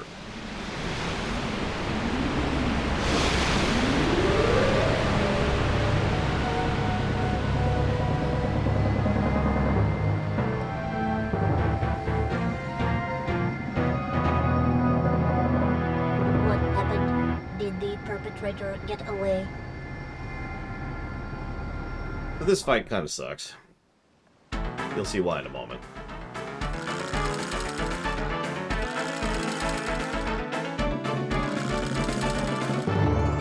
Yeah, how Bowser Jr. built this in the middle of a theme park, a busy and frequented theme park, with high traffic.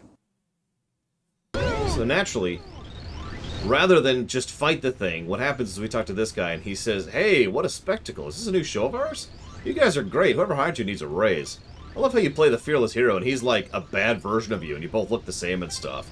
Anyways, as director of the park, I want to ensure your success, so how about I provide you with a hero's vehicle? So rather than doing anything with a brain, we have to ride around on this thing and shoot these rockets at him. Now, okay. This is just kind of gimmicky and silly and fun. You know what? I'm with it. The problem with this stage is, how do you aim?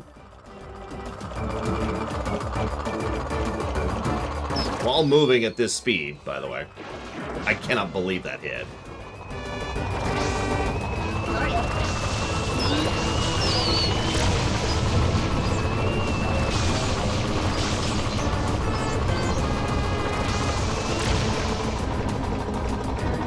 yeah, you're not joking. The solution is you don't actually aim.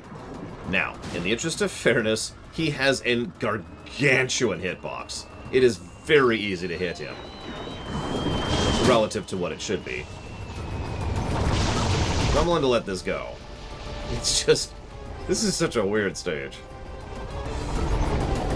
Oh yeah, but I'm sorry, I should have mentioned the possibility of motion sickness. What's that one? I'm still getting there, Hari. It's weird, let me tell you.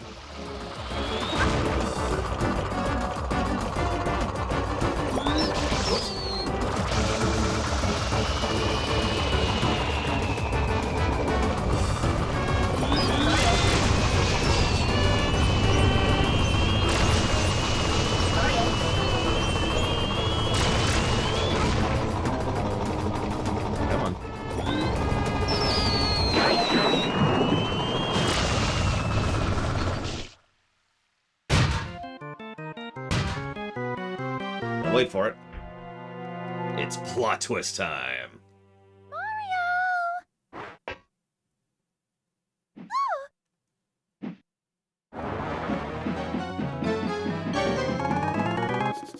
It wasn't Mario after all.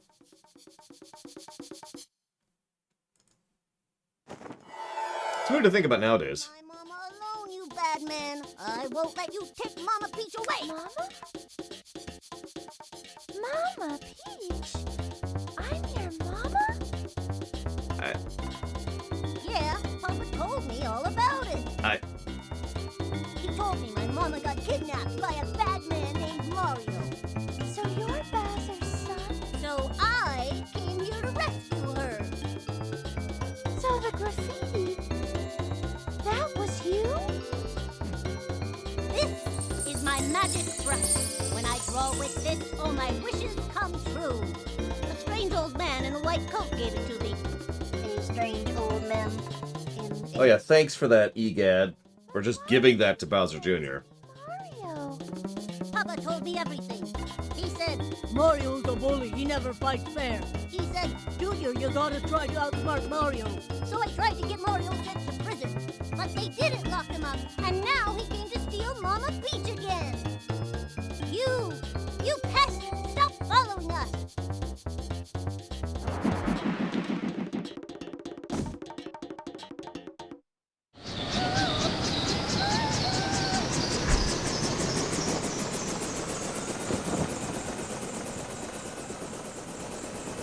No, not again. You know, I don't demand much story from my Mario games. Corona Mountain. I don't. Most of the story in Mario games tends to be told through the levels, which I'm okay with. But, what was that bullcrap? I mean, can we go down the list? Okay, pointless plot twist. Peach being completely ineffectual for no reason. This is Peach we're talking about. And I know, every now and again she's completely helpless, and every now and again she's a total badass, and they just can't seem to pick a lane. The fact that Mario just stands there doing nothing, saying nothing, which is the definition of cutscene incompetence. And worst of all, this was our introduction to Bowser Jr., a character that I remind you they were really wanting to push. You ever notice how Bowser Jr. has been in almost every Mario game, including the Gaiden games after this? It's because, for whatever reason, they're really into Bowser Jr. and they really want him to be received well. So why would they do this as their introduction to him? Luigi's Mansion was before this, Arian. That's why there's so many references to EGAD.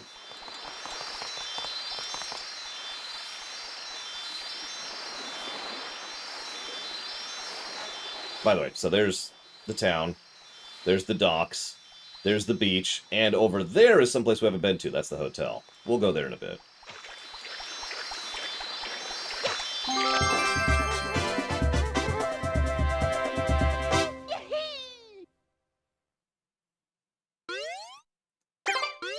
I'm not even going to get into all the stuff that every other YouTuber in the history of the universe has said about Peach makes no opposition about the fact that she might be the father of Bowser, or excuse me, the mother of Bowser Jr.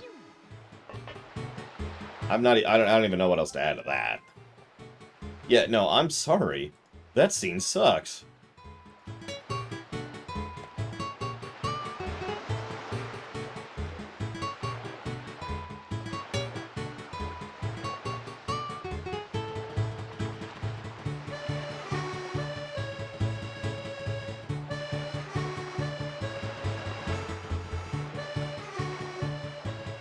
Mario's just a homewrecker, it all makes sense.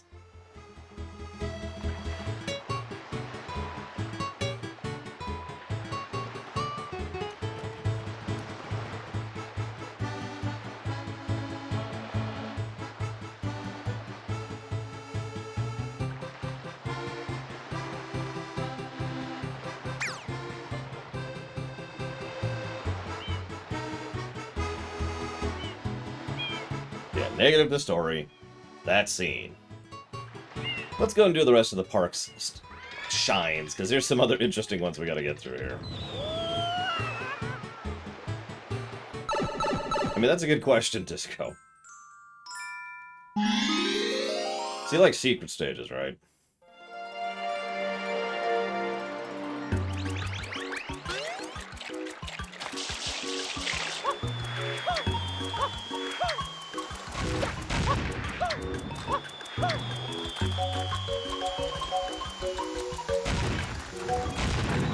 You know, the Floodless stages.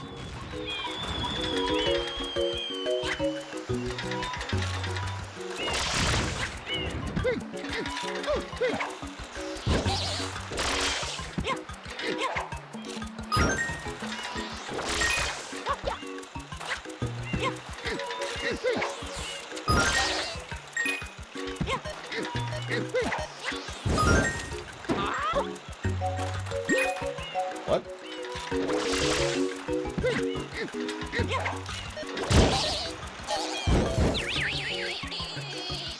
Yeah, that's another thing. I'm with Bragwood on this.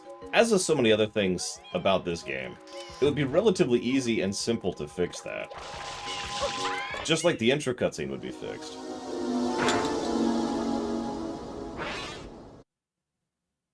Which one's this one? Ah, this is the Vanishing Platform one. How many lives do we have? Well, currently. Obviously, we're about to have a lot less than that.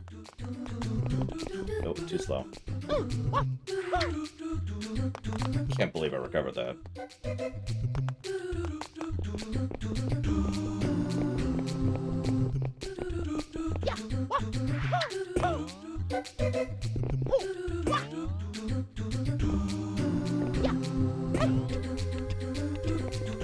You can do it, Mario. I believe in you. I believe in you.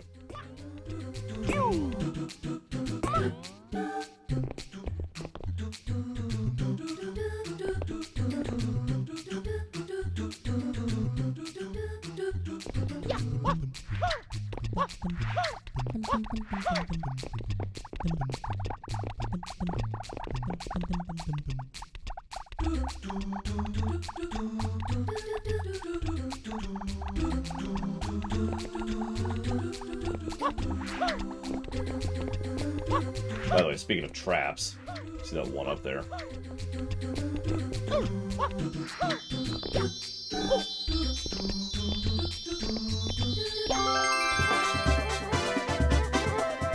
Oh, absolutely, Harriet. Peach is usually a little bit of a tomboy who doesn't put up with any nonsense, and consistently insists that she needs to be on the front lines actually doing things in the comics and in the RPGs. Now, that's just within that bubble. If we're talking about Peach across everything, no, there's no consistency there at all.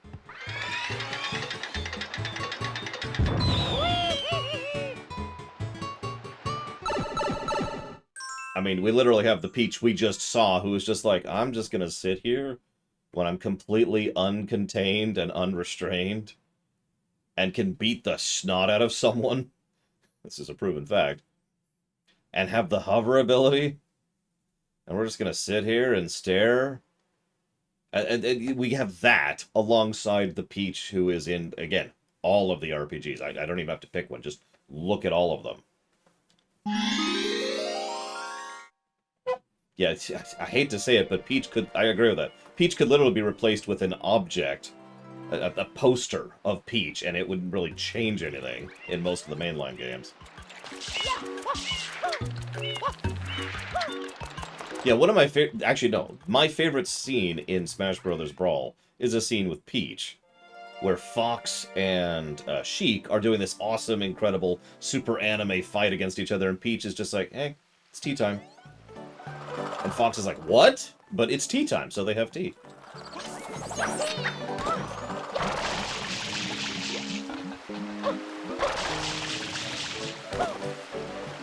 So anyways, now we actually get to start the stage proper.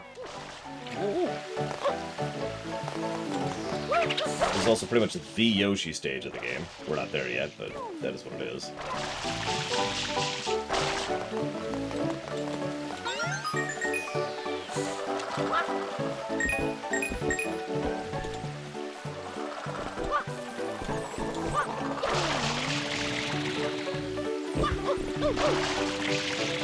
That's gonna be a no. Nope. Yep. Yeah, Lucario finding Snake hiding in a box with his psychic abilities.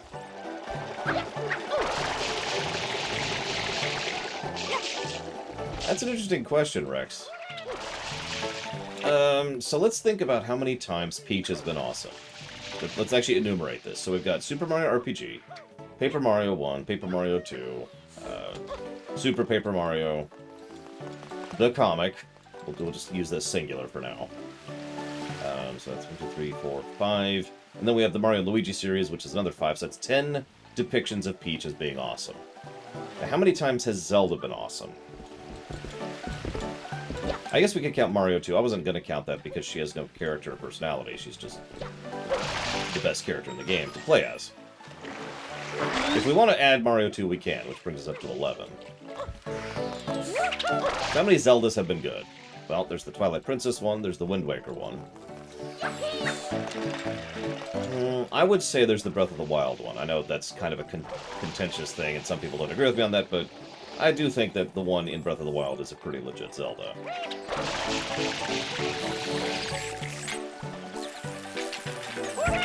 Spirit Tracks, absolutely. Probably the best Zelda. I'll go with Skyward Sword. I can agree with that. So that's 5. Yeah, I'll give you Ocarina. I'll give you Ocarina, so that's 6. Minish Cap? No. Yeah, even the ones we just mentioned, which include Ocarina and Wind Waker, have her just kind of stopping being a character for the most part as soon as, you know, her role in the story is done. Like, yeah, no, okay, we're done.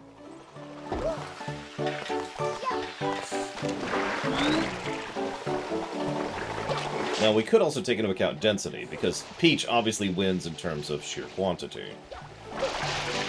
I'm pretty sure Zelda would win that one, because there are simply more Mario games than there are Zelda games. And every other game, Peach is either treated as a non-character, Mario 1, Mario 3, or this, where she's actually shown badly.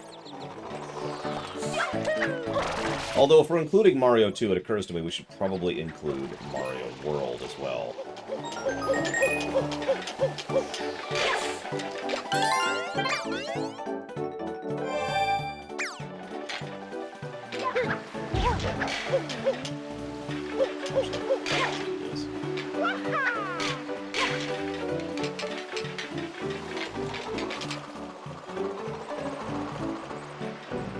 I don't remember where the other ones are.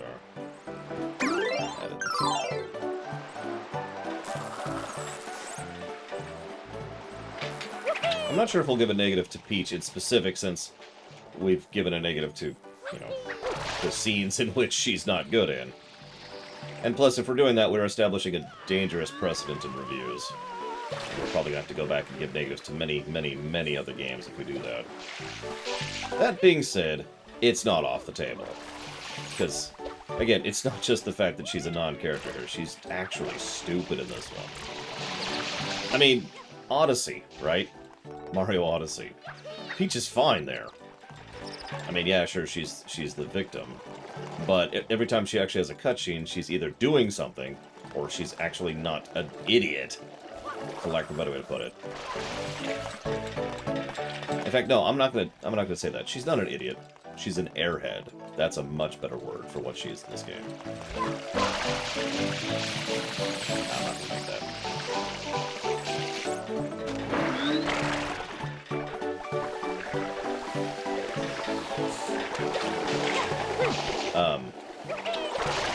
I'm pretty sure Zelda would beat Peach. But it also depends on which Zelda. So that's kind of a relevant thing.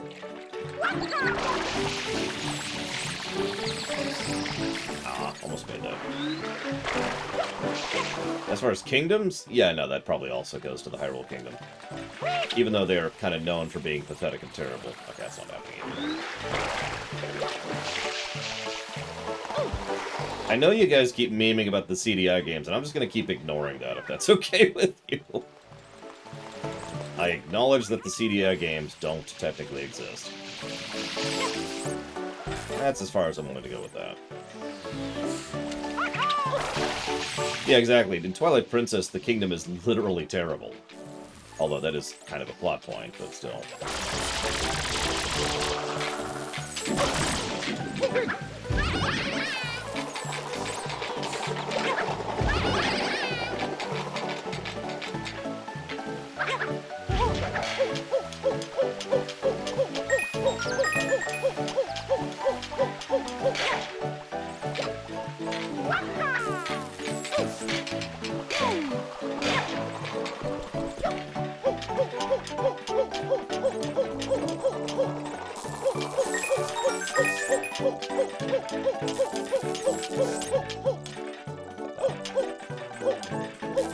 I can do this, but I'm going to fail at it.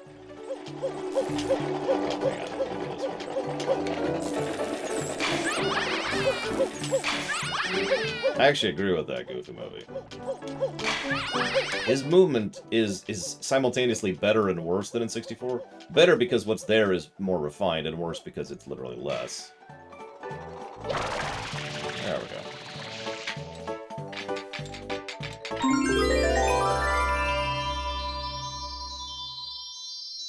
It might cost you $500,000 to make me buy a CDI and Wand of Gamelon. This holy crap.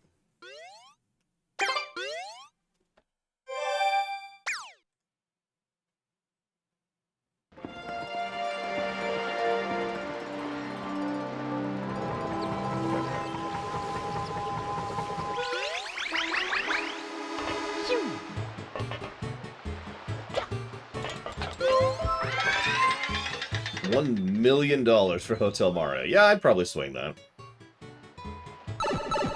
I'll even throw in Mario's Missing, because I've actually beaten that game on the SNES.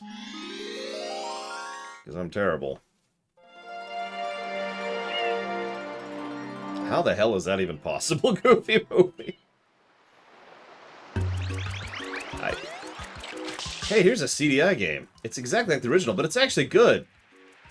But you just said...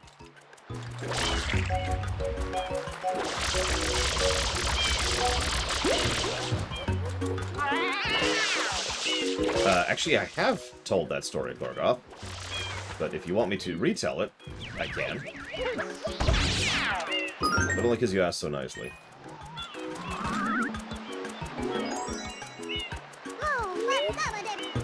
I have no idea what they say there. It's bothered me ever since I first played this game. And thank you for the bits, Gorgoth. If you happen to know where you want to put those, please let me know.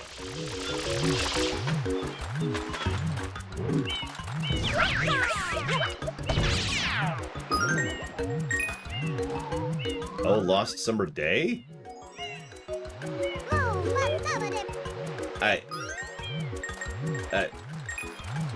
Sure.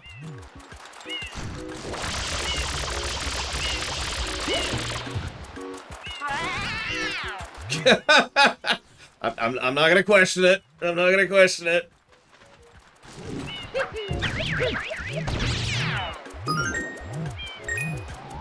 Well, let me jot that down for Metroid Block, then I'll tell you this stupid, stupid story.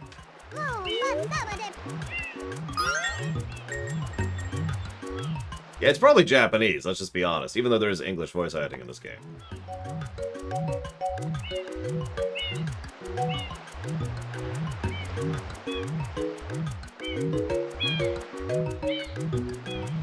Okay. So, once upon a time, there's me. Now, I have no idea Trahexia, and don't care. The Queen of England can do whatever the hell she wants, I don't care. So, there I was. Let's rewind a little bit. Some of you know that I had an office job. What some of you are probably not aware of or don't remember is that I was also dying. And I'm not actually being facetious about that. I had extremely severe kidney issues. They were preventing my body from functioning properly. I couldn't process food correctly. My immune system was gone. You know, I was if some of you may remember during that period of time, it became a joke, that I would get sick quickly and stay sick long. And I had a series of really bad sicknesses in a row there, including some stuff that was literally debilitating. I actually was streaming, kind of, at that point in time, and I was YouTubing at that point in time. Usually without a camera, because it was so painful that I just couldn't, you know. Shortly after that, my sister rescued me, and pulled me out to live with her so that I could get some proper medical care, while someone else was handling the bills and whatnot, right? So, yes, actually, try exit right after that. So she pulls me out there, and I go to live with her, and we end up going to the emergency place, find out about the kidney. By the way, up until this point, we didn't even know it was kidney stones. It was just, I was getting really horribly sick, and I wasn't sure why or how or anything like that. And yes, I am unfortunately soon. In fact, I've tried to do it on camera, although I've never succeeded. Anyways, so we find out it's the kidney stones. I get the surgery. Everything's cool, right? Well, no, because now I'm kind of debilitated and having problems getting a job. So I apply at several places. I apply at Walmart, I apply at the Amazon packing facility. You know, I'm just all over the place, desperately trying to get a hold of any job I can, and I was willing to take whatever I could get. Wasn't working out super well. So in literal desperation, because of the fact that I needed some kind of job and I needed to have some kind of income, I finally, in desperation, decided to go ahead and push the YouTubing side of things. Now, to explain this properly, the reason this was a final act of desperation rather than something I thought of early, because remember, by this point I've been doing YouTube stuff for a few years, was because I actually understood exactly how little money people make on YouTube with regards to ad revenue. Now, that's true now, but it was even more true back then. Some of you may or may not know that they actually changed the metrics of how much you got paid per ad view and all that fun stuff. So, you know, that was going nowhere, in short. So, I'm like, okay, fine, whatever. I'll go ahead and make, like, a few $100 a month off of YouTube in order to be able to do something. The other problem was I'm not a moron. I know, that's hard to believe, but just bear with me for a second here. Because I understood exactly how bad YouTube was getting, even back then. This is something I've pointed out a few times, is that YouTube was getting noticeably bad even back in the period of time that this was. Oh, for God's sakes, come on. There you go. YouTube was getting worse and worse and worse, put simply. So, what am I to do about that? Well, the only thing I could possibly do about that is try to disengage myself from YouTube as much as possible.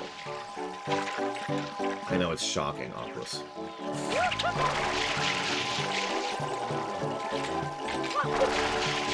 There we go. So, right about that point in time, Patreon started becoming a thing. Pax actually pointed me to it. This is pretty early on, as I've said a few times. I got in pretty much at the ground floor of Patreon. Not completely at the ground floor, but pretty early on overall. And that was to my obvious benefit. Hey, camera, why don't you stay over here? Thank you. What the hell was that nonsense?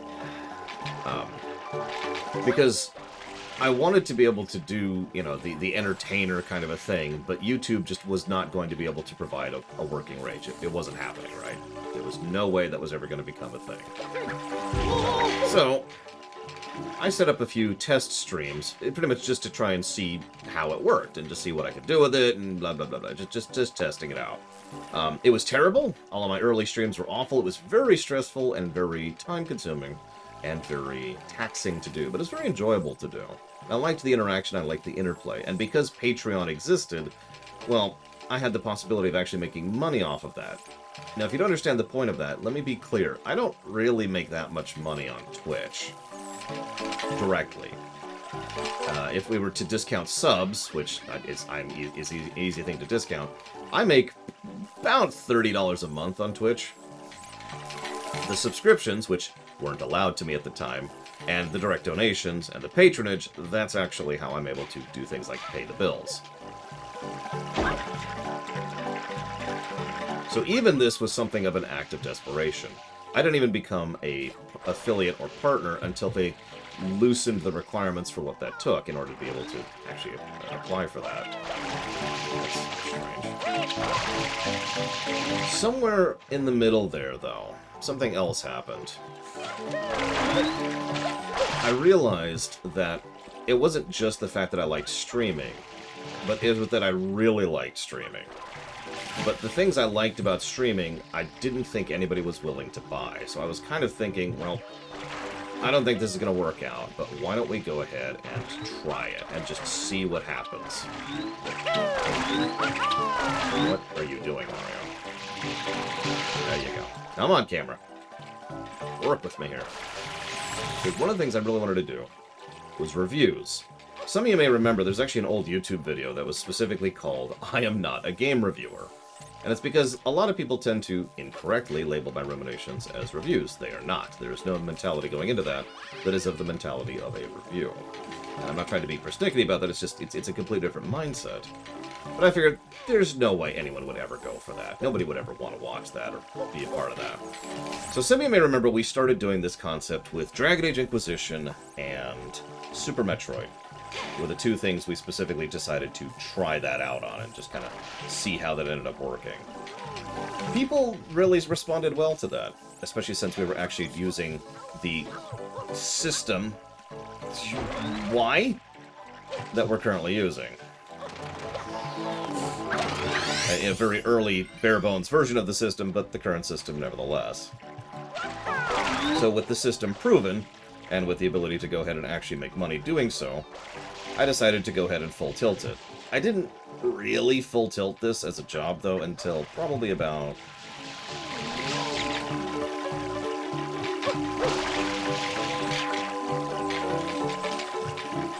right about when I first moved away from Indiana, I think is the first time that happened. Because up until that point, it was still something that nobody took seriously and nobody cared about. Like, one of the things I had a problem with, especially when I was still living with people, is most of those people would have this thing where they wouldn't actually, you know, care that I was streaming or that I was live or that I was recording. So they just make noise, you know? Just wander around as if nothing was going on, chatting and talking in the background. And I used to be like, can you give me a moment? They're like, what? What's the issue here? I'm recording. Nobody gave a damn. It wasn't until after that that people were finally able to actually acknowledge that this is a real job that I really do, that takes real work, and is, you know, something I actually really want to use as a long-term career.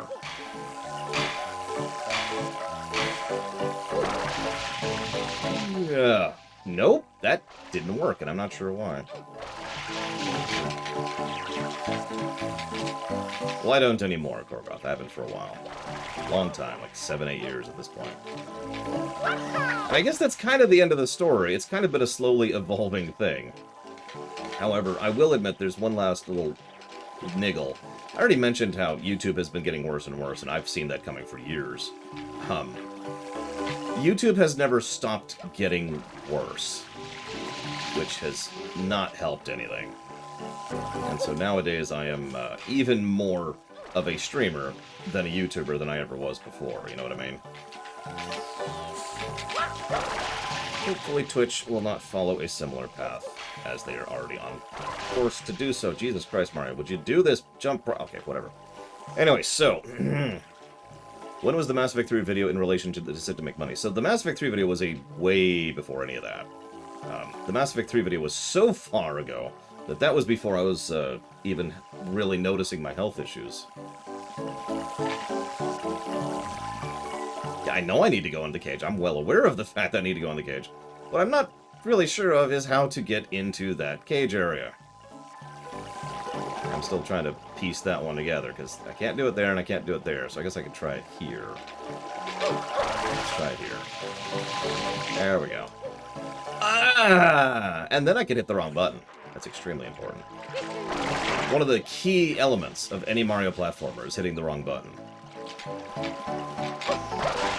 I mean, can you even be playing a Mario game if you don't hit the wrong button? Honestly.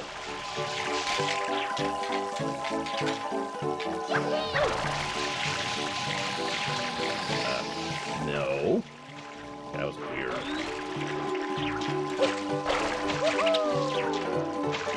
No, Gorgoth. Absolutely not. There is no YouTube competitor out there that is a YouTube competitor, to put it into such terminology. One of my favorite analogies for that is, let's say you have a really nice slot for your shop in Times Square in New York City. And you've got that slot, it's yours. Let's say people say, oh man, you should just leave this and go set up your own shop in the middle of this random town in the middle of Indiana, which has nothing to do with anything. Because that'll be much better, because, you know, that way you won't be beholden to the New York City thing. And it's like...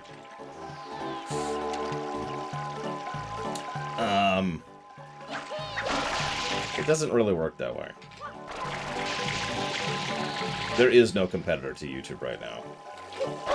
Other than Pornhub, which I do have an account on specifically for that. That's my backup plan right now. What?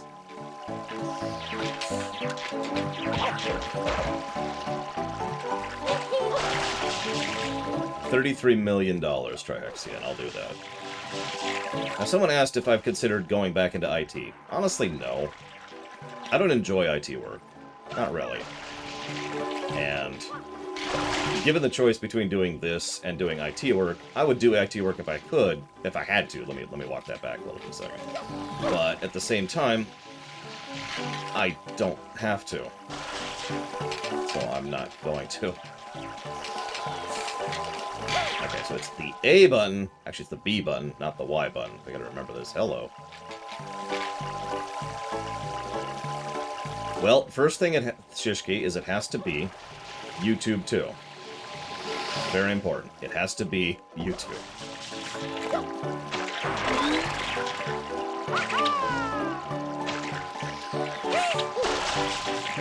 And by the way, let me just go ahead and cut this off. Every single time this topic is brought up, the exact same thing happens. Several people in chat say, what about X, Y, or Z? And then they try to sell me on X, Y, or Z, and they fail at that because I've already looked up X, Y, or Z. Please don't take this the wrong way. I appreciate the thought and the concern. It happens every single time. And every single time, everything you're about to say is something I already know, because this is my job. And I do take my job quite seriously. And I have already looked into it and already decided, based on what I've already looked into, that nothing that currently exists still qualifies for what is required.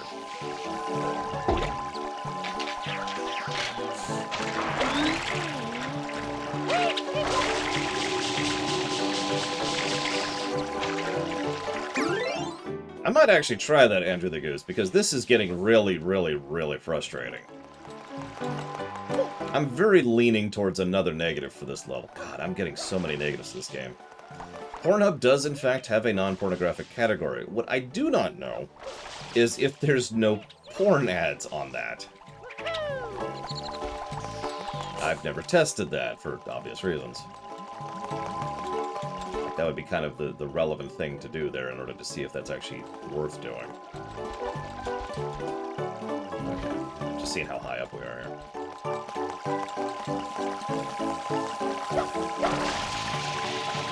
You know what? completely not where I thought it was.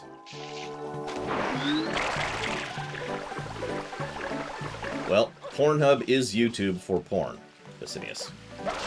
It is also less intrusive with regards to its ad presence, at least as of last I checked, which was admittedly a couple of years ago at this point, because I'm not seriously thinking about that, because if I was going to switch off of YouTube, let's be clear, I'd probably just shoot myself. But, come on. Come on. There you go.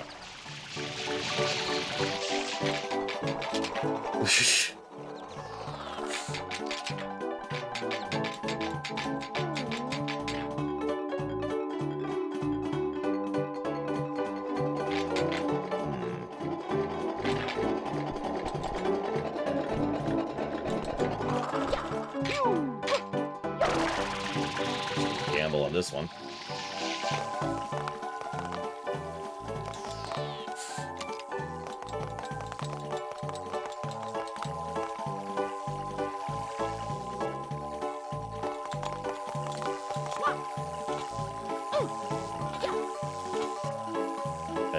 Hello.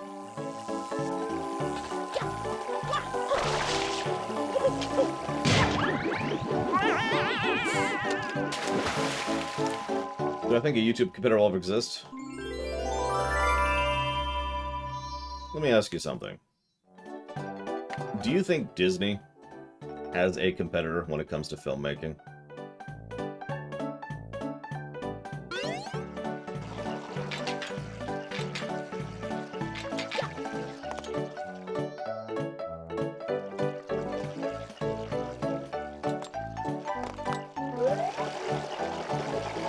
There it is. I can't remember what the damn thing was.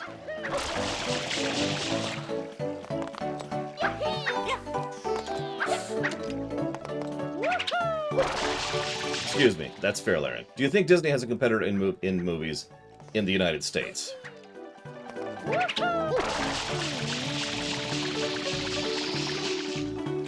Really? Okay, fine. We'll ride the Ferris wheel. I swear I could get up there, but whatever.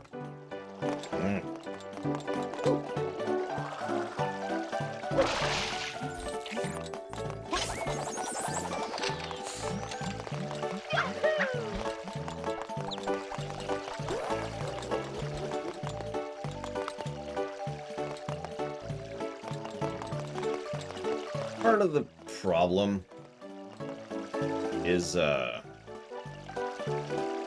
what tends to happen is the studios on top, the companies on top, change names, and in some cases change who's currently the suit, who's in charge.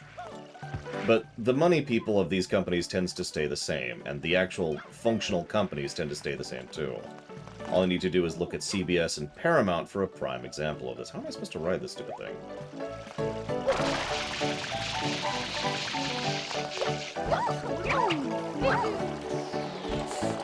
Oh boy.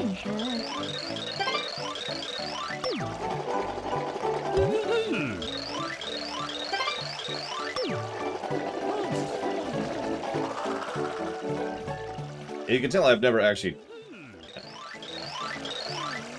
used the Ferris wheel to get up here before.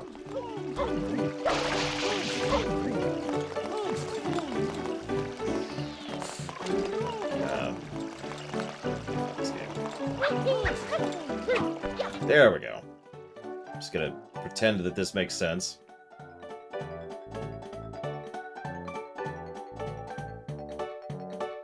It's okay, heights don't bother me.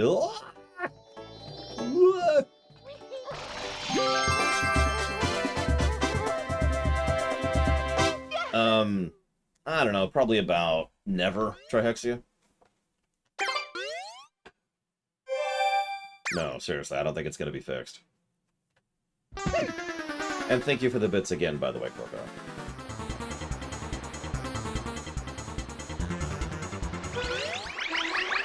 I assume Metroid Prime again.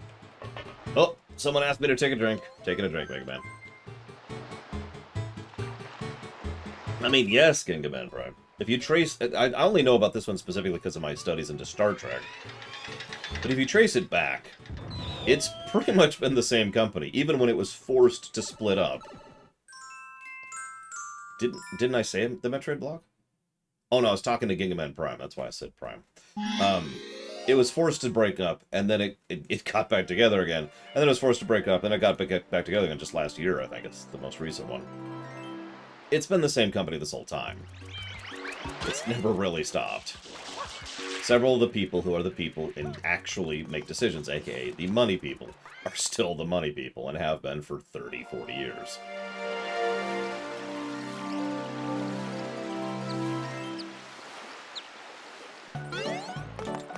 Yeah, that's fair. It's probably 2 years ago at this point. I keep forgetting that it's not 2020.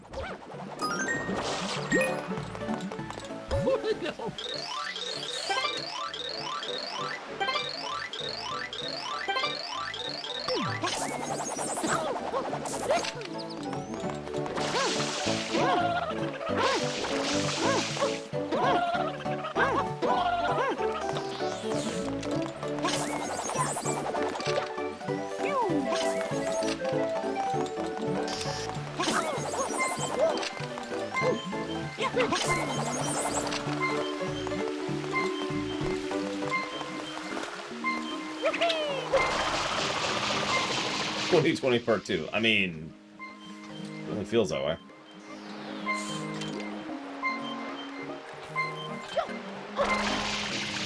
Oh god, we are going to leave Yoshi to a fate worse than death. Pineapple. That's not the fate worse than death, that's just what he wants. How did that... well, whatever.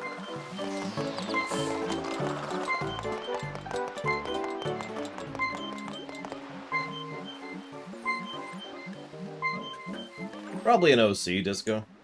Probably someone specifically related to the Master Hand.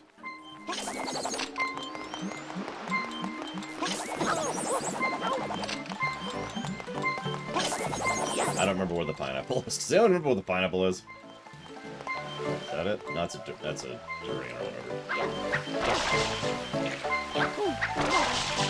whatever. Taboo had promised, they just didn't do anything with him. Is that it? Okay, alright, hang on. Oh my god, my ear itches. I hate it when my ear itches.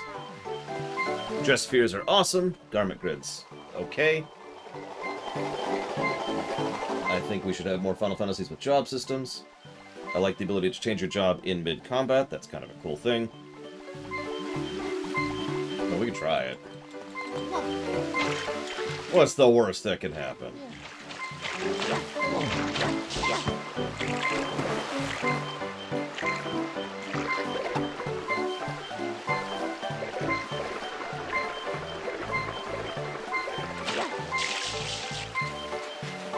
I guess I asked for that one.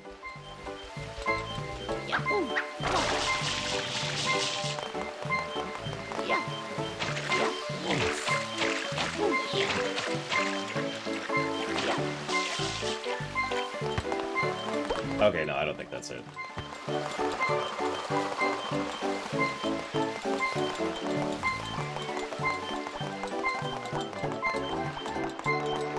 Have I written down Beetle Leaps? Because I need to if I haven't. There we go.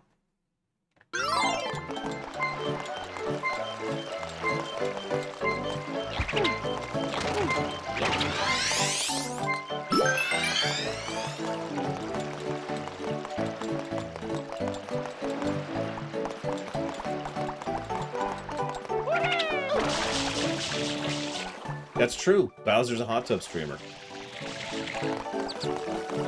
Can confirm.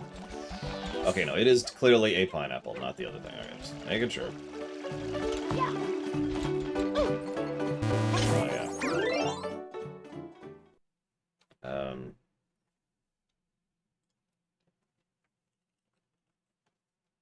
Come on.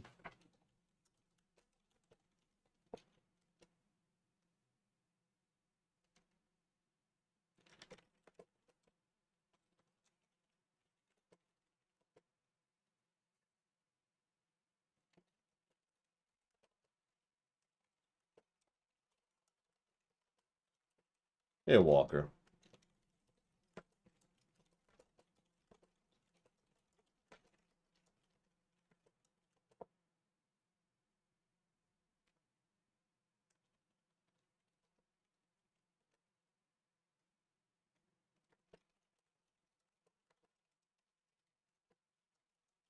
Probably not Zach Deft. In fact, at the moment, I don't actually have any news to talk about during Lore Week other than the FF5 music, obviously.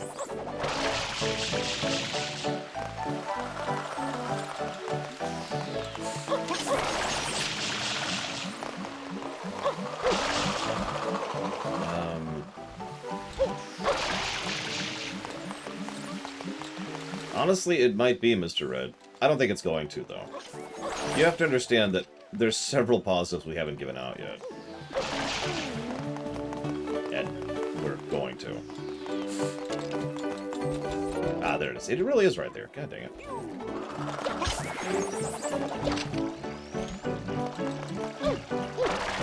Really, Mario? There you go. Apparently carrying a pineapple is very difficult for Mario to do.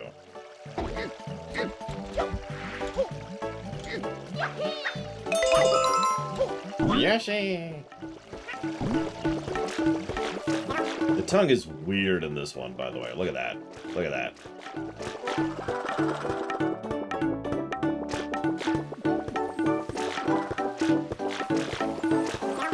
Look at that.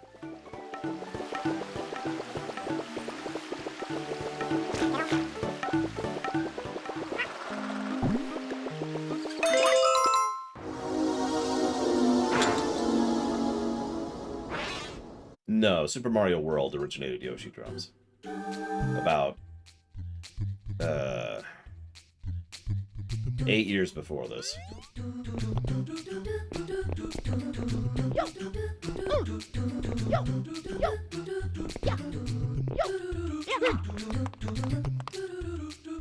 I hate this particular one by memory. It's not the worst, but I hate this one. I remember having many issues with this one, especially because it's kind of reliant on you. Well, doing this.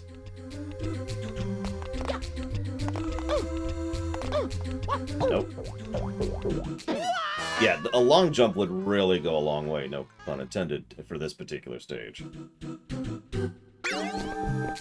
Yeah, Doot Doot Crew represent, as usual.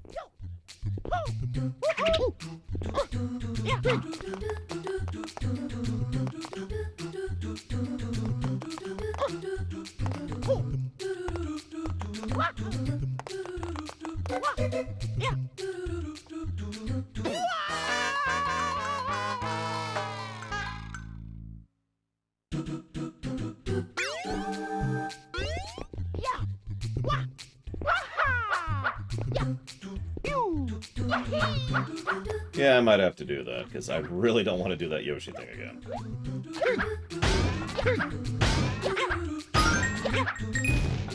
I don't like Hildebrand, personally. I don't find him particularly funny.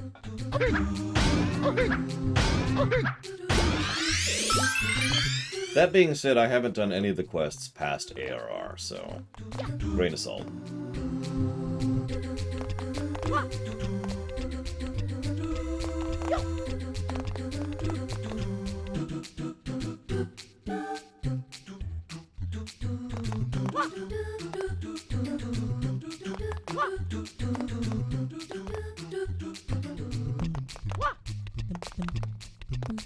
I tried, but Volkenstein.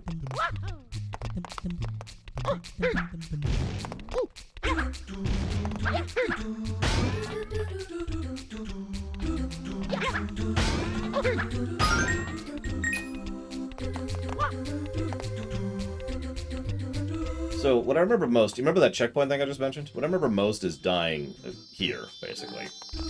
Like, well... You made it through the hard part. Now you're gonna die to the easy part, because, you know, any mistake means instant death and starting all the way over from the beginning.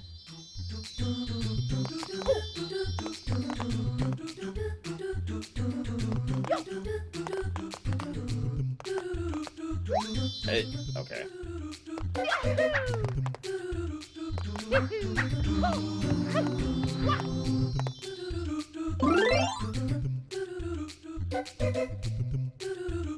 Yeah, no kidding, Goofy. No. Okay.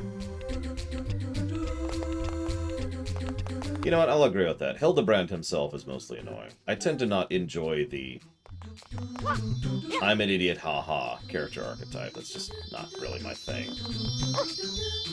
Reminds me too much of myself.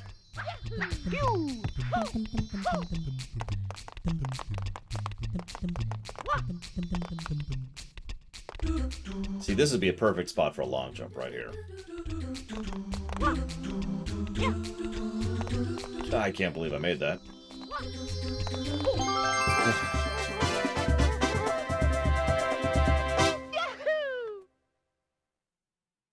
Reminder, mandatory. Mandatory shine. Yeah, that was tried too.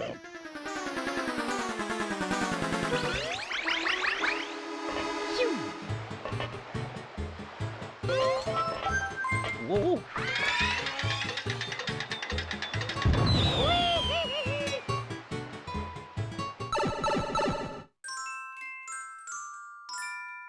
Oh god, he's Japanese, Shishki. If that doesn't give it away, I can probably Google it. Seven Samurai. The movie in question is about having stomach cancer.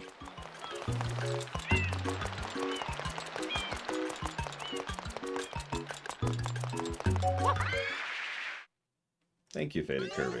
I was pretty happy with it. And by pretty happy with it, I mean I was incredibly happy with it. I've rarely been more proud about something I've actually put together. That was confusing.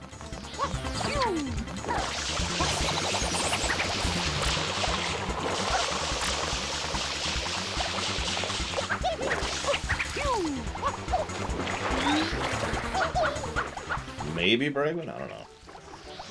Look, it's one of my favorite movies of his, and I can't think of the name of it or his name. That's how you can tell it's my favorite, because I can't think of the name of it. Kurosawa, thank you. That's the director in question, Shishki.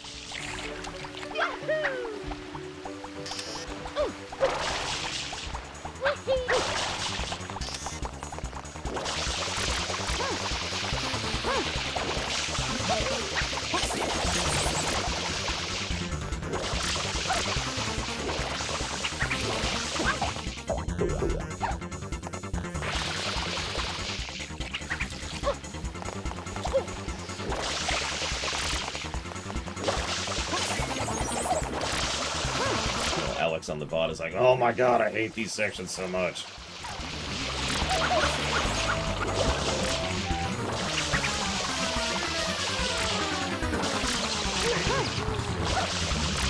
It's a loop, too. He just follows the loop.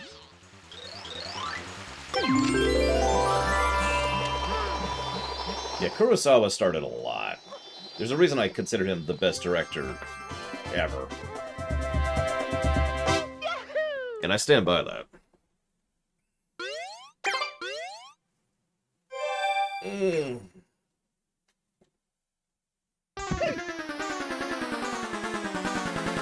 Alright. So we're done with the park for now. Actually making surprisingly decent progress. Despite the fact that the game isn't reviewing particularly well. You know what's funny is, I'm going to tell Pax about this later, and he's going to be like, I told you this game sucked, and I'm going to be like, I don't remember this game sucking this bad.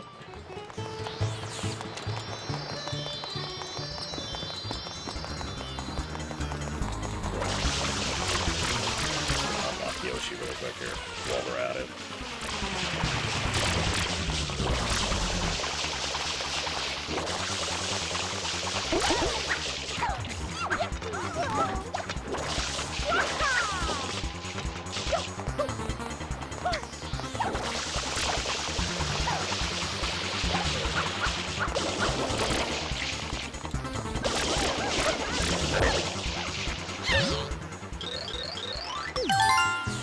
Okay, so Yoshi's saved. Requires a banana.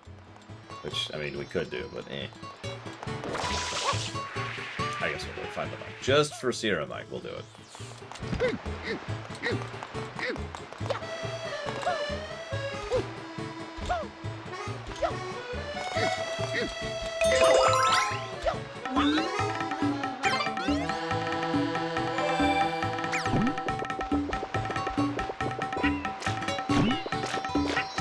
His tongue works.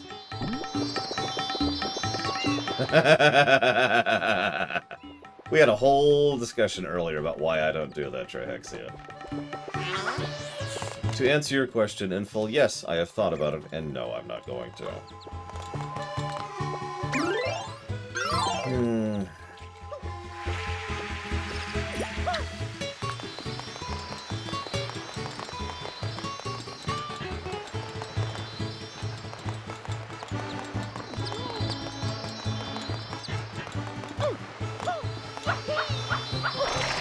Games I wholeheartedly support do not need me to sponsor for them, are not seeking sponsors, and would not reach out to someone as insignificant as me for a sponsorship.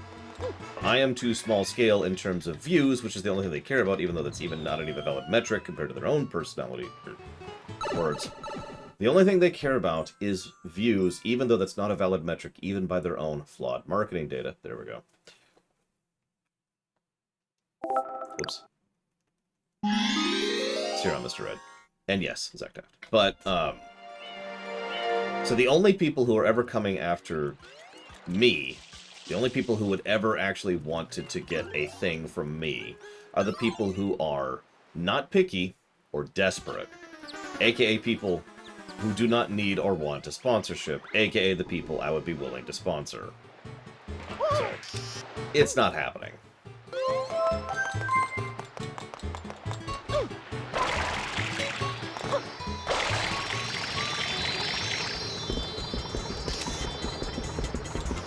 Use NordVPN, one of the worst VPNs out there. No, seriously, it's terrible. Don't use it. NordVPN sucks.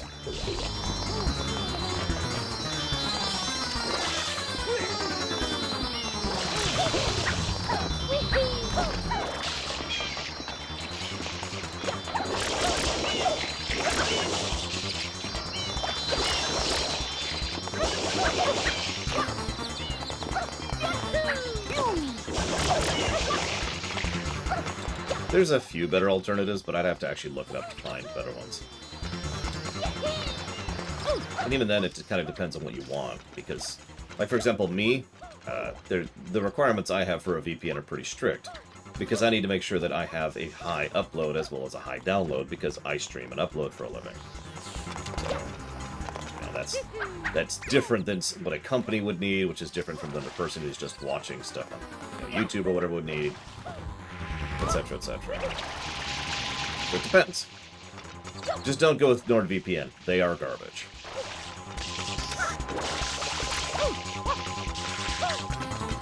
Whoa! There was that thing. That's the second time that's happened. I haven't used Surfshark, so I wouldn't know about that.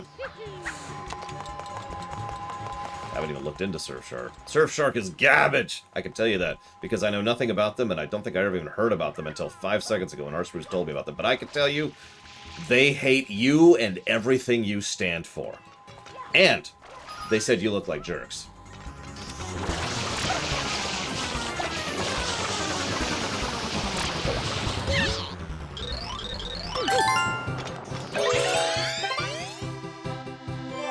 So, I wish this got more use, and this is a perfect way why I think that we should have all of the nozzles.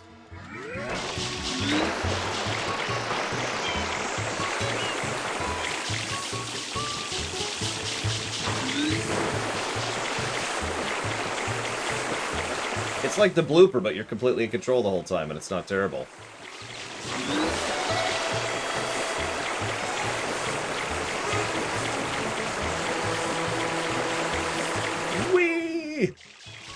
Works on land, too, obviously.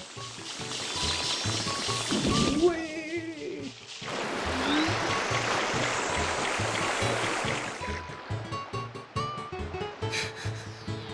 Hilter? Man, poor Hilter. He's always had a bad rap, because everyone keeps confusing him with his slightly more infamous cousin.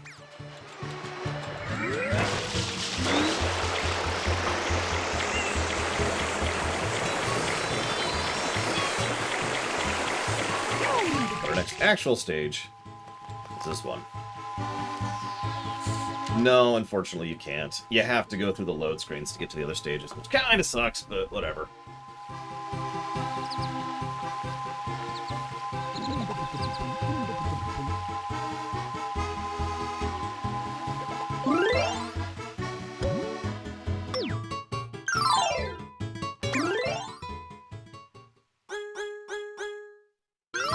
Wow. It doesn't let you list which shines you've gotten. No, not yet. I need to unlock the rocket before I can get up there. Or be really good at this game, which I'm obviously not.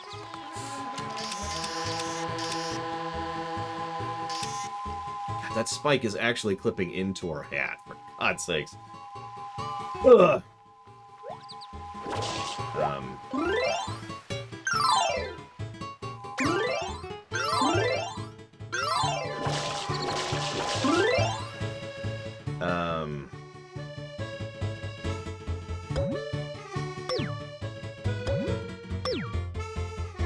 Oh, there we go. Okay. That's...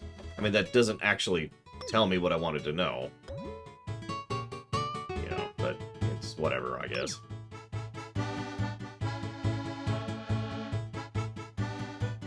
It says we have 7. That's all it's telling me. It doesn't tell me which one is which. Oh, unless this is it. Ah, here we go, here we go. Yay! Okay. Never mind. I was about to complain.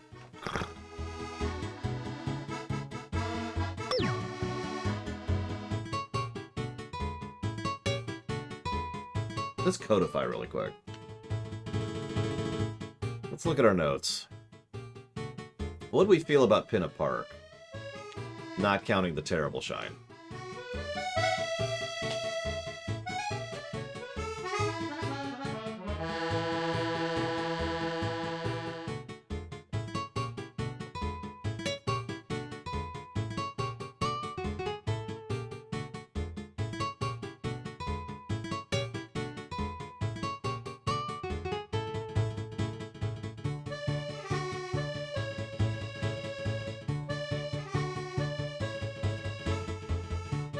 I mean, Egad is not a nice person, if you pay attention.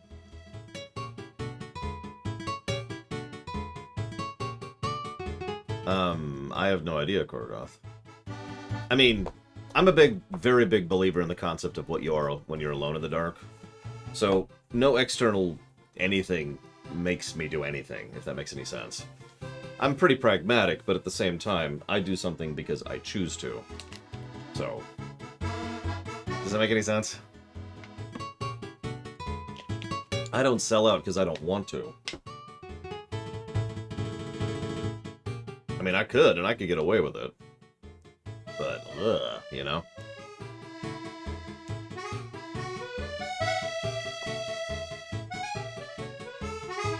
Most niche game I like? Metroid.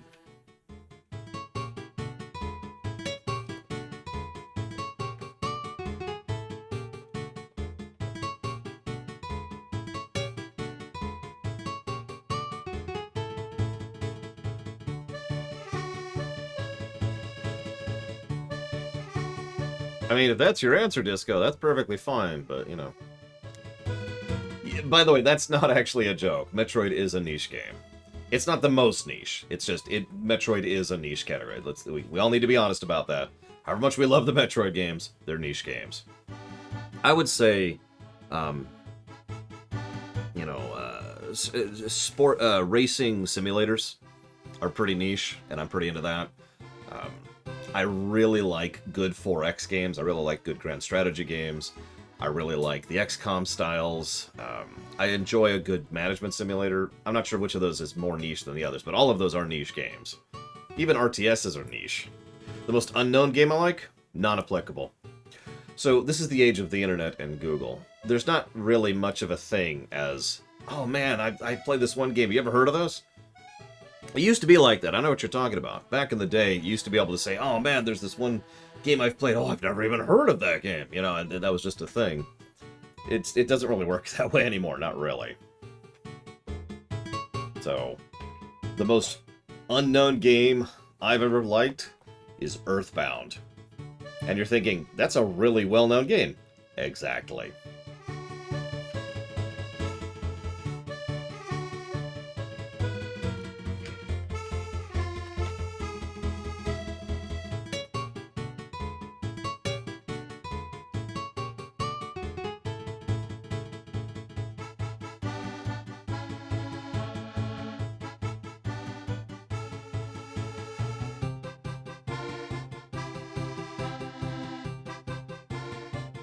Oh God, Sierra Mike. I'm not even trying to get that game running, if that's the one I'm thinking of. Obscure is a good word, but again, I'm pretty mainstream when it comes to video games. If there's an obscure game you want to mention, it's probably a game I've never heard of, which qualifies, but you get my point. I don't know any obscure games anymore.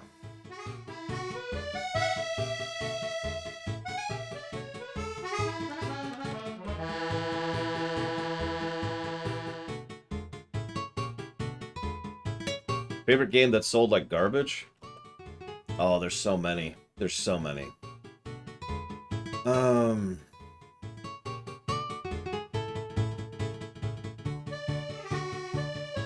don't think I just picked one. I'd have to think about that.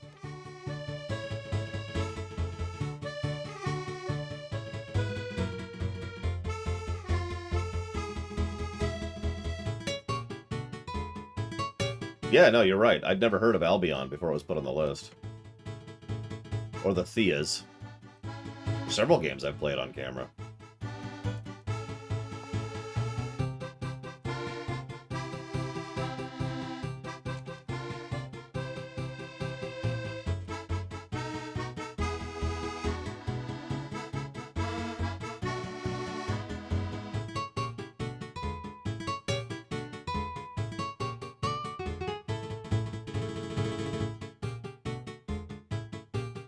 So we're going to codify 7 positives for story. And obviously the other negative for the other scene. I'm going to write down a potential for Peach.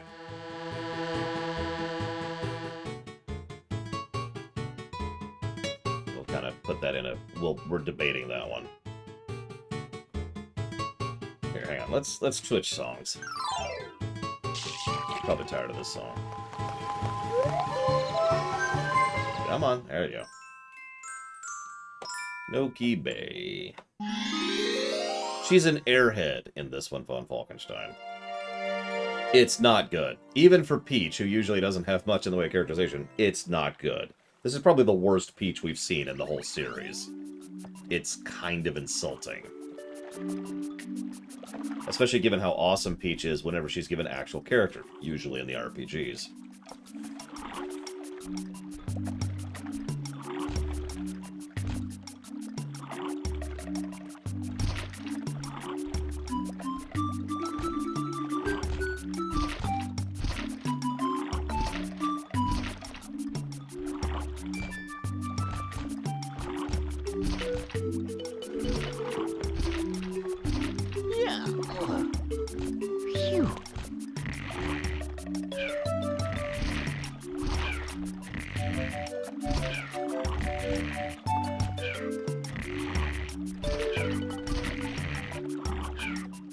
I'm not going to give it a negative for inconsistency, although that is some lack of, hopefully yes, Disco, that is in this world. Lack of external continuity. It's more like she's portrayed badly here, and even if she's portrayed badly in every single game ever, she's still portrayed badly, so that's still a negative, right?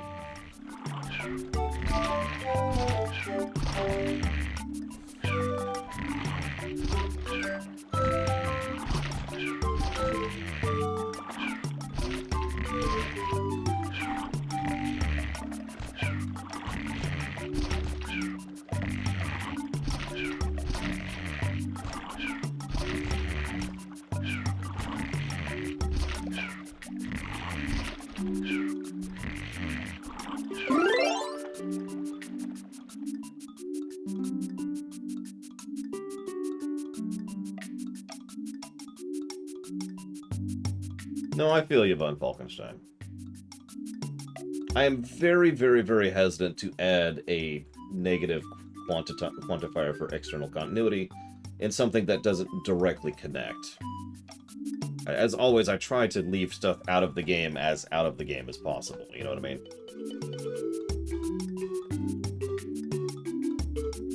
I did, Pika. But then again, I like Peach in most things, really. Although I still haven't played Super Princess Peach. I need to play that one of these days.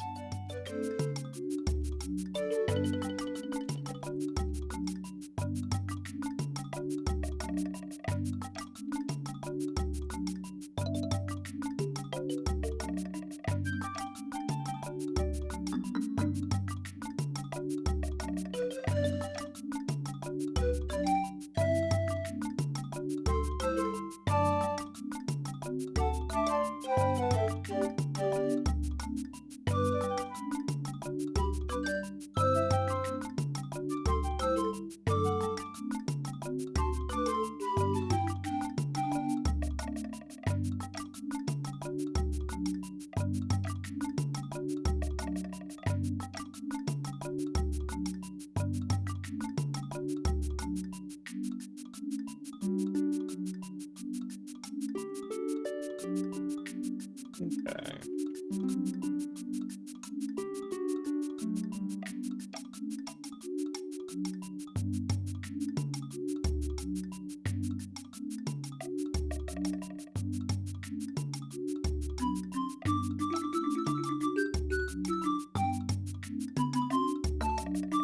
Go up to 4 negatives to gameplay.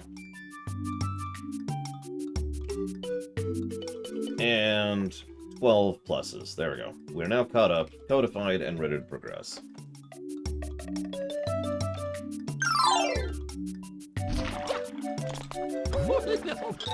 Welcome, Master Mario, I presume.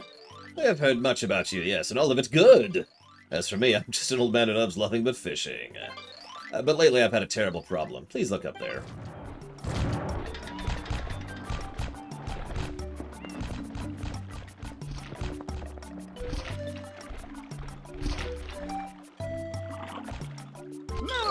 I don't know who did it, but someone corked our waterfall. This no doubt is why our lovely bay has become polluted, and I can't even fish! So ask for your help. Please fulfill this old man wish. What's that? You'll do it? Oh, thank you so much. I know I can count on you. Just beware the guy on the cork. Yeah, sure thing, buddy. Now, for some reason, this place doesn't have its own unique paint.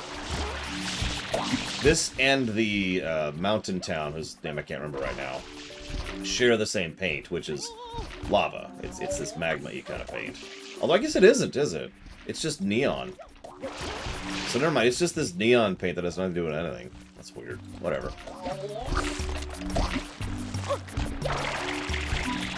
Yeah, imagine corking a waterfall.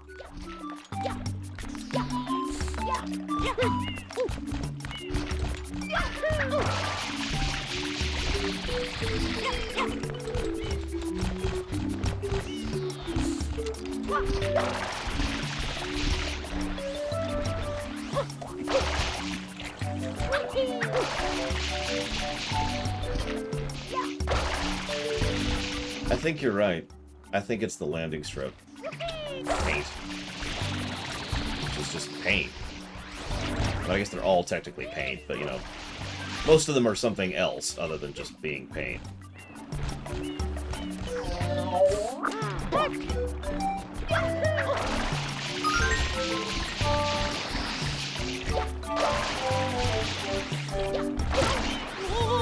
But yes, we've had the big reveal scene, which I gave a negative for when Shadow Mario revealed his true identity. Bad writing. As with all OC characters. Shouldn't say that.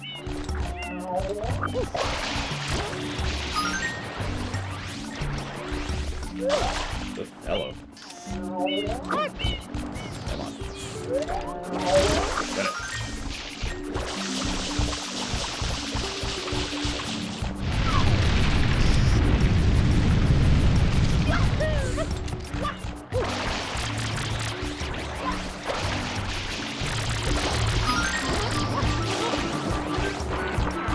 it.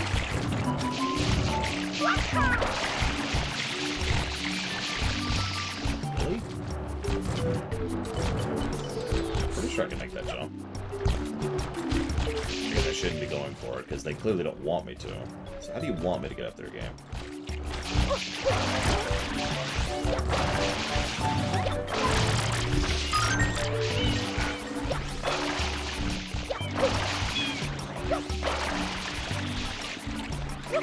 It's true.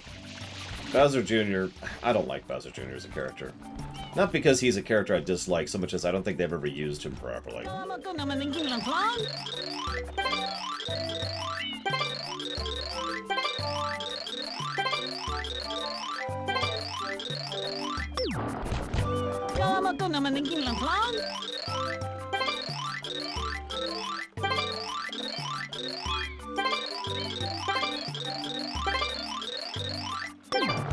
That's true, he was alright in Bowser's Fury.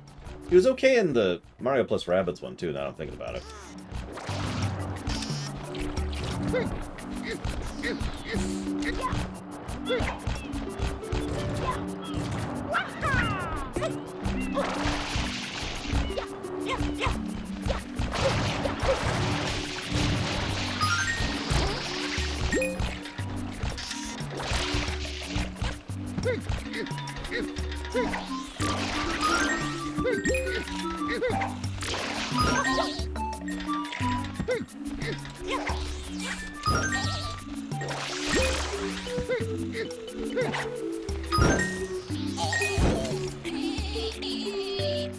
Yeah, I believe this is the second time Goofy movie. How did that... I haven't tried tea yet. I need to try tea. After the... It probably will still give me throat issues, but I don't know how it tastes anymore.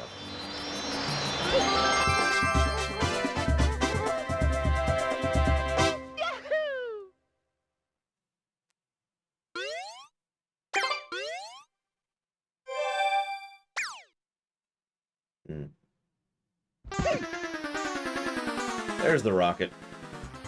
Remember I mentioned we hadn't unlocked the rocket yet?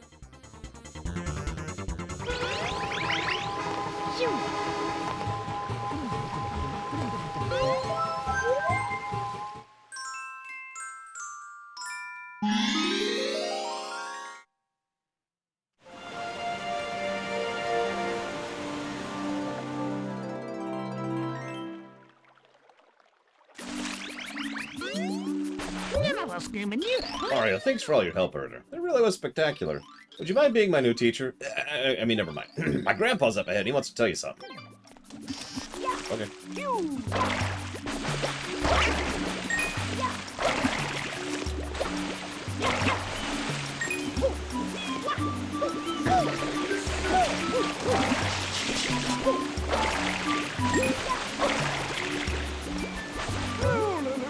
Oh, excellent. Way to go, Master Mario. You've returned our waterfall back to normal. Bravo. What's that? The ocean's still dirty? That's strange. Looks like my theory was way off. That's okay. I think I've got a lead on the real cause. This may not seem like much of a reward, but I'm going to reveal one of Noki Bay's deepest secrets.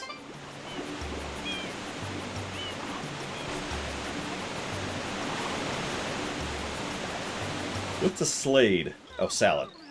This bay actually contains the tomb of the ancient Noki king. When you spray water on the wall paintings, the path usually opens. It's almost like magic, and one path leads to a hidden shine sprite. Honest, this is all true, maybe. Your confidence is inspiring.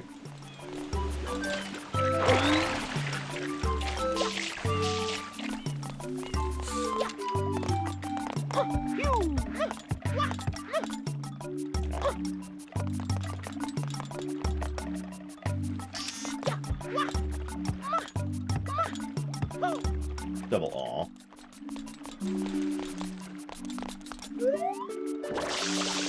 Triple aw. Okay, whatever. I don't actually remember the intended route to get this one, so this is going to be interesting.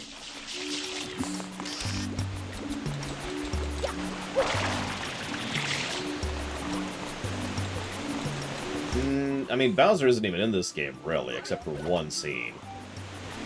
He's just kind of weird in that one scene. So I'm gonna go with no. Not a big fan.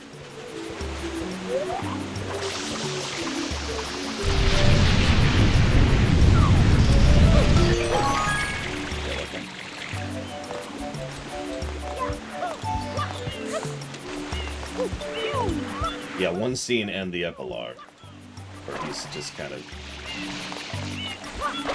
being a weird dad. To say the least. Game? Oh, okay. Good night, Dream Whisperer. And thank you.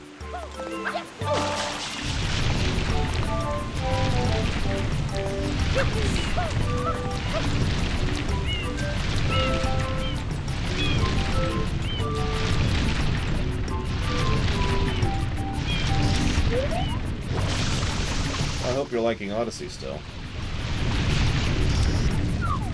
And I tend to wish that in general, so I guess that's not saying much. What the hell's the multiverse going to be?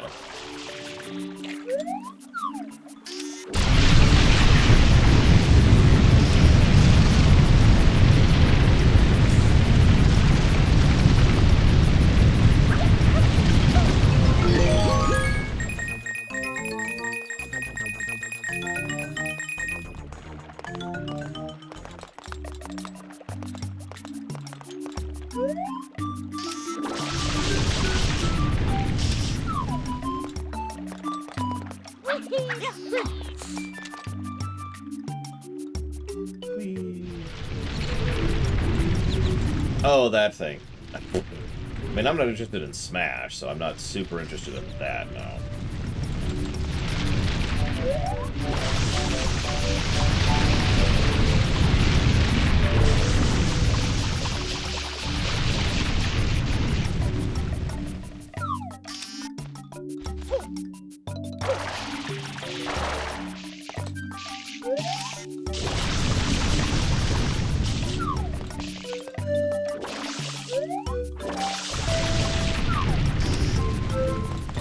There's some blue coins, but that's it.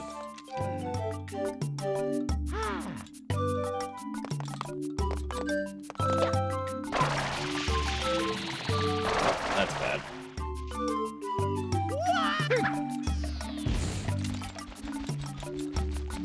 Okay.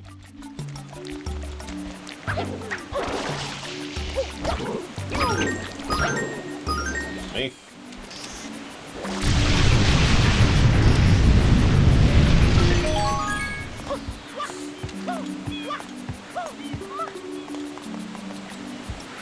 Oh, you've never heard of Take Your Kid to Work Day, Grandpa?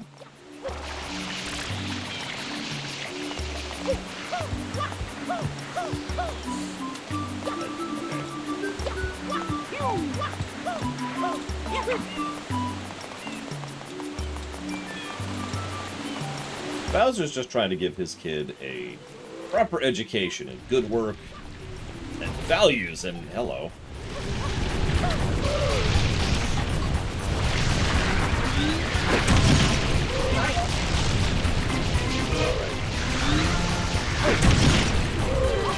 Too slow. Way too slow.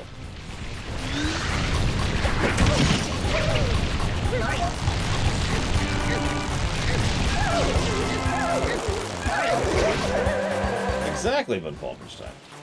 If he isn't given up... I mean, actually, what's funny, that's literally a plot point of the Bowser Jr. side story in the remake of the Mario and Luigi games.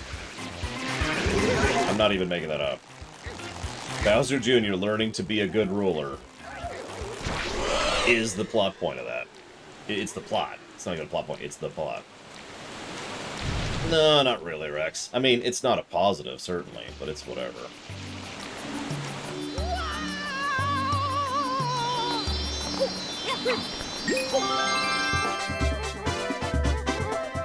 I mean, Noki Bay certainly does get a rather unique boss later, which hopefully we'll be doing. Yeah, we'll probably manage that tonight.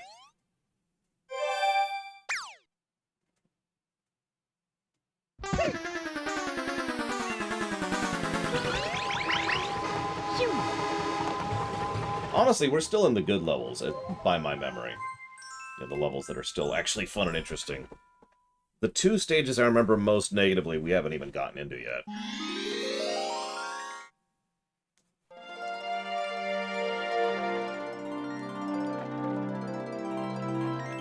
Technically, yes, Brigwin. Or just causes a Mario game. Got it, yes, I've truly got it. What have I got? The answer to our polluted ocean problem, of course. And the answer is you! You must go to the ocean floor. I mean, I'd play the hell out of a Mario Subnautica, but anyways, of course that is impossible for you at the moment. Therefore, I've made an area for you to hone your skills. Wear this and you can stay underwater for much, much longer. Use that flood to move around and get red coins, but don't overdo it. If you run low on air, here's what you do. Grab regular coins to refill your meter. I love how you can die doing this practice session, because that's what this is. It's a practice session for the next stage. Listen, Grumpy, all I'm saying is that Bowser is the worst leader in the history of the ever. Wait. So navigating underwater is interesting. It's hard to really explain. You plummet pretty quickly, as you can probably see here. But you also have a lot of the ability to jet upwards pretty quickly. This is, if you're paying attention, almost the... Whoops. Sorry, that's finger slipped. This is almost exactly the same thing that Mario 64 did without requiring it. Remember how you could do the little side water mission before you actually go to the water world in Mario 64? Similar concept. Well, Kamek was replaced by Cammy, and then Cammy went away, and every Magic Koopa since then has been Kamek. So I guess I don't know what else to tell you. Kamek has been in the series. Let's see, what's the most recent entry? I'm not sure what the most recent entry would be. I'd have to think about that. But Kamek has still been in the series. He hasn't left the series. Fish are evil. Cammy has never had a 3D model to my knowledge, which sucks because Cammy is better than Kamek in every way.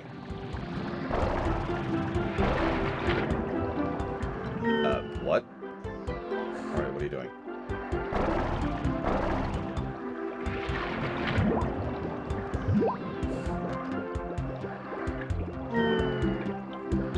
Oh, there's that jet stream there. I couldn't even see it. I couldn't even see it.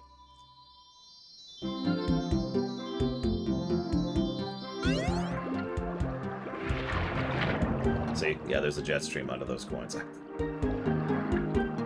Moving on.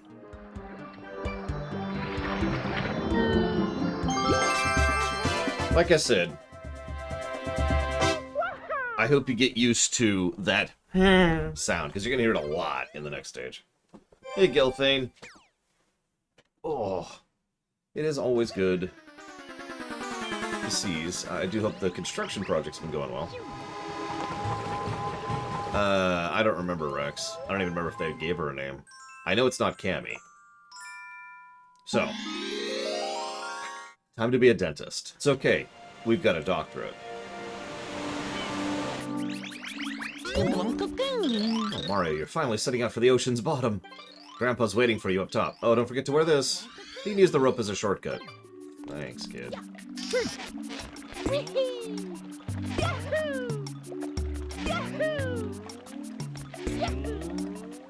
Hey, nope, that's not recoverable. Take two.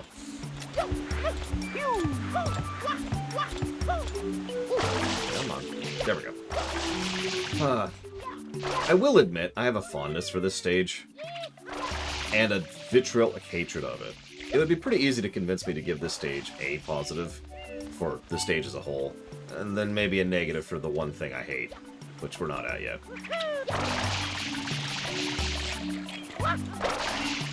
Now that's by memory, of course. As usual, I like to kind of go through it. See what we feel. Now... Yep.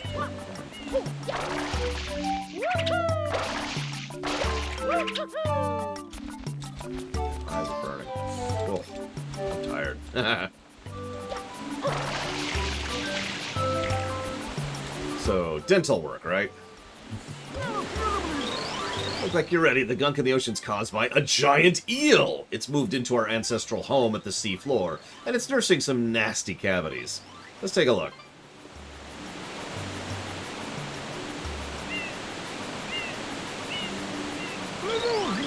The newly uncorked waterfall created a gap in the pollution that you can use as an entrance. Dive to the bottom of the ocean and clean the eel's teeth. Doing so will ease his pain, and he'll return from whence he came. No doubt about it. Now gather your courage. And dive. Yes, that's right. The cavities in this eel's mouth are so bad, they're polluting the whole bay.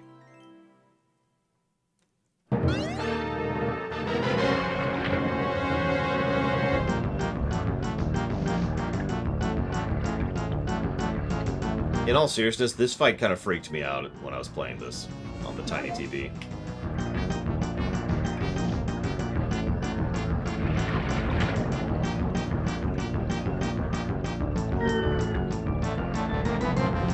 Like I said, get used to that sound.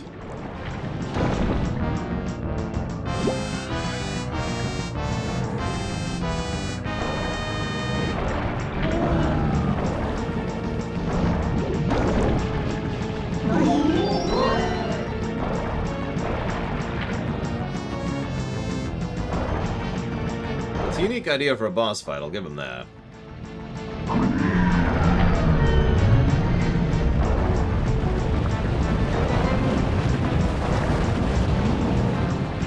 Part of the problem is judging depth is pretty hard to do, especially you notice we don't have our usual shadow to judge our position. Also, some of the pollution bubbles come out of its eyes. So, explain that one to me.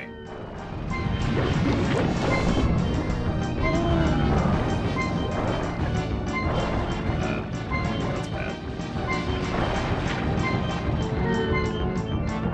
That's extremely bad, actually.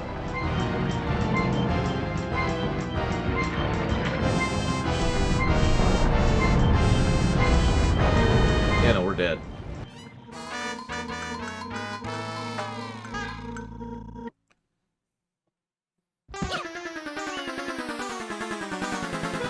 You're kidding me.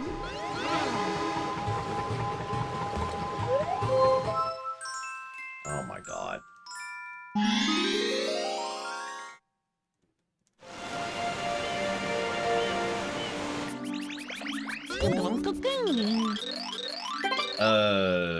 The former. And then the latter. At the same time. I'm gonna test something.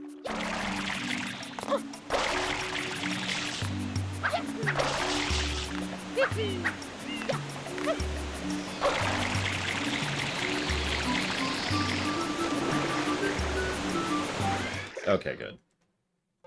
Let's see, if I have to go all the way back up to the top of that stupid thing.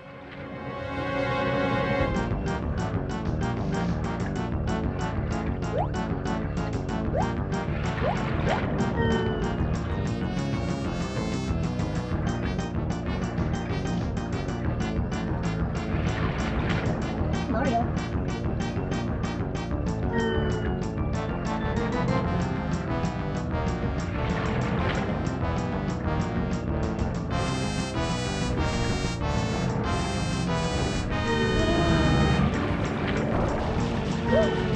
Ooh, there. Bit too far.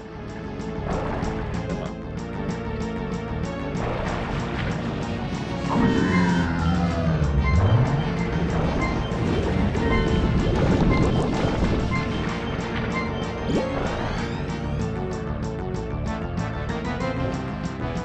It is slowed down, but yes, football percent.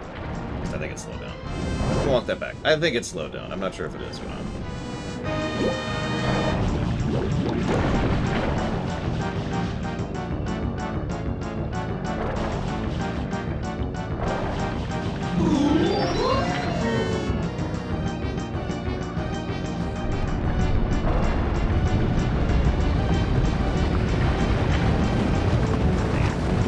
Usually I could get some in there, but apparently I was positioned completely wrong for that. Thankfully, the hurt box on those is actually pretty big. Let's just breathe that toxic eyeball air there.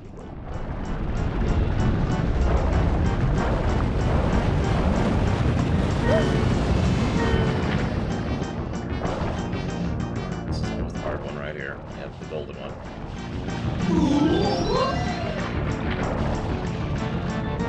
Well, you see, Gingaman. Blood is just that powerful.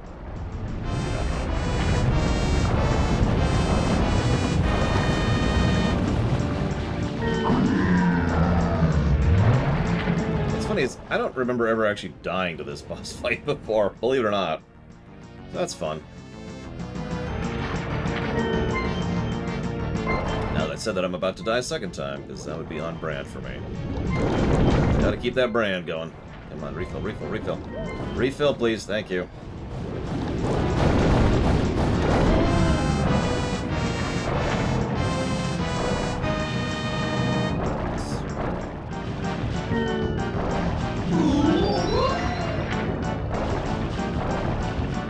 Remember to floss and brush, kids.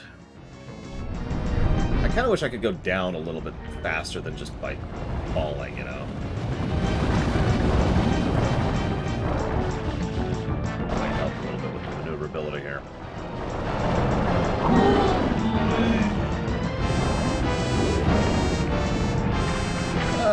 Let's play it safe. Let's get some coins.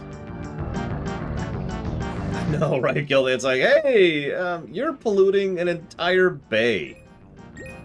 Did you clean my teeth? No, you didn't hear me. I love how fast you can move on the ocean floor with this form, by the way. Look at this. Anyways, back into it, back into it.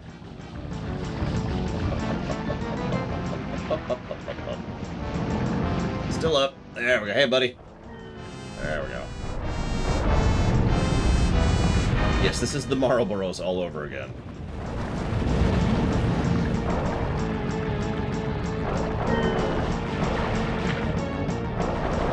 There we go.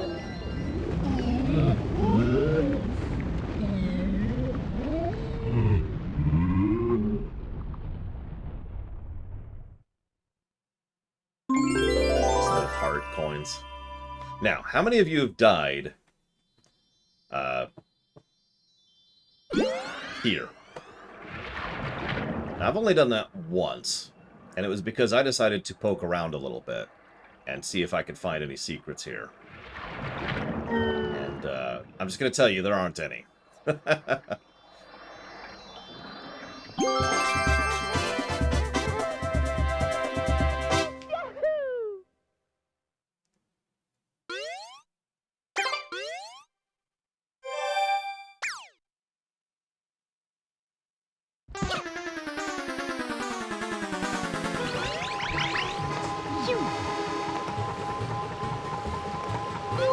I use these to floss.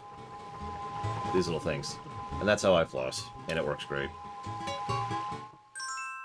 So, that was actually only 4. We got 2 more before we can actually progress here. Yeah, go ahead, Disco. So you like races, right?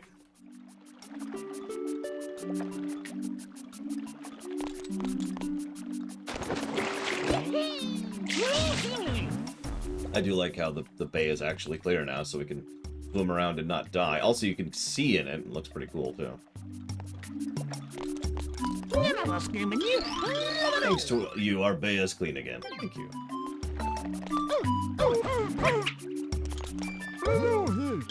Now, hopefully all our people will return home again. We owe it all to you. Thanks. And do you know that guy? He's been waiting up there for you for quite a while.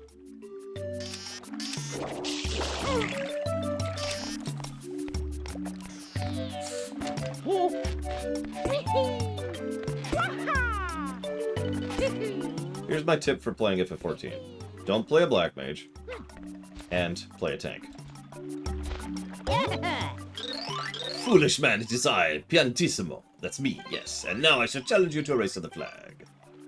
I don't know the route here at all, so we're just going to make this up as we go. The race to the finish. Best time is 40 seconds. Let's go!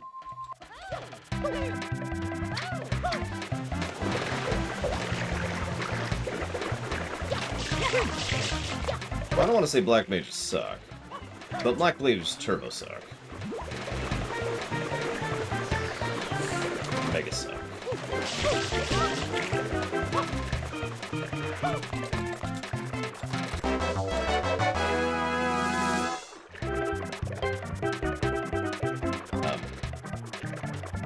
You coming, buddy? Oh, there you are. You're quite speedy. You're like a fish. You may not be the slow clam chomper I took you for. Maybe we'll race again. Yep, in another stage.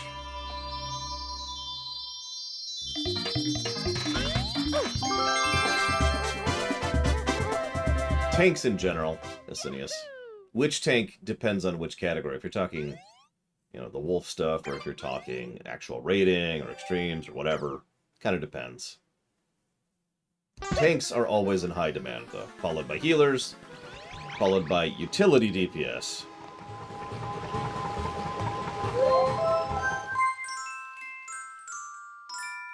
When I first started playing FF14 ARR, I played a black mage. I hated it so much I quit the game over it. All the tanks are good tanks currently. Gigaman. Hi, Nutforger. Hi, Nugo. So, you like secrets, right? Right. I don't even remember which secret this is. I just remember that this secret sucks, and I hate it. So, we'll see what we think of it. Master Mario, becoming tied to our destiny, I'm afraid. A pathway to another world is opened above our fair land. Surely you'll go there.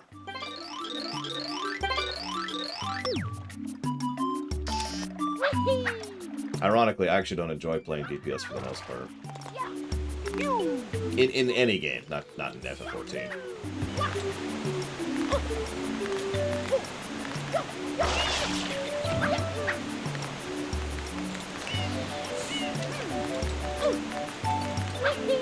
Yeah, you guys like Floodless levels, right? I sure hope so, because there's more coming.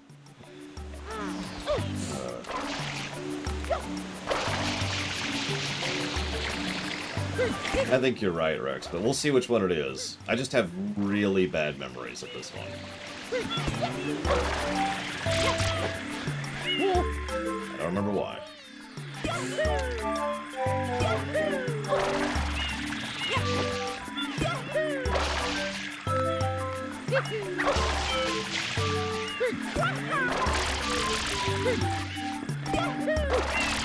I am, in fact, aware of the fact that FF11 is still going.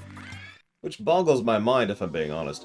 The original FF14 cannot be summarized, Baron, and I mean that. Ah, this one. Let me be 100% clear. Without memes, jokes, or any kind of whatever, you cannot summarize FF14 1.0. All you can do is enumerate all of the many things it did wrong. And I'm not going to do that, because that would take a while. It's a huge list. It is a huge list of things that they did wrong. It would quite literally be easier to just say everything.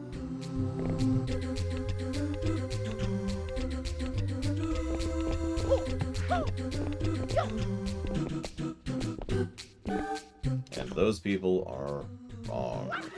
But Falkenstein. Okay. What is happening? No, FF14 wasn't trying to be a WoW killer. It was trying to be a, let's do another MMO, but make it cheaper than we made FF11. And I'm dead. Okay.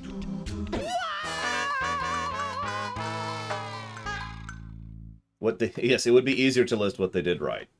Which is 3 things. The music, the animations, and the visuals. That's it. I am not joking about that. The terrain design was awful. The overworld layout was awful. The limitations on quests were awful.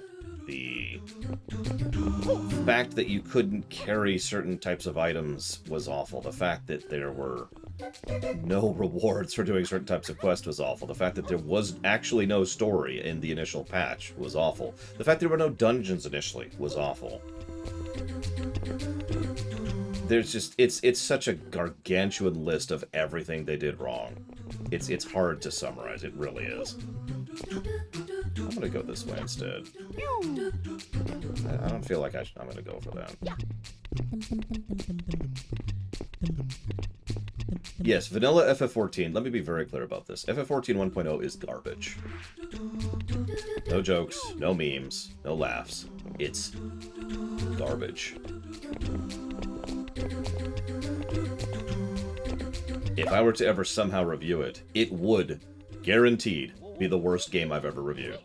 Nothing could ever surpass that nonsense. Oh, and by the way, I have played FF14 1.0 to form that opinion.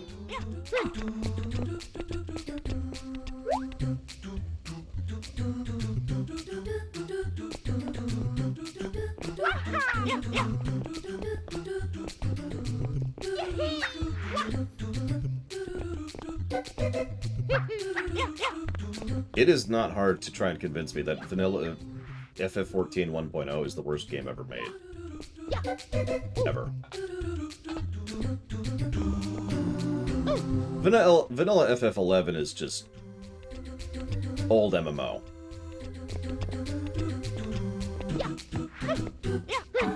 Like that's the easiest way to explain that. It's old MMO and everything that implies.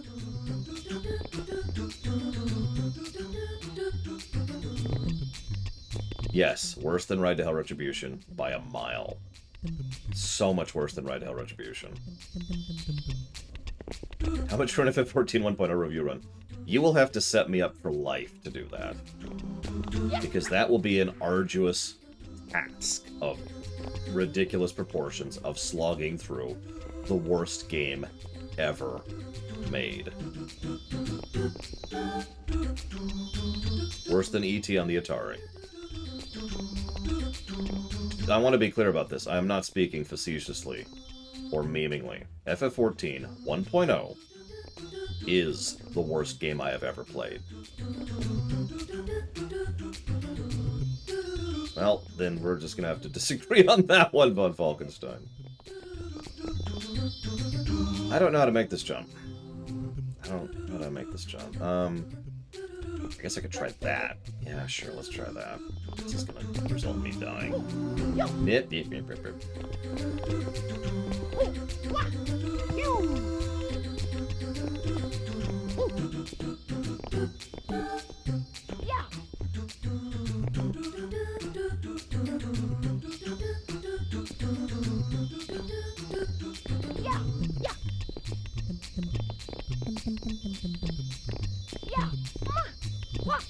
And death. Oh, no, I can recover that one. Gotta do the whole thing over again, but, you know, at least I didn't die.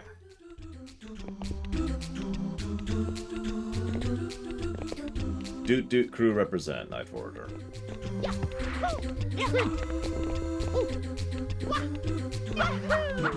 I didn't mean to do the triple jump there. That completely threw me doing the triple jump.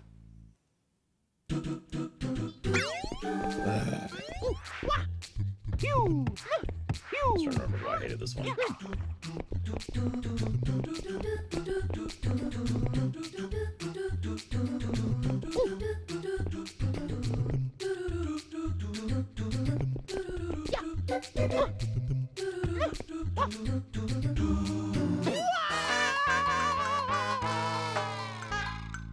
Correct. They don't vary it, Von Falkenstein. It's always this song, the a cappella song. Are any of these one-ups? Because I don't want to do this over again. You'd think I'd know that. Because I hate this stage.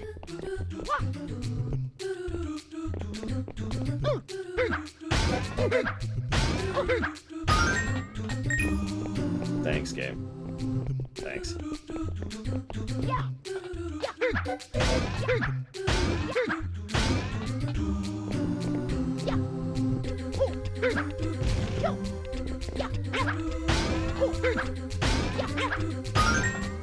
Well, that was a waste of time. Try the next platform.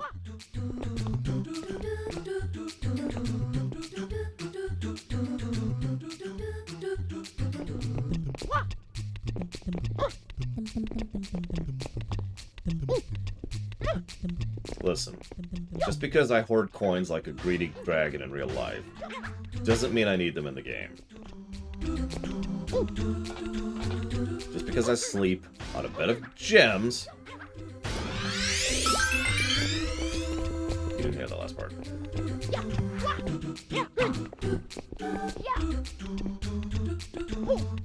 Yeah, it's not great. Saber Voice. I'm not even sure why coins are in these stages. Like, it's possible to take damage, but I mean... What?!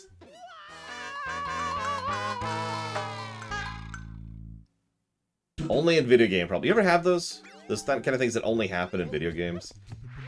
Because, you know, in real life, there's no way Mario would just jump into the abyss. He would be able to see, hey, there's someone right there. There's a platform. It's not in front of me, right? But I can't see that. I just kind of presume that it's in front of him.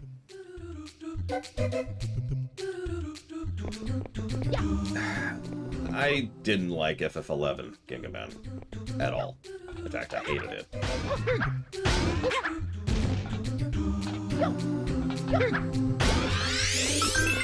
How many of you remember the whole, the FF11 thing where you had to get allocated to a random server?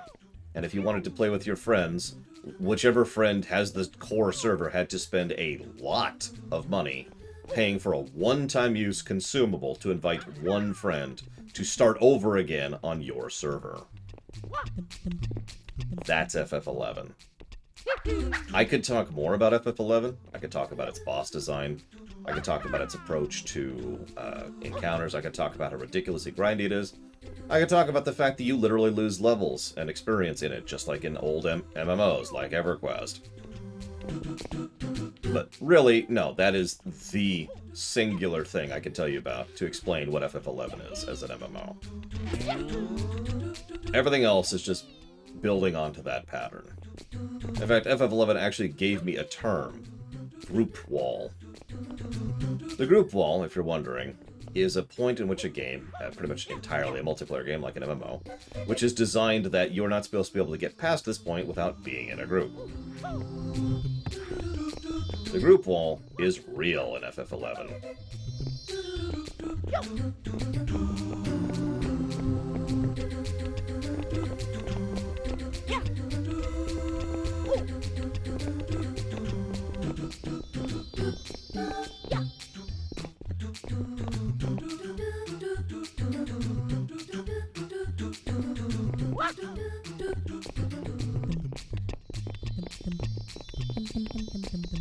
That being said, it doesn't surprise me that people like FF11. Really, and I don't mean that as some kind of a derogatory, insult. It doesn't surprise me. I have heard of people liking all kinds of things over the years.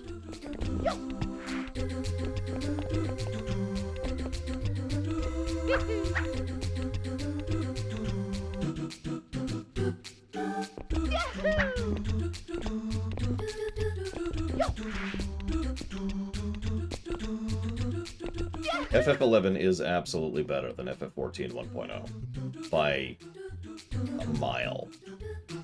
By 100 miles. I cannot possibly re-emphasize enough how bad FF14 1.0 is. Why? What happened there?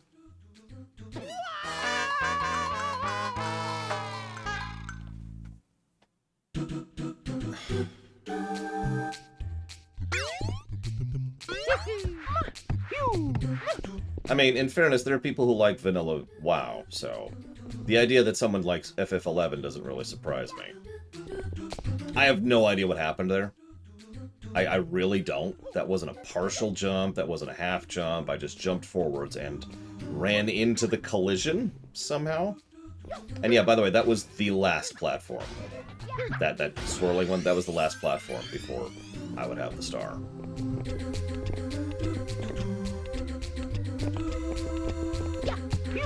Yeah, if someone told me they liked FF14 1.0, I would not believe them. That person is either trying to be contrarian, or hip, or just getting the attention.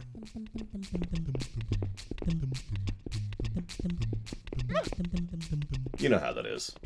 Oh no, I totally like insert unpopular thing. Social points, etc., etc.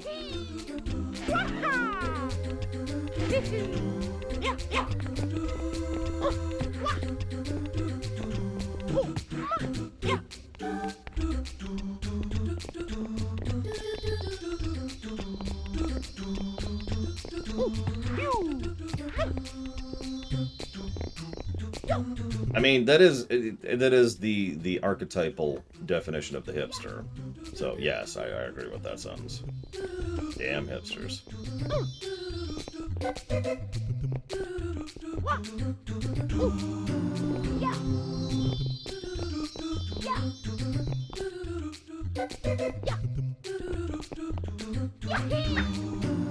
Reminds me of one of my favorite old jokes. How do you piss off a music hipster? Actually enjoy music.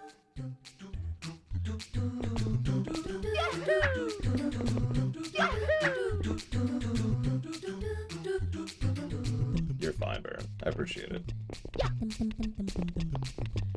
So, not sure how to avoid what happened last time, so we're just gonna pray. Yeah, I wasn't joking. That was the final jump. I actually agree with that, Spartan. I really do feel that there are certain opinions people say they have that I don't think they do. I think they're just doing it for the attention or the contrarianism or whatever, right? Like, you know what it is. It's basic psychology. It's kids at the playground. We still do it. We're older, but we still do it.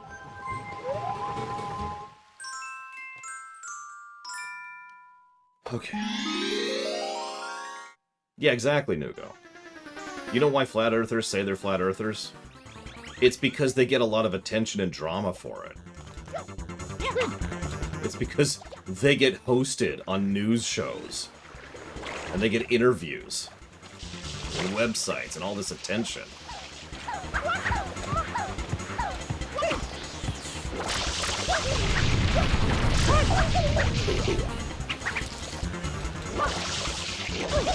Whoop, whoop, whoop, whoop, whoop, whoop.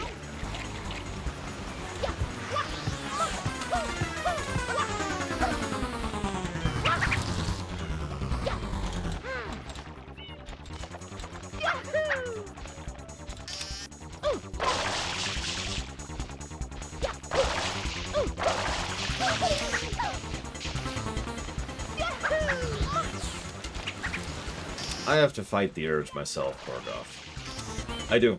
I admit it. I am not contrarian by nature. I'm not. But I still have to fight the urge when someone says, I really hate such and such.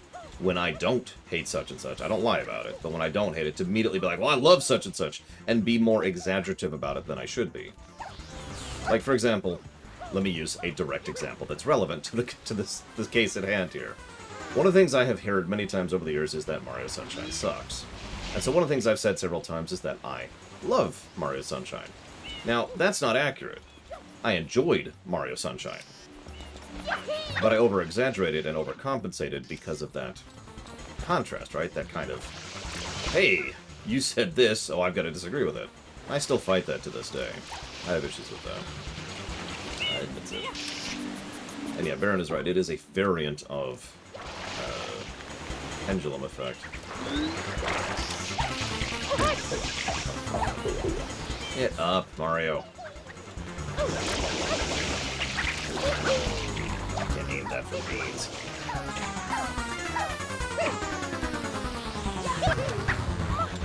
I'm reminded of a joke video I once saw about Star Wars. The sequel trilogy, specifically. And the way it worked was, one person says, well, that was okay, but, I mean, it wasn't anything special. The other person says, I mean, I kind of liked it. And what happened is the two bounced off of each other to the point where they were actually yelling and screaming at each other about how this is the best movie ever made in the history of the ever. And the other person says, this is the worst movie I've ever seen, and it's literally worse than Hitler. And it just escalated like that. And obviously, it was being done for humorous effect. But I've seen that happen before. I have seen people escalate their opinions to contrast the other's opinion before. Like I said, I think it's just human. I think it's just what we are. No, it wasn't a Key and Peele thing. Although Key and Peele's awesome, but that's unrelated. Alex is on the bot. Oh my god, I hate this so much.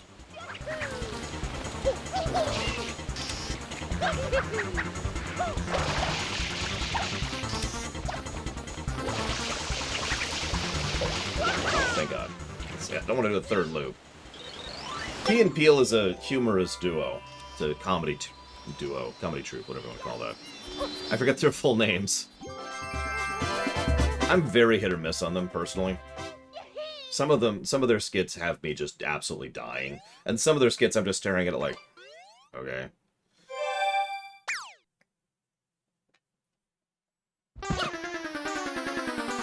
But yeah, like, Night Forger brings up New Trek. The sequel trilogy with the Star Wars is another good example of this. I feel like, I don't think this is new. Let me give my opinion on that. I don't think the idea of us pushing against each other like this is new. I think that we have more access to communicating with each other. Right? I think that because we are so much more exposed to communication from other human beings, from all walks of life, because of the nature of the interconnected community. I mean, how many people that I'm talking to right now don't even live in the same country that I do, right? Just to make my point very clearly. And so I think we are more inclined to social habits we've had for centuries, if not millennia, than we normally would be because of that simple magnitude. My opinion. I think Noki Bay is actually pretty good. What are we thinking on this?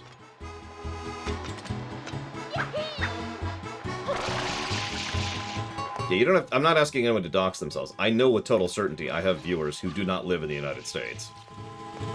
In fact, at last check, based on the metrics that I get from Twitch and YouTube, close to 40% of my viewers are not from the United States, and that's been rising over the years.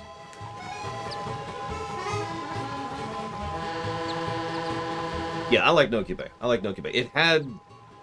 No, it didn't have any irritating stages, did it? In fact, actually, despite the fact that I have so many bad memories of that particular Secret Star, that's probably my favorite Secret Star we've done so far. Yeah, exactly, Delana. And it has been growing over the last few years. I keep track of that kind of thing, and it's been growing bit by bit. Yeah, no, let's do it. Plus Tanoki. Heck yeah.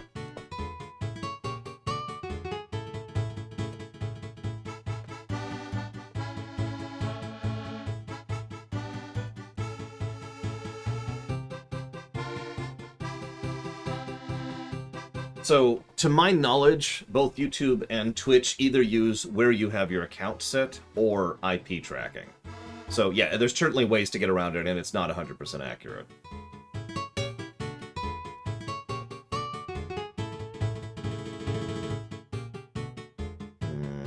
Least favorite level in this game?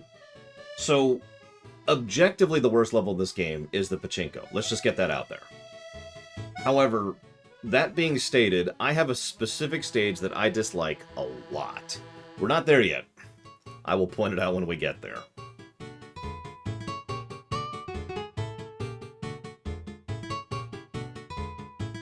Hang on a second. Hang on a second.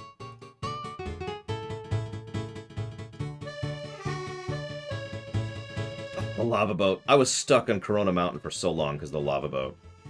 But no, that's not it. Give me 1 second. I need to look up the specific shines we just did in Noki Bay. Because I'm stupid and have been distracted while I've been pushing through this. You can always tell I'm actually having a good time when I'm just kind of chatting when I'm doing these stages, you know?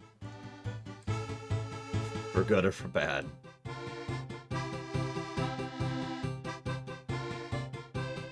Okay, so we had go up to uncork the waterfall. Yep. The Tricky Ruins thing, which was cool. Cool gimmick. The red coins in a bottle, which was neat. The Eel... I actually liked the Eel boss fight. Call me a weirdo there. The Run, which was fun. And the Secret Stage, which was the best Secret Stage so far. There's also the Red Coin Fish, which I hate that. The Golden Bird, which is... can go to hell. And the red coins on the Secret Stage. So, yeah, no, I think... Let me think about this for a moment. We're actually going through this game pretty quickly. Of course, we're not 100%ing. Yeah, I'm thinking 2 pluses for Noki Bay.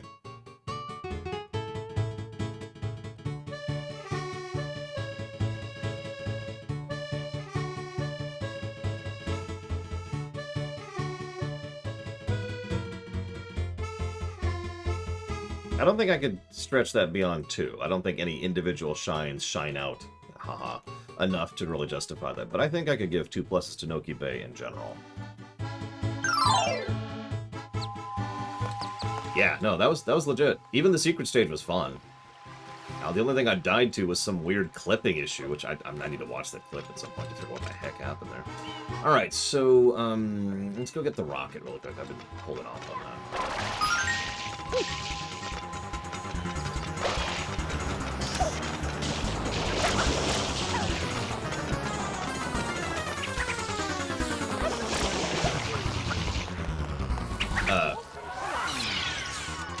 Bye, Bowser Jr.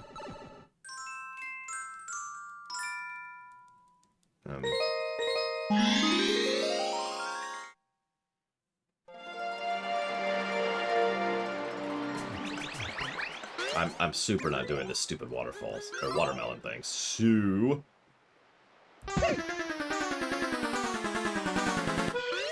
yeah, when I get back from the beach, I'm coming for you, Bowser Jr. I'm coming for you.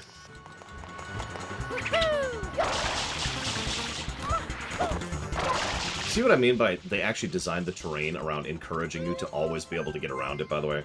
Even just little things like those little ledges, the little... there. Those little, awnings or whatever those are called.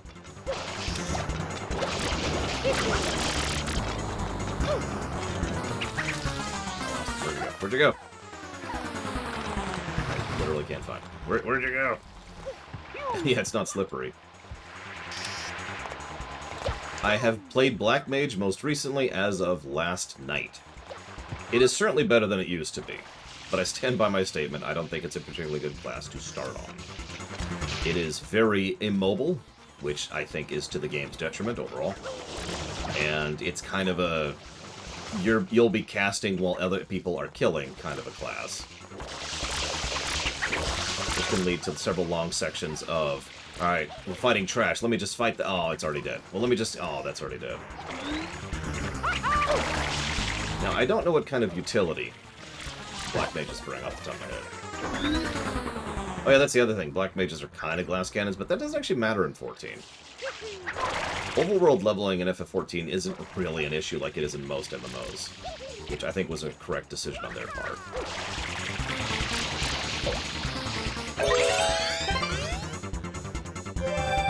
Unlike all the other ones. So, we have the rocket nozzle. Yay!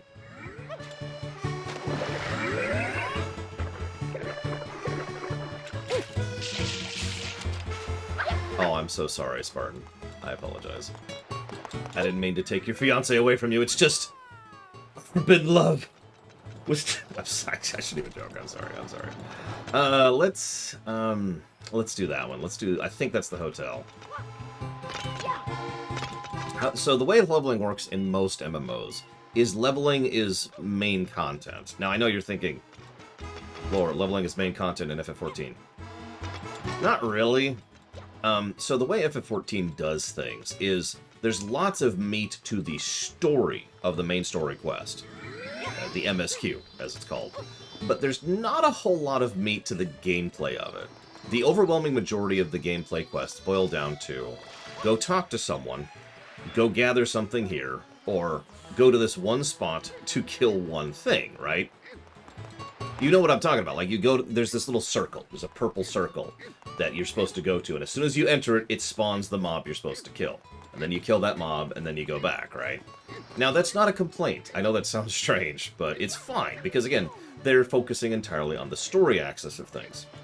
Most MMOs, though, they have an approach to quest design to try and make that part of the main meat in terms of gameplay, whereas FF14 focuses that gameplay loop on the dungeons. Make sense?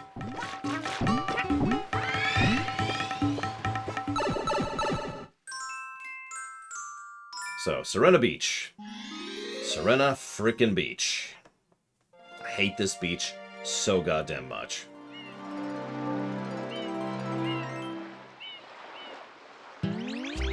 Beautiful visually. I mean, that's fine, Korgoth. That makes perfect sense. I mean, you know, it's A, it's not for everyone, and B, like I said, most of FF14's gameplay is very locked away in a segregate area for most of FF14's story, and they stuck with that, which I credit them for. I feel, honestly, if FF14 tried to be less FF14, I think it would be to the game's detriment. I think they should very much focus, gameplay is over here, story is over here. Don't mistake me, obviously the dungeons are relevant for story, but when you're playing through a dungeon, you're not really getting story, except in, like, 5, right? You're playing through the dungeon, and you're having fun with the mechanics and the encounters and the awesome, awesome boss fights, right? Then the dungeon ends, and what happens in FF14? And they do this brilliantly. What happens at the end is that's when the cutscenes happen. That's when the story hits, right?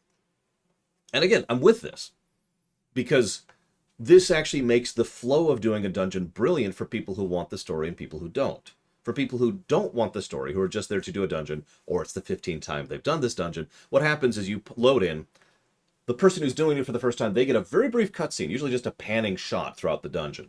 Takes seconds. Then you go, and you defeat the bosses, and they talk during the fights, but you don't have to pay attention to that. And then you get to the end, and then you leave the dungeon because you're done. The person who's doing it for the first time, they get all the cutscene, all the story, all the dialogue. Or they can skip it, because it's skippable. In my opinion, that is actually good design. That is well thought out. And something they didn't always do, looking at you, MSQQ. But anyways. Now let me start by saying this is probably my favorite zone visually.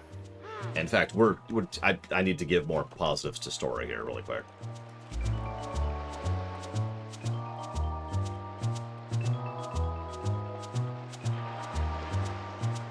How do you spell this stupid place? Serena.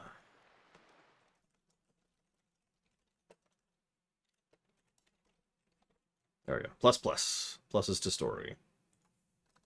Yeah, the atmosphere here is great. I just wish that this place... So, okay. There's actually 3 specific shines. I've kind of been cheating with you. I apologize. There are 3 specific shines that I have quit this game over for a period of time, and then I eventually came back. I've already told you one of them. Corona Mount. That's the 3rd one. We're about to be at the 1st one.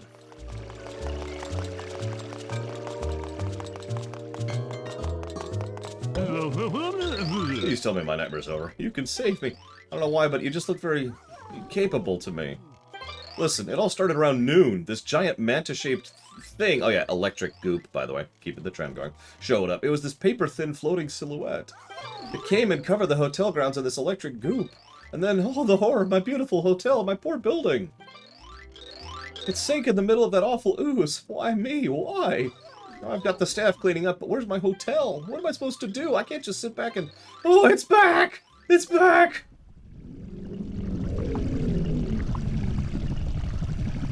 Now, how many of you know that this is actually worse in the Japanese version? Which is what speedrunners use, because it's better for other reasons, but this exact thing is worse in the Japanese version.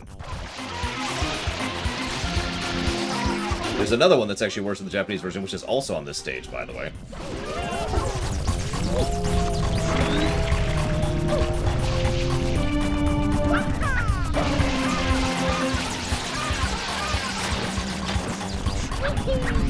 I don't actually know if it hits PAL, but I do know that it was something that was fixed for the English release.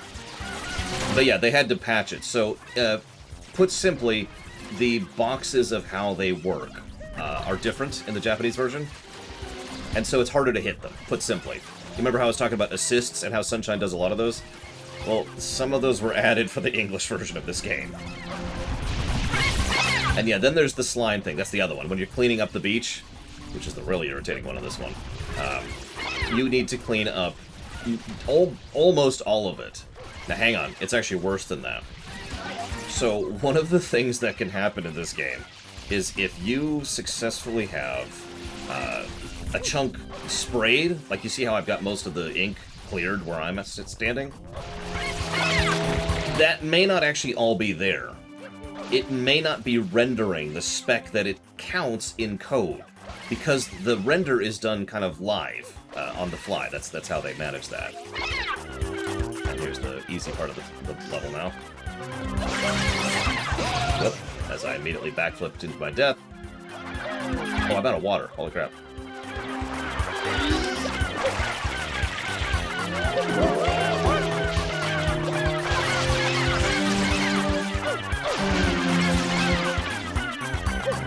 But yeah, you can leave a pixel behind and have no way of knowing.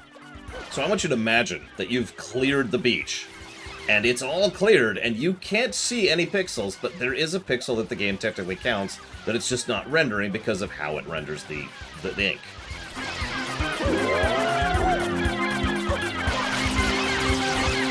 Okay, I'm gonna be a little more cautious here. I'm getting low on health. I'm gonna be a lot less cautious here, because I'm getting low on health.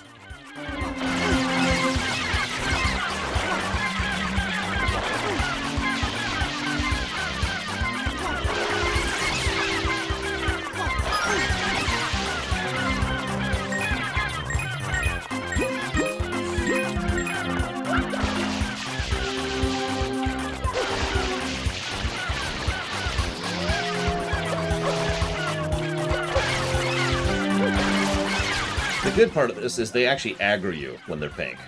Dark, hard pink. Whatever that color is. So you don't really have to seek them out. They will come to you. The downside is there's 7 billion trillion of them, so you gotta, deal with that.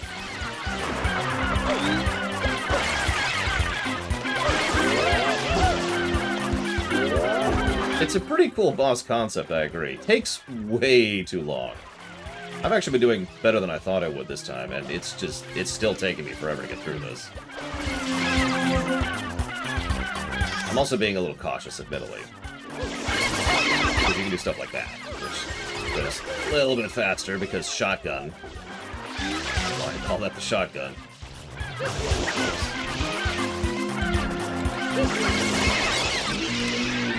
See?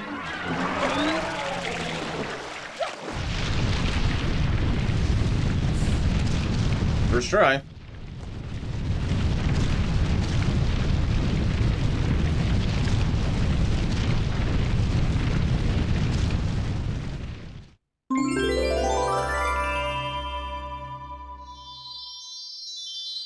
Staying on brand.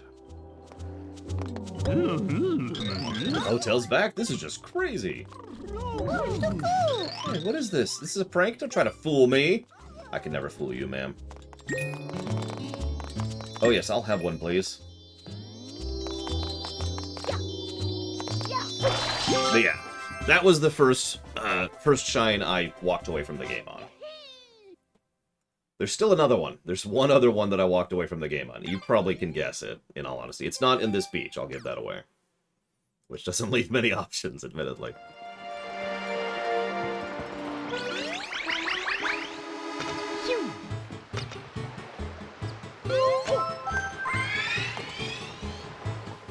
Favorite fruit? Oh god. Pineapple, watermelon, raspberries, kiwi, mango, Asian pears, pears in general.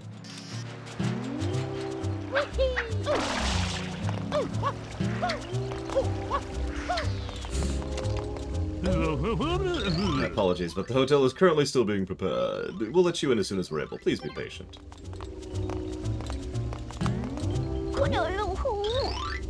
Fully exhausted. Please let me rest. What's the holdup? Can I get checked in here or what?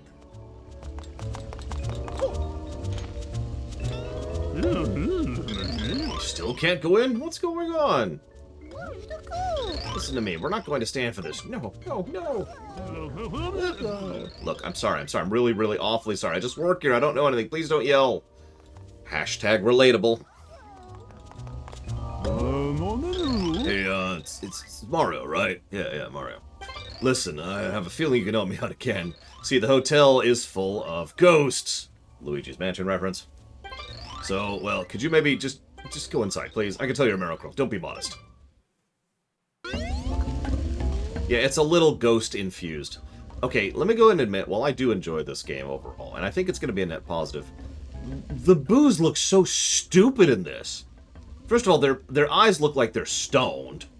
And second of all, there's just saliva dripping out of their mouths, and their tongues are just dangling out weirdly.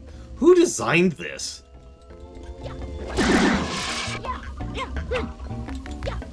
And why?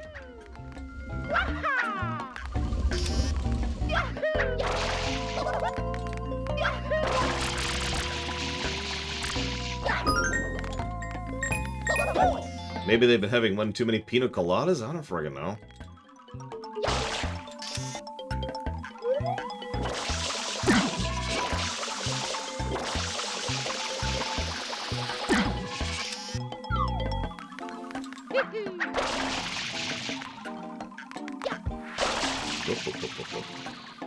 Okay, that's cool. That's not cool, it's actually terrible. Come on, turn into a platform. Turn into a platform! Why won't you turn into a platform? Okay, whatever, fine. I don't need your platform anyways, Baka. That's not gonna be a fight. Why are these boos suddenly refusing to platform? Platform! Platform! Become my stepping stones! I will crawl my way to victory off of your shoulders.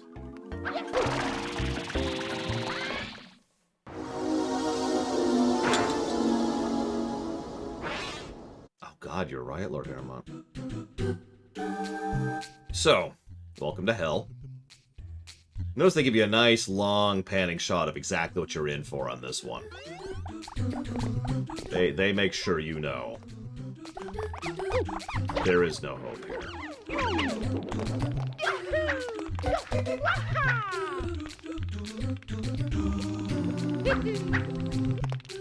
Let's go with this.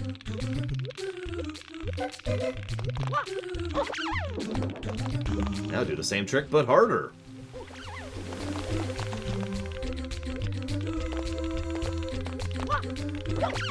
You have good depth perception, right? Because I don't.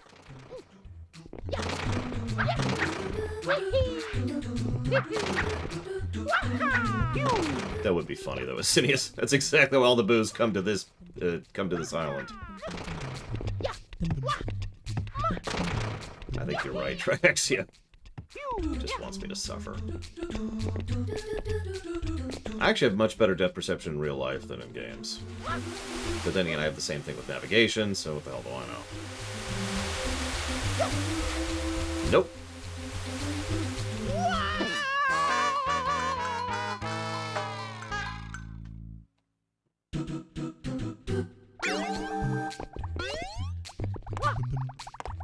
Is there a life in this one? Can I get a life, please? I could really use a life.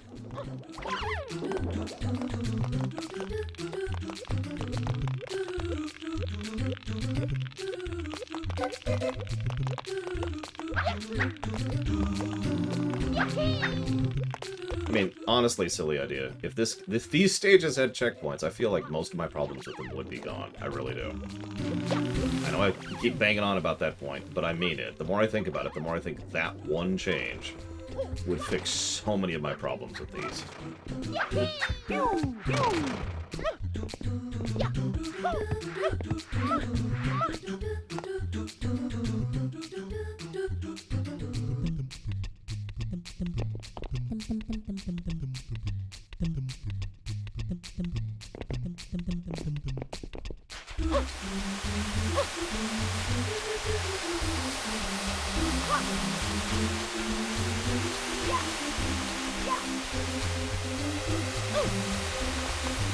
If I had a long jump, which I don't, of course. I don't actually remember what I'm supposed to... Oh, no, I remember what it wants me to do.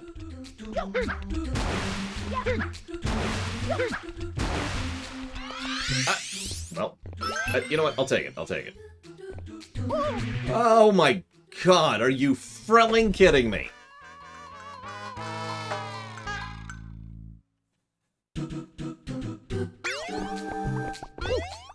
So why is the life at the end of the stage? It's probably one of the lives. There's probably plenty of lives in the stage. I'm just missing them.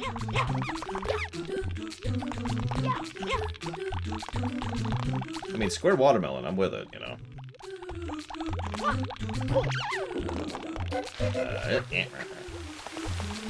Now, in the game's defense, those do respawn. If they didn't, that would be bullcrap.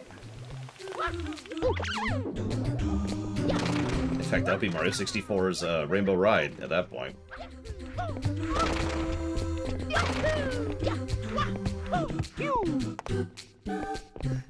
it. I was really happy about how I managed this section, too. Now I gotta do it again. And then I'll die. Then I'll have to do it again. Then I'll die. And then I'll have to do it again. And that is my problem with these stages in a nutshell. No, Trihexia. What's the issue these days? So I know these don't give a life. Let's try this thing, because that's a good idea. Thanks, game. Oh, and the bricks? A little more hesitant to break those, but sure.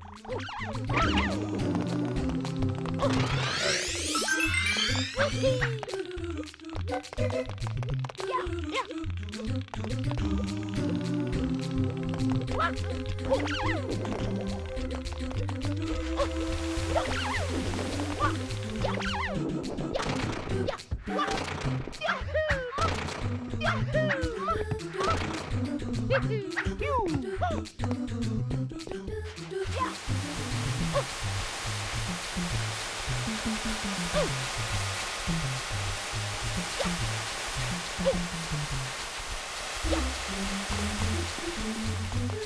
Yeah, they do. It's funny because I could be much more negative about these stages, but they do actually do things to mitigate them, so they're not terrible.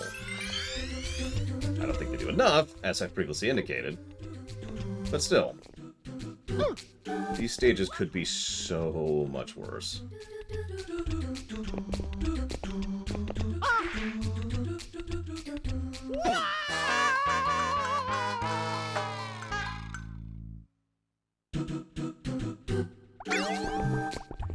I've decided to kill the world.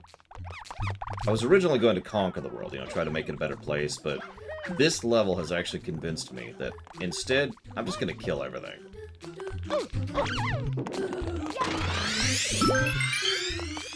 I hope everyone's okay with that.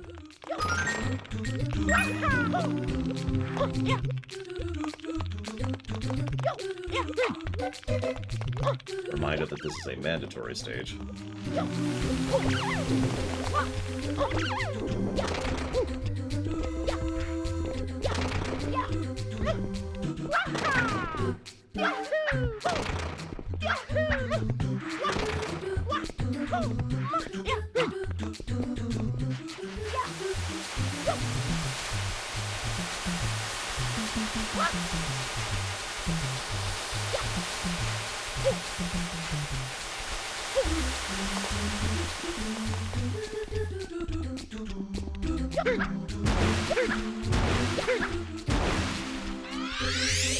And checkpoint, right? Right.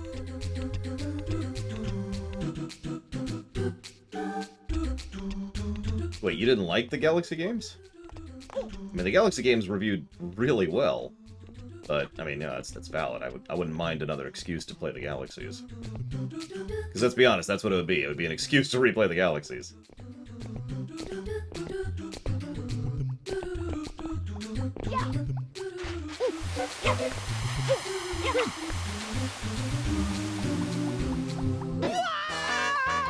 So the camera moving there threw me off really badly, to the point where I actually jumped at the wrong time.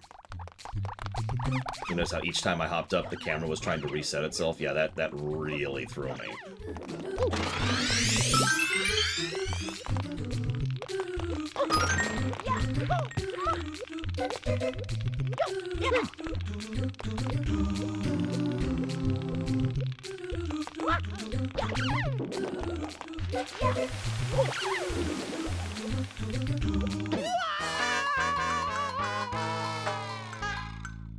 Yeah, the moment you grab the ledge, it's over, you're right. It's a timer puzzle.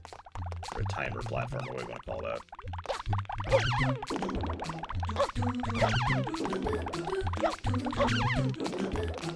Now I'm wondering, Valvedrix said something a while ago. She said, I don't like 3D platformers, and I was confused by that sentiment.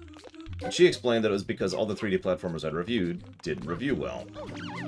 My defense of that was most of the 3D platformers we'd reviewed were early entries in the series. I'm starting to wonder, though, because I can think of exactly 3 3D platformers I really enjoy. Like, that I really get into, you know? All of them are Marios, too.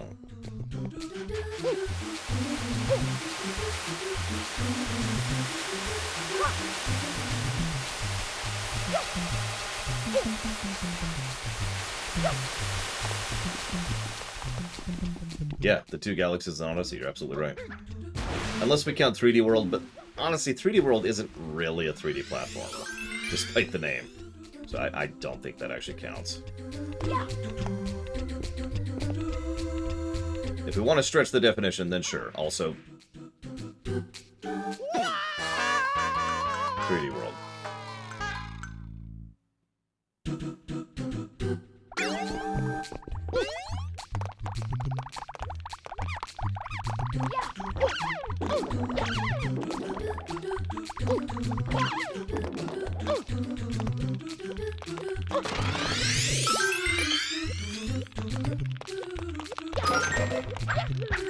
That's true, Odyssey is kind of light on platforming. Big on fun, light on platforming.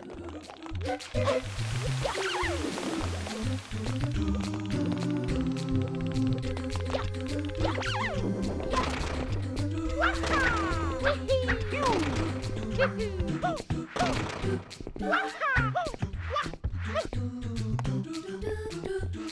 you know I clench every time I do this section right here?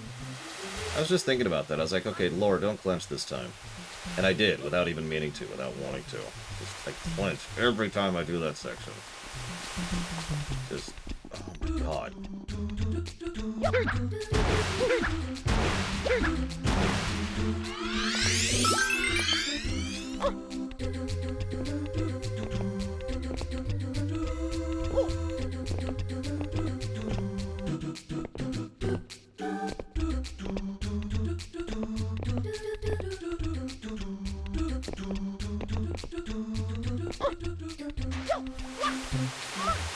Okay.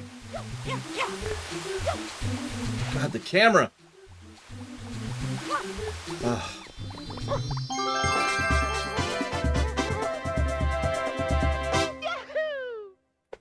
Jesus Christ. That, you know, that threw me again. I was just ready for it that time.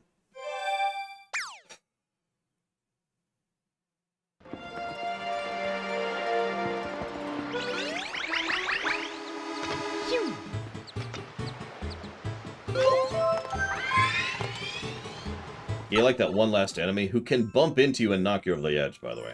Speaking from experience. Surely that's it, though, right? There's no more bullcrap stages. Shines on this stage. Right? Right? At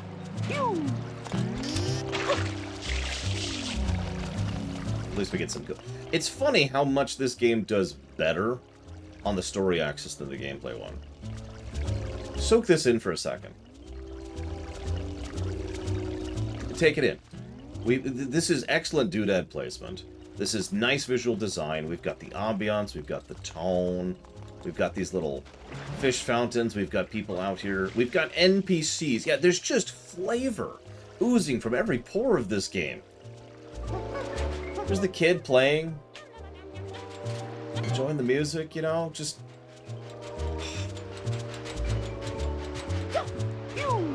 Actually, so, random thought.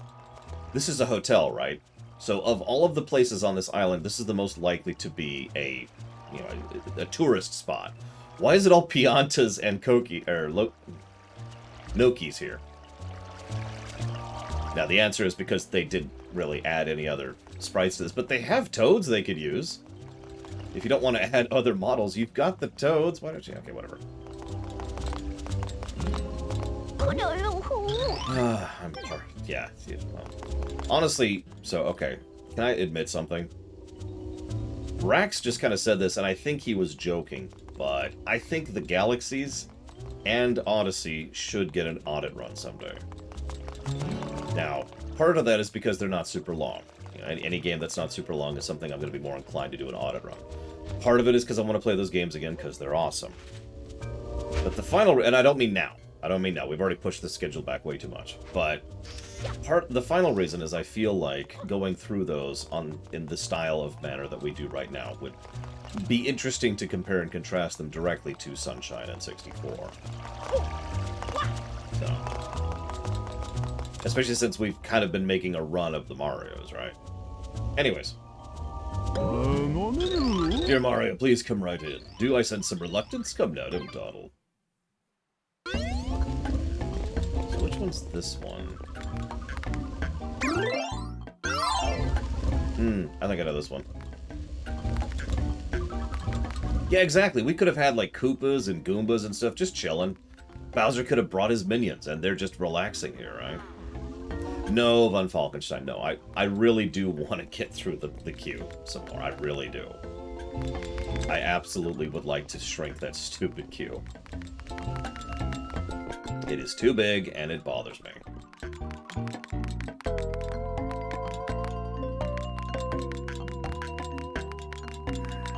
So I remember what you're supposed to do is go all the way up and find the secret fruit and then get Yoshi and all that stuff. And there's a way to completely skip it, too. Which I've actually done before. I don't remember how to do it off the top of my head.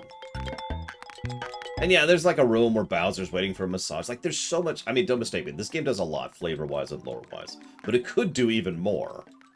to once again reiterate and once again gush about Odyssey, think about how many NPCs from each of the worlds are in each of the other worlds in Odyssey, right? Think about how much they spread out, especially after you beat the game the first time. I lost it when I heard there's a 4-star resort. I mean, come on. Water damage in the restrooms?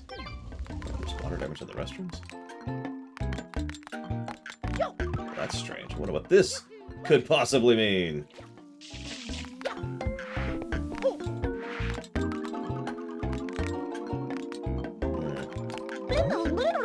I get a really creepy vibe from this weird painting. You want to know what I find even creepier than that? Imagining how you got in here. Yeah, don't worry about it.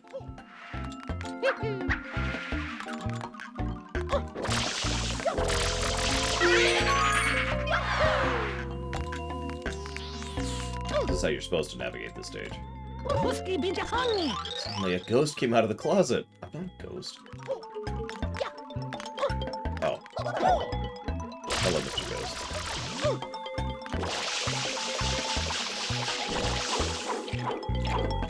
Let me through, please. Alright, I gotta do this. I forgot about that.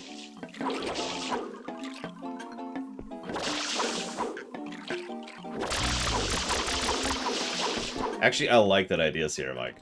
Peach is totally kidnapped, but she's actually in the hotel, in Bowser's room. Like, hi, Mario. Have you found all the shines yet? No. Okay, well, let me know when you do. Do something about these ghosts. Get out of my room, you weirdo. Listen. Mario goes where Mario wants to. Ugh. Fruit flies. Where do I even have a fruit fly? Where are you coming from? Ah! It attacked me! It landed on my face! What the hell? Boos are awesome.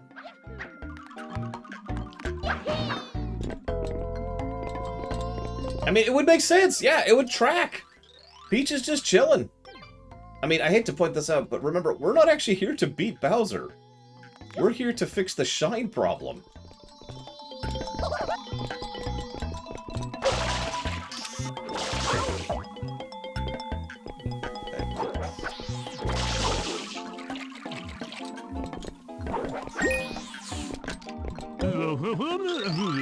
Where did I put that thing? Have you seen a pineapple anywhere around here?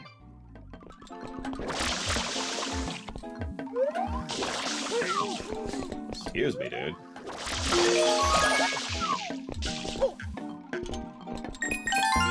Didn't mean to get that, but whatever.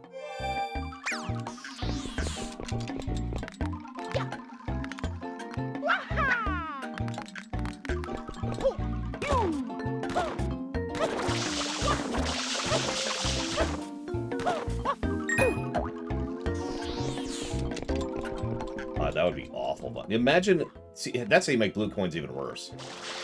Imagine if every time you gather a blue coin, you leave the stage.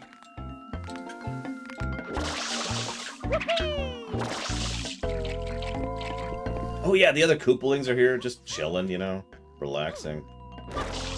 Hell, okay, real talk, I would go full tilt. I would have some of the Koopalings actually help you. Or just some of the minions help you. They're like, hey... Yeah, I don't actually remember this one, so I'll have to go ahead and take a hand. So I thought... oh, there it is, there it is. Thank you.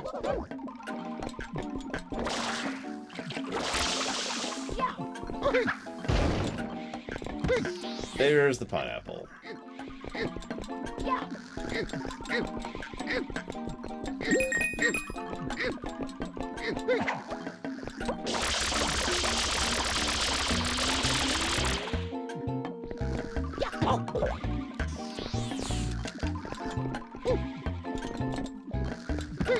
No, boos are actually a distinct species in this game, which is weird to think about when you think about it. Just like, well, actually I shouldn't say that. So, dry bones are actually a distinct species, and also the consequence of Koopas who have died. I don't have the rocket on Falkenstein, so that's not an option. But can't do while carrying.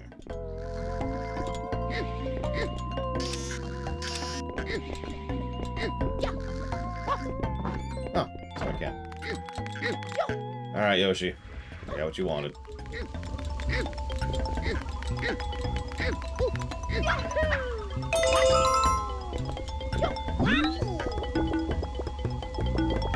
That makes Dry Bowser a contradiction, is what that makes him.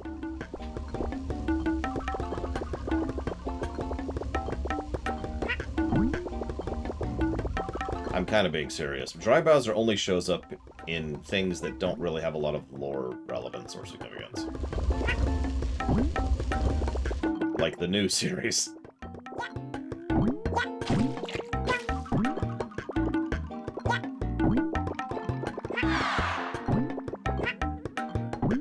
Yeah, or Mario Kart, exactly.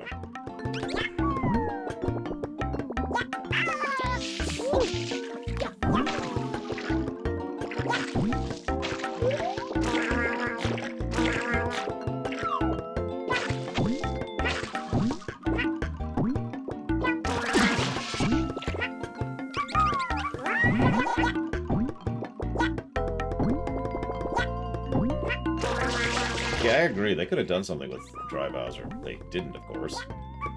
But, you know, they could have.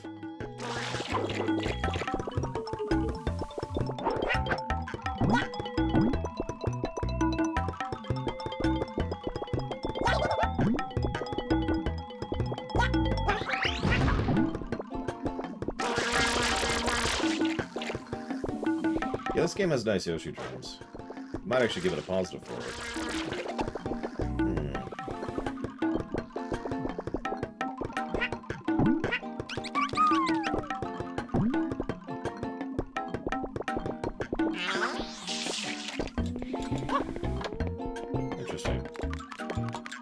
This is not actually the level, the shine I thought it was.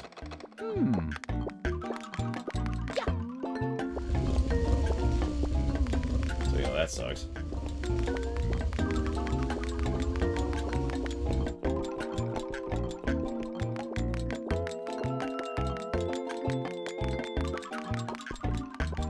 Oh my god, cameras. Work with me here.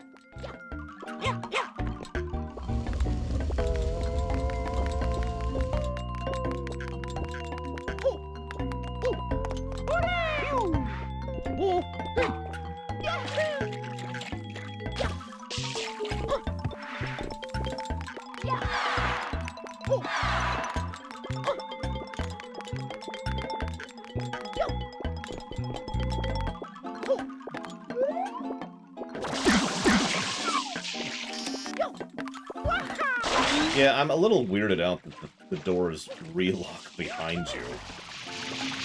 By definition, that means Mario himself relocked the door behind him. Which,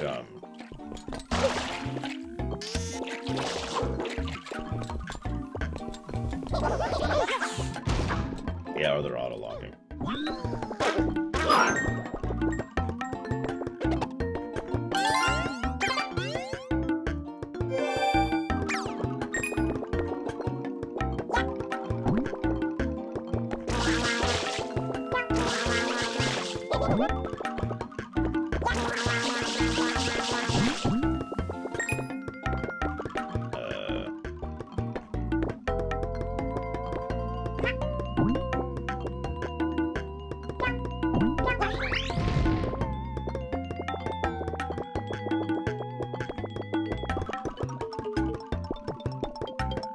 Yep, Yoshi apparently does not know how to use a door. Yeah, I actually am not sure what to do at this point. This is absolutely not where I thought I was, or what I thought I was doing at this point. Yoshi is clearly not people, for some reason. This game is racist. Just saying.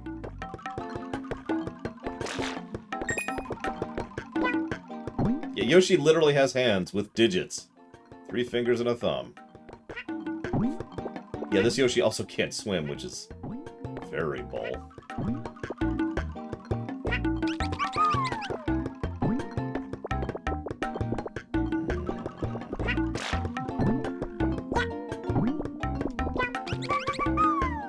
could try that. Yeah, no, that's exactly what I thought I was doing, Disco, but I'm weirded out by the fact that I'm trapped in this room, is what's weirding me out here.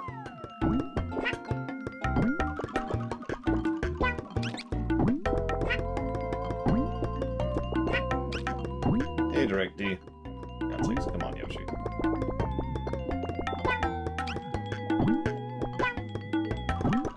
I don't think it's gonna happen. Go away.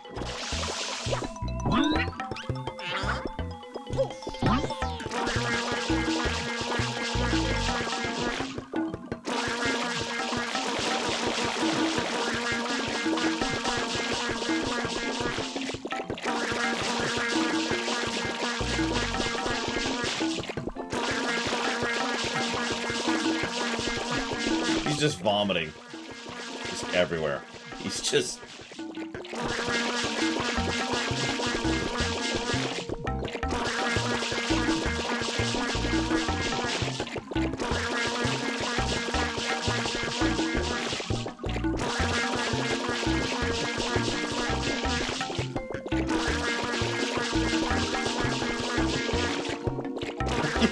I hate to be the guy who cleans this room.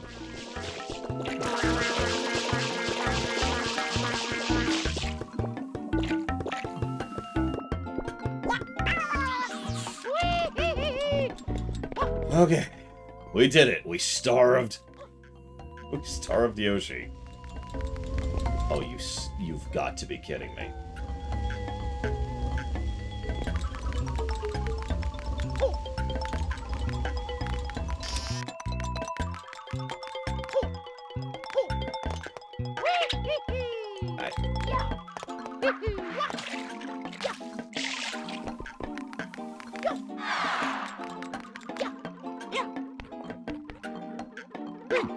It didn't even occur to me that I would have to refeed him. Not even for a second did I think, oh, you know, I've done it. I've unlocked it. There's no reason I would have to refeed him.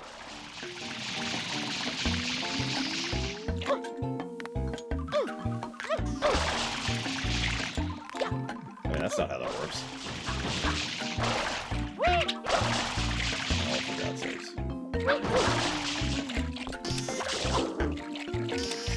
Yeah, Serena Beach can go to hell, I think. Oops, wrong way.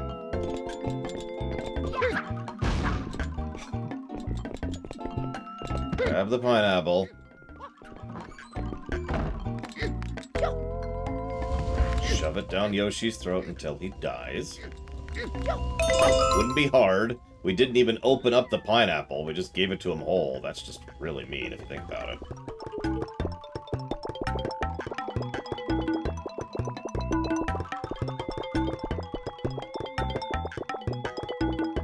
Okay, I know I need to get up. What I don't remember is how I get up. See you around, Destinius. Have a good night. You know, at this point, I'm just going to ask for directions, because I should have cut off stream, like, basically now, so... Do you remember how you get up to the freaking attic? To the air vent? Because I apparently don't.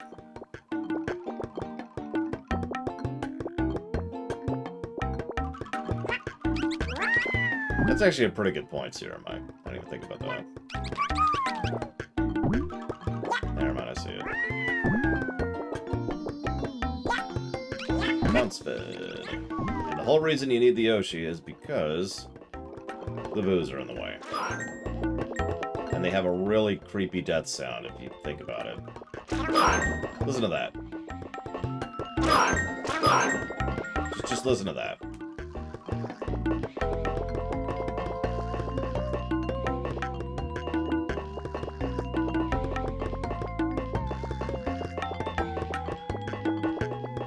Yoshi's apparently related to Tubba Blubba.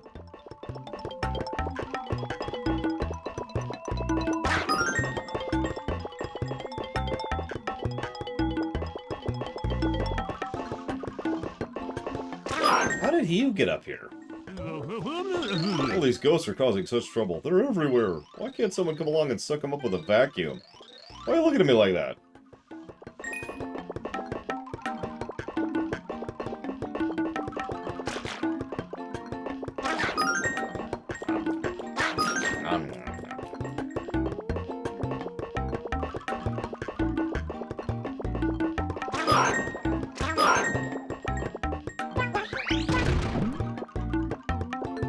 Well, good to know.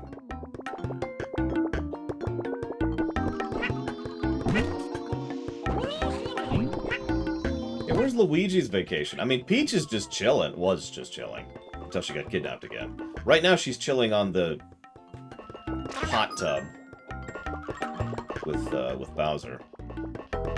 Yes, on the hot tub, because it's like molten goo, which kills you, and is one of the most random bosses in this entire game, which is saying something.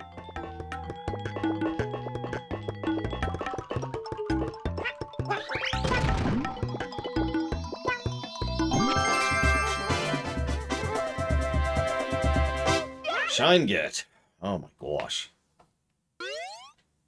Okay, we did it. 17 negatives. To Gorgoth, specifically. All the negatives to Gorgoth. And Gary. Negative to Gary.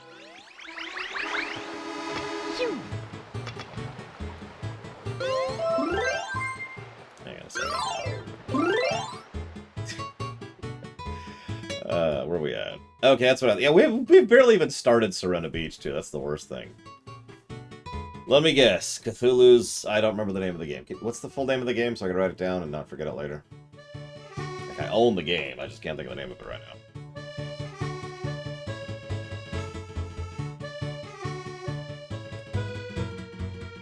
Cthulhu does something. Saves the world. Thank you. Okay. Well... Yeah, no, we're actually making pretty good pace here. But we are going to cut off. I do have other things to do tonight. Tomorrow, as usual, is Sunday, so that's going to be a lore week day and a theater day. Monday is, of course, a no-stream day. So we will very likely be finishing Mario Sunshine Tuesday. So I hope to see at least some of you tomorrow. We're going to be looking at more of the FF5 soundtrack tomorrow. And I hope to see the rest of you Tuesday.